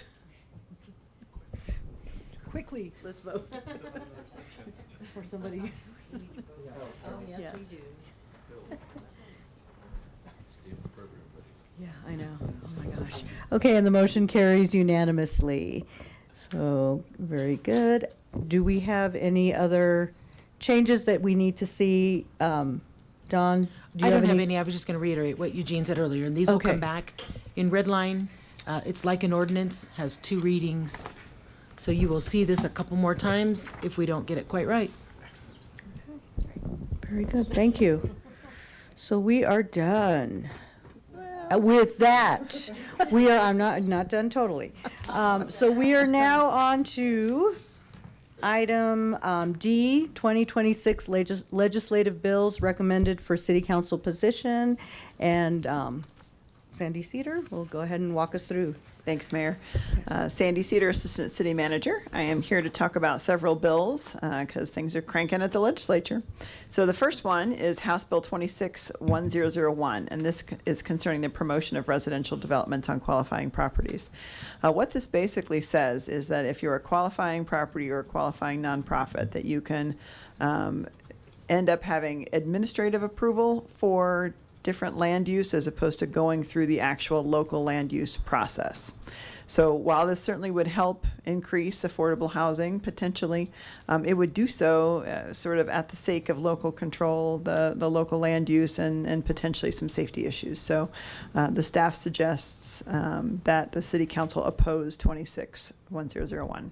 Okay, thank you. I agree with you. Were you going to make a motion? Yeah, we need a motion. So, were you wanting to make the motion? Thank you, Mayor. I would, Yes. because I have an addition. I move that we adopt an oppositional position to House Bill 1001. I would additionally move, and this is maybe a little different, that we request as a council a letter be sent, a more formal letter to our legislative body, specifically Senator Wallace, Representative McCormick, and Woog, expressing our opposition based on similar guidelines to what CML has put out, if that makes sense. So an additional note beyond what they would normally get that is more formal, if that makes sense. I didn't write out my language, but I'm happy to speak as to why. Second. Thank you. Yeah. So in addition to the opposition, I think, a lot of the things that we consider as a council are, and as a city, are land use questions about how we do this. And in the last several years, we have seen, and CML's talked about this to just a large degree, a pretty consistent effort beyond anything that I saw when I was working there, or to really address what are local issues in a number of ways at a state level. And from a state perspective, I certainly understand why. But this bill, I think, does some real harm to the ability of local governments to control their own destinies in their own communities. I think it would be helpful if we were very clear, beyond what we normally are, with our legislators about the potential harm that this bill could do to our ability to address the things that they hear about in their day-to-day conversations with their constituents. So my ask is essentially to oppose the bill and to be very, a formal letter on letterhead, all the things. And I don't know if that's unprecedented or not, or if there are any issues with that. But I think if there's any bill in this session that we're going to do that with, that would be this one.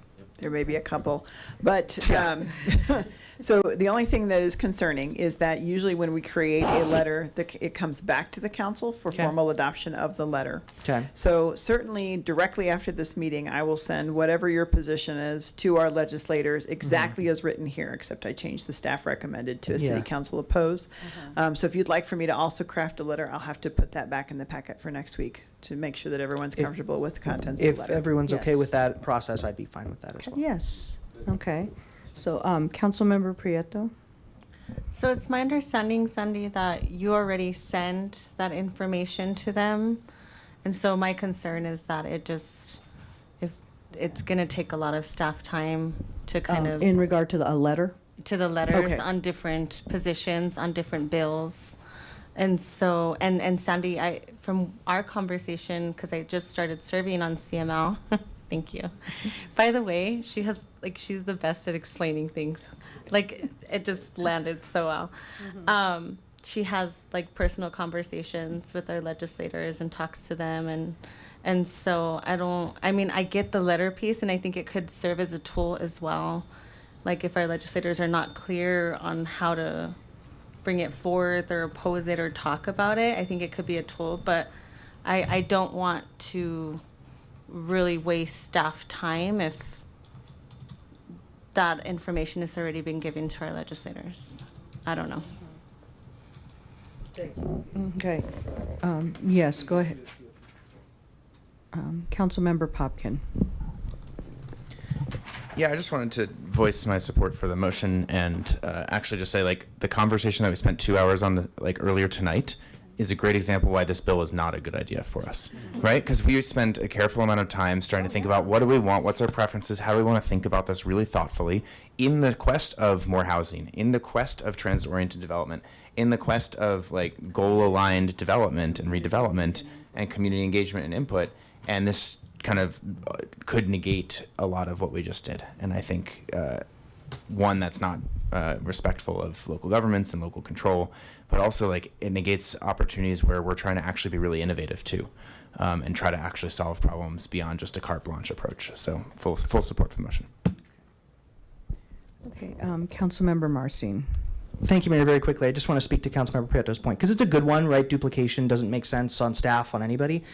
Having been the person that once upon a time got these emails from Sandy, I think from my perspective, if I got that weekly email or what have you from Sandy that listed, they are expecting us to oppose this bill.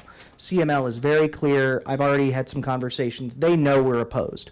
I think there's a difference between us mentioning our opposition and us formally declaring our opposition in a way that is undeniable for them, and in a way where they have to take that second look and say, is this bill really this big of a problem that my council would take the time to go about it in this way? I think we only have a couple bites at that apple in terms of over the course of a session, this bill creates, I think, unique harm for us as a community that taking that additional step will make a concrete difference. I would agree with you completely if I didn't think it would. I think it absolutely does make a difference in terms of our ability to clearly voice our opposition, especially with folks that care about what we think. Like if we were sending it to everybody in the legislature, nobody would care. Those three people who represent us, I think we'll see that, and if it even causes them to take a second look, that matters. So.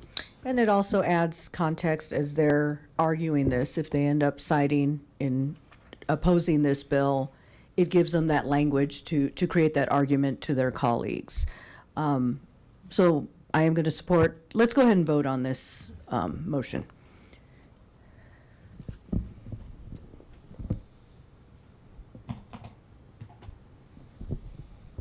Okay, and the motion carries to oppose House Bill 26-1001 is carried unanimously.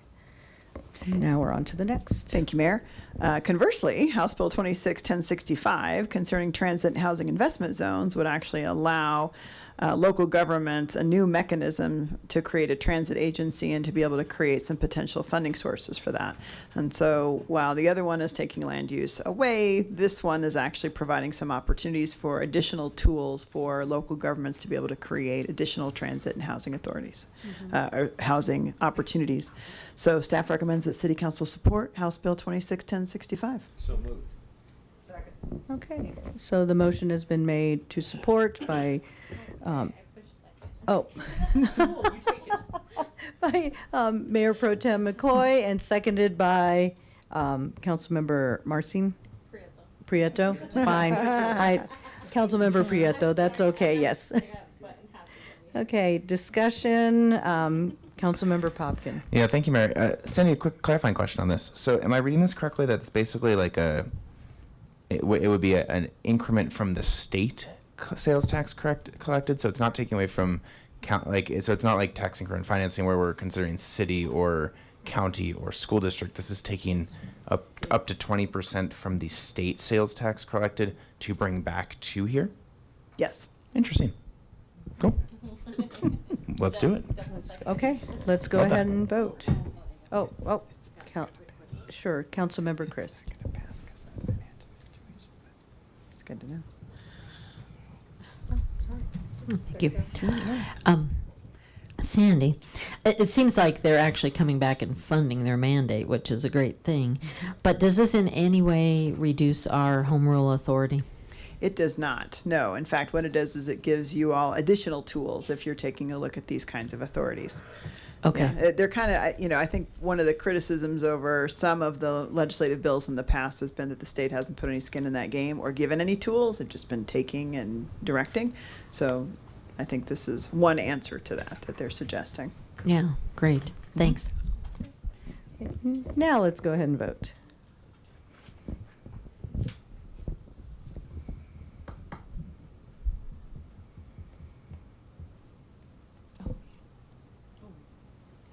See, yes, that's what I did with yours.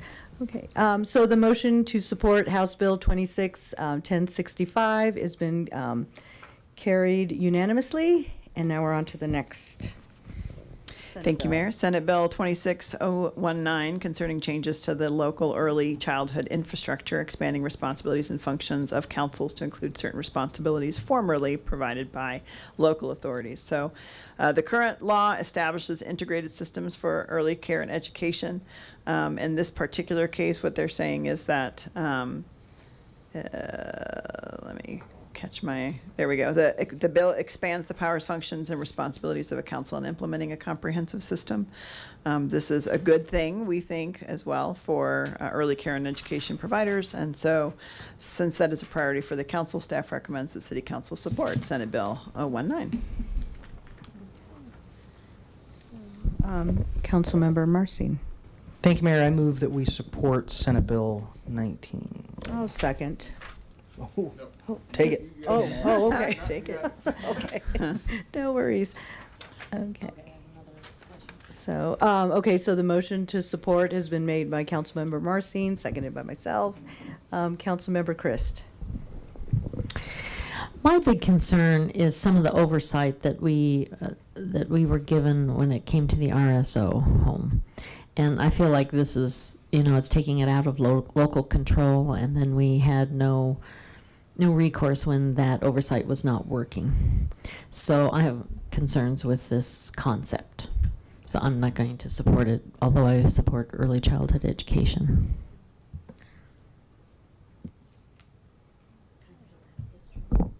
Okay, Councilmember Popkin. I didn't have the exact same concern as Councilmember Christ, but I was wondering if we could get a little bit more clarity either tonight or at a future date on what those expansion powers, function, and responsibilities are.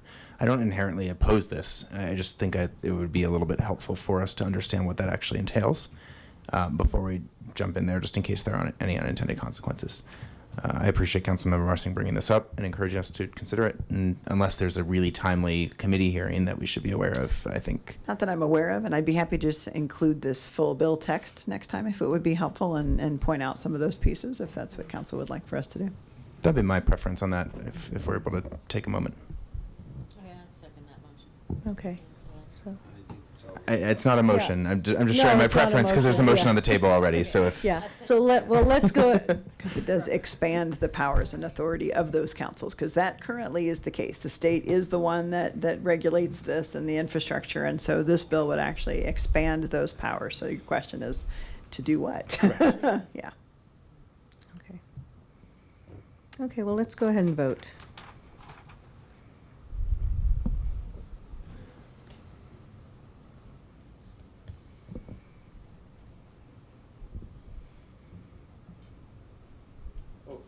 Clarifying question. Oh, I was going to say, I'm not sure. well, You can vote on go this ahead one, and yeah. turn on your mic before we finish voting. Councilmember Prieto. So there was the motion to support it, but Yes. then Matthew, Well, it wasn't a motion. but Sandy's gonna bring it back. So are we Are still? you going to? That's up to the council at this Okay. point. That's what I So- understood. So is it coming back to us? So do we even vote on it right now, or? The motion is to support, so, if you choose not to support at this time, then don't. So then but- should. so. But I think, so, yeah, it was kind of not at a good point to ask to bring it back. I would just assume, well, okay, go for it. Oops, I turned on the wrong mic, so go for it. So as a point of parliamentary procedure, we're voting on the active motion. If we We're voted, voting on the active if motion. my understanding is if we wanted to hold off to, like to get more information on this, we could vote it down right now. Ask for a separate motion would come following. So if you tend If we vote it down now, it'll be a no position, and then Currently. you can make the motion. Correct. Yes. And so we can make the motion there. So it doesn't mean you don't support it in this current, Yes. ultimately, it just means we want more information on that. So I just wanted to Unless Councilmember Marcin chooses to withdraw at this time. And I'm not pressuring you to do that. You don't have to. No, I'm not trying to pressure you, but that's just another option. Thank you, Mayor. I won't withdraw, but maybe a clarifying comment might be helpful in this moment before we close the vote, if that's okay with you, Mayor. Just generally speaking, so just a couple of things. For those that aren't familiar, the legislative website actually does a really good job of making all of this information fully available and every bill number, different breakdowns.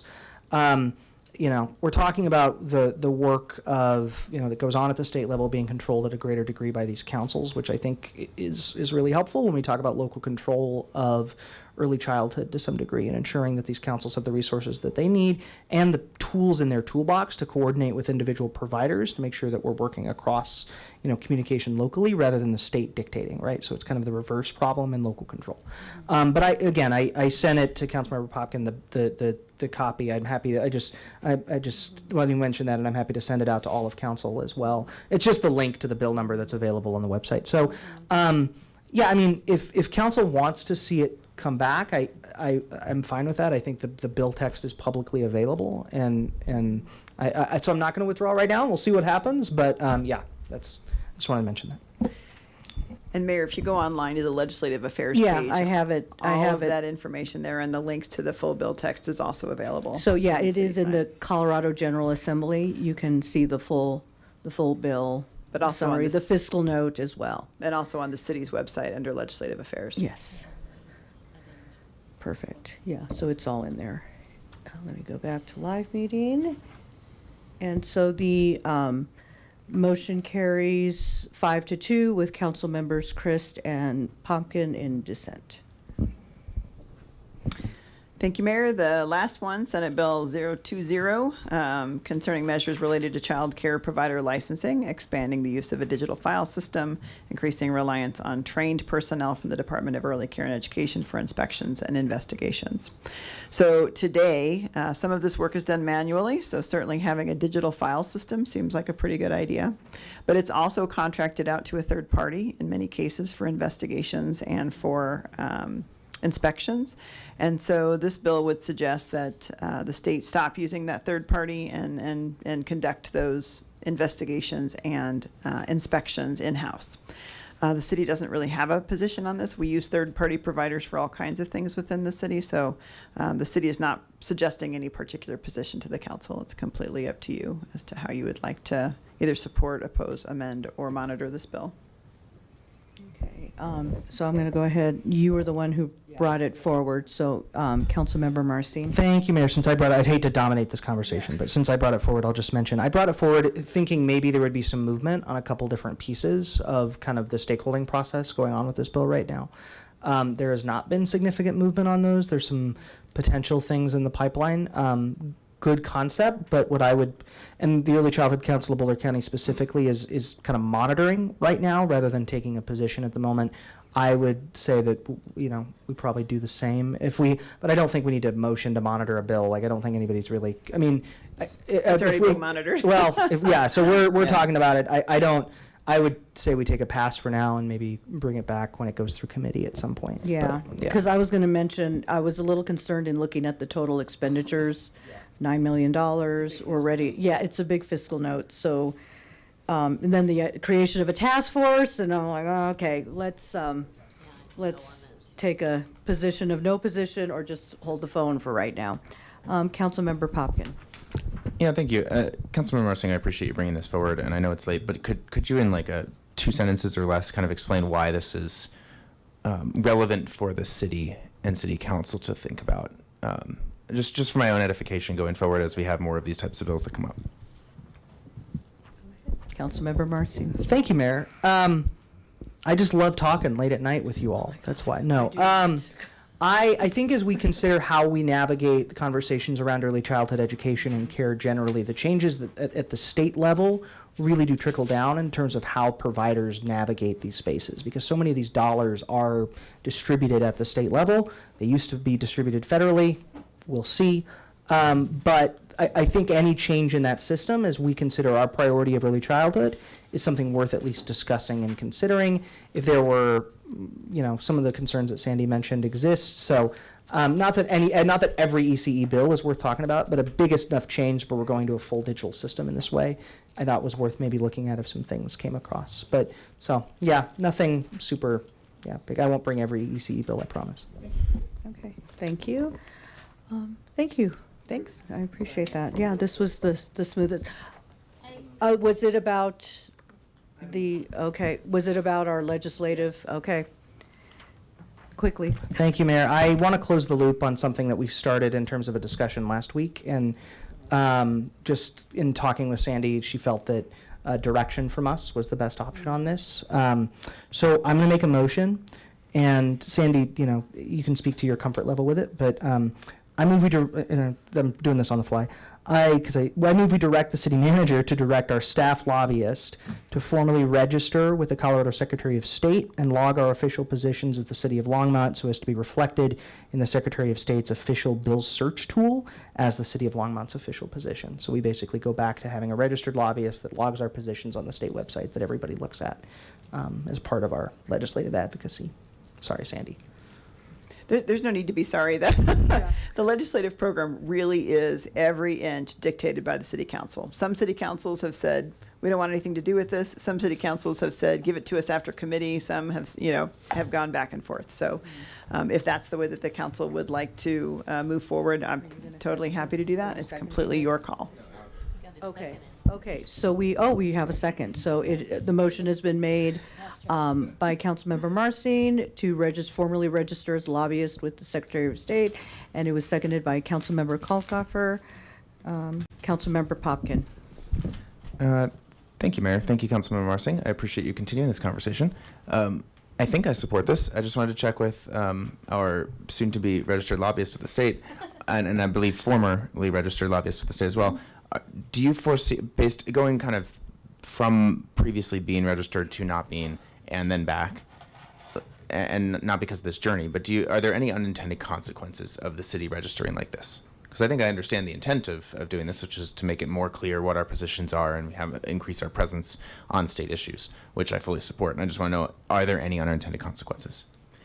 Certainly it takes a little more staff time. And in fact, Councilmember Marcin is the first person that ever told me that that ever mattered. So if it does, I'm all for it. Great, thank you. Okay. Yeah, okay. So That's are true. we? I can't take you on the floor. Sorry, Mayor, that's a Go good ahead. point. So as a registered lobbyist, I'm not allowed on the floor of the House or the Senate. So if you all did do some sort of an event, I wouldn't be able to join you once you got to the House So floor. there is an unintended consequence. I don't know that it's a huge, Yes. Yeah. You could, okay. Yeah, it's not, I wouldn't say that that's a huge, I mean, I haven't been on the floor for quite a while, so. Okay. Okay, get out there. No. Yeah. Yeah, before you're registered. Yeah. Exactly. Okay, well, let's go ahead and vote.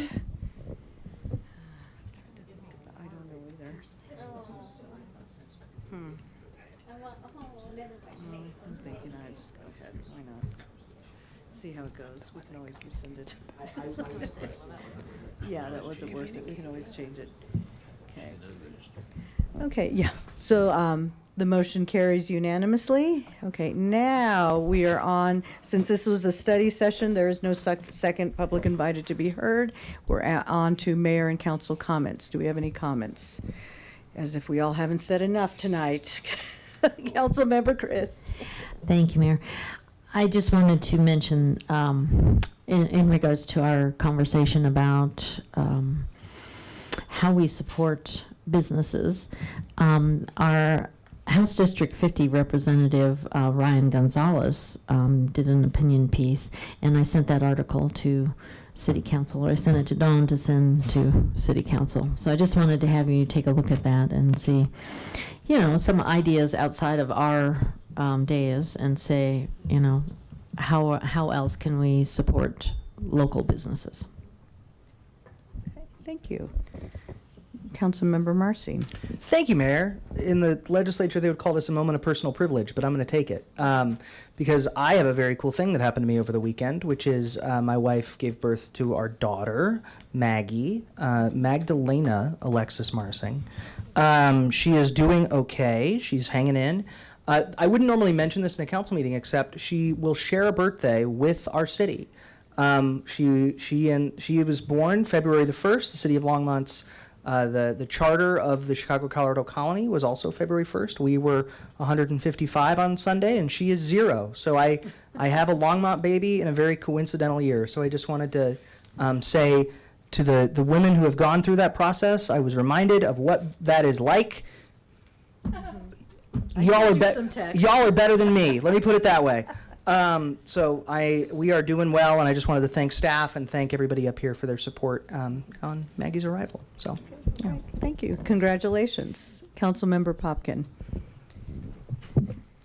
Thank you, Mayor. I just wanted to congratulate Councilmember Marcin, and also just building on Councilmember Marcin's comments on the flag earlier. I just wanted to note, as the newest city council member to Longmont here, one of the things that really does matter to me is the history, culture, and character of a community, and that's what actually partly drew me to Longmont. And for better or for worse, history comes in all shapes and sizes, and all kinds of flavors. And for better or for worse, it shapes where we are today.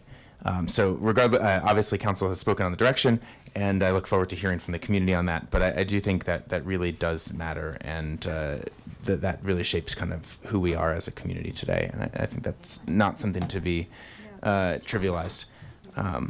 I also wanted to give a brief shout out to our city engineer and the transportation team. There was we had a new addition on the Greenway Trail of I think one of the final intersections along the St. Vrain Greenway where there wasn't a stop sign or an underpass now has that four-way stop to make it more clear to pedestrians and bicyclists. And I appreciate the very timely responsiveness to resident feedback that the city engineer and team provided. So appreciate all of that work behind the scenes and through and kind of over the course of the last 2 months. Great, thank you. So city manager remarks. No comments, Mayor, Council. Okay, city attorney remarks. No comments, Mayor. Okay, I thought you were gonna, like, really? Okay, so the motion has been made to adjourn. Do we have a second? Second. Okay, so all those in favor? Aye. Opposed? Okay, so we are adjourned.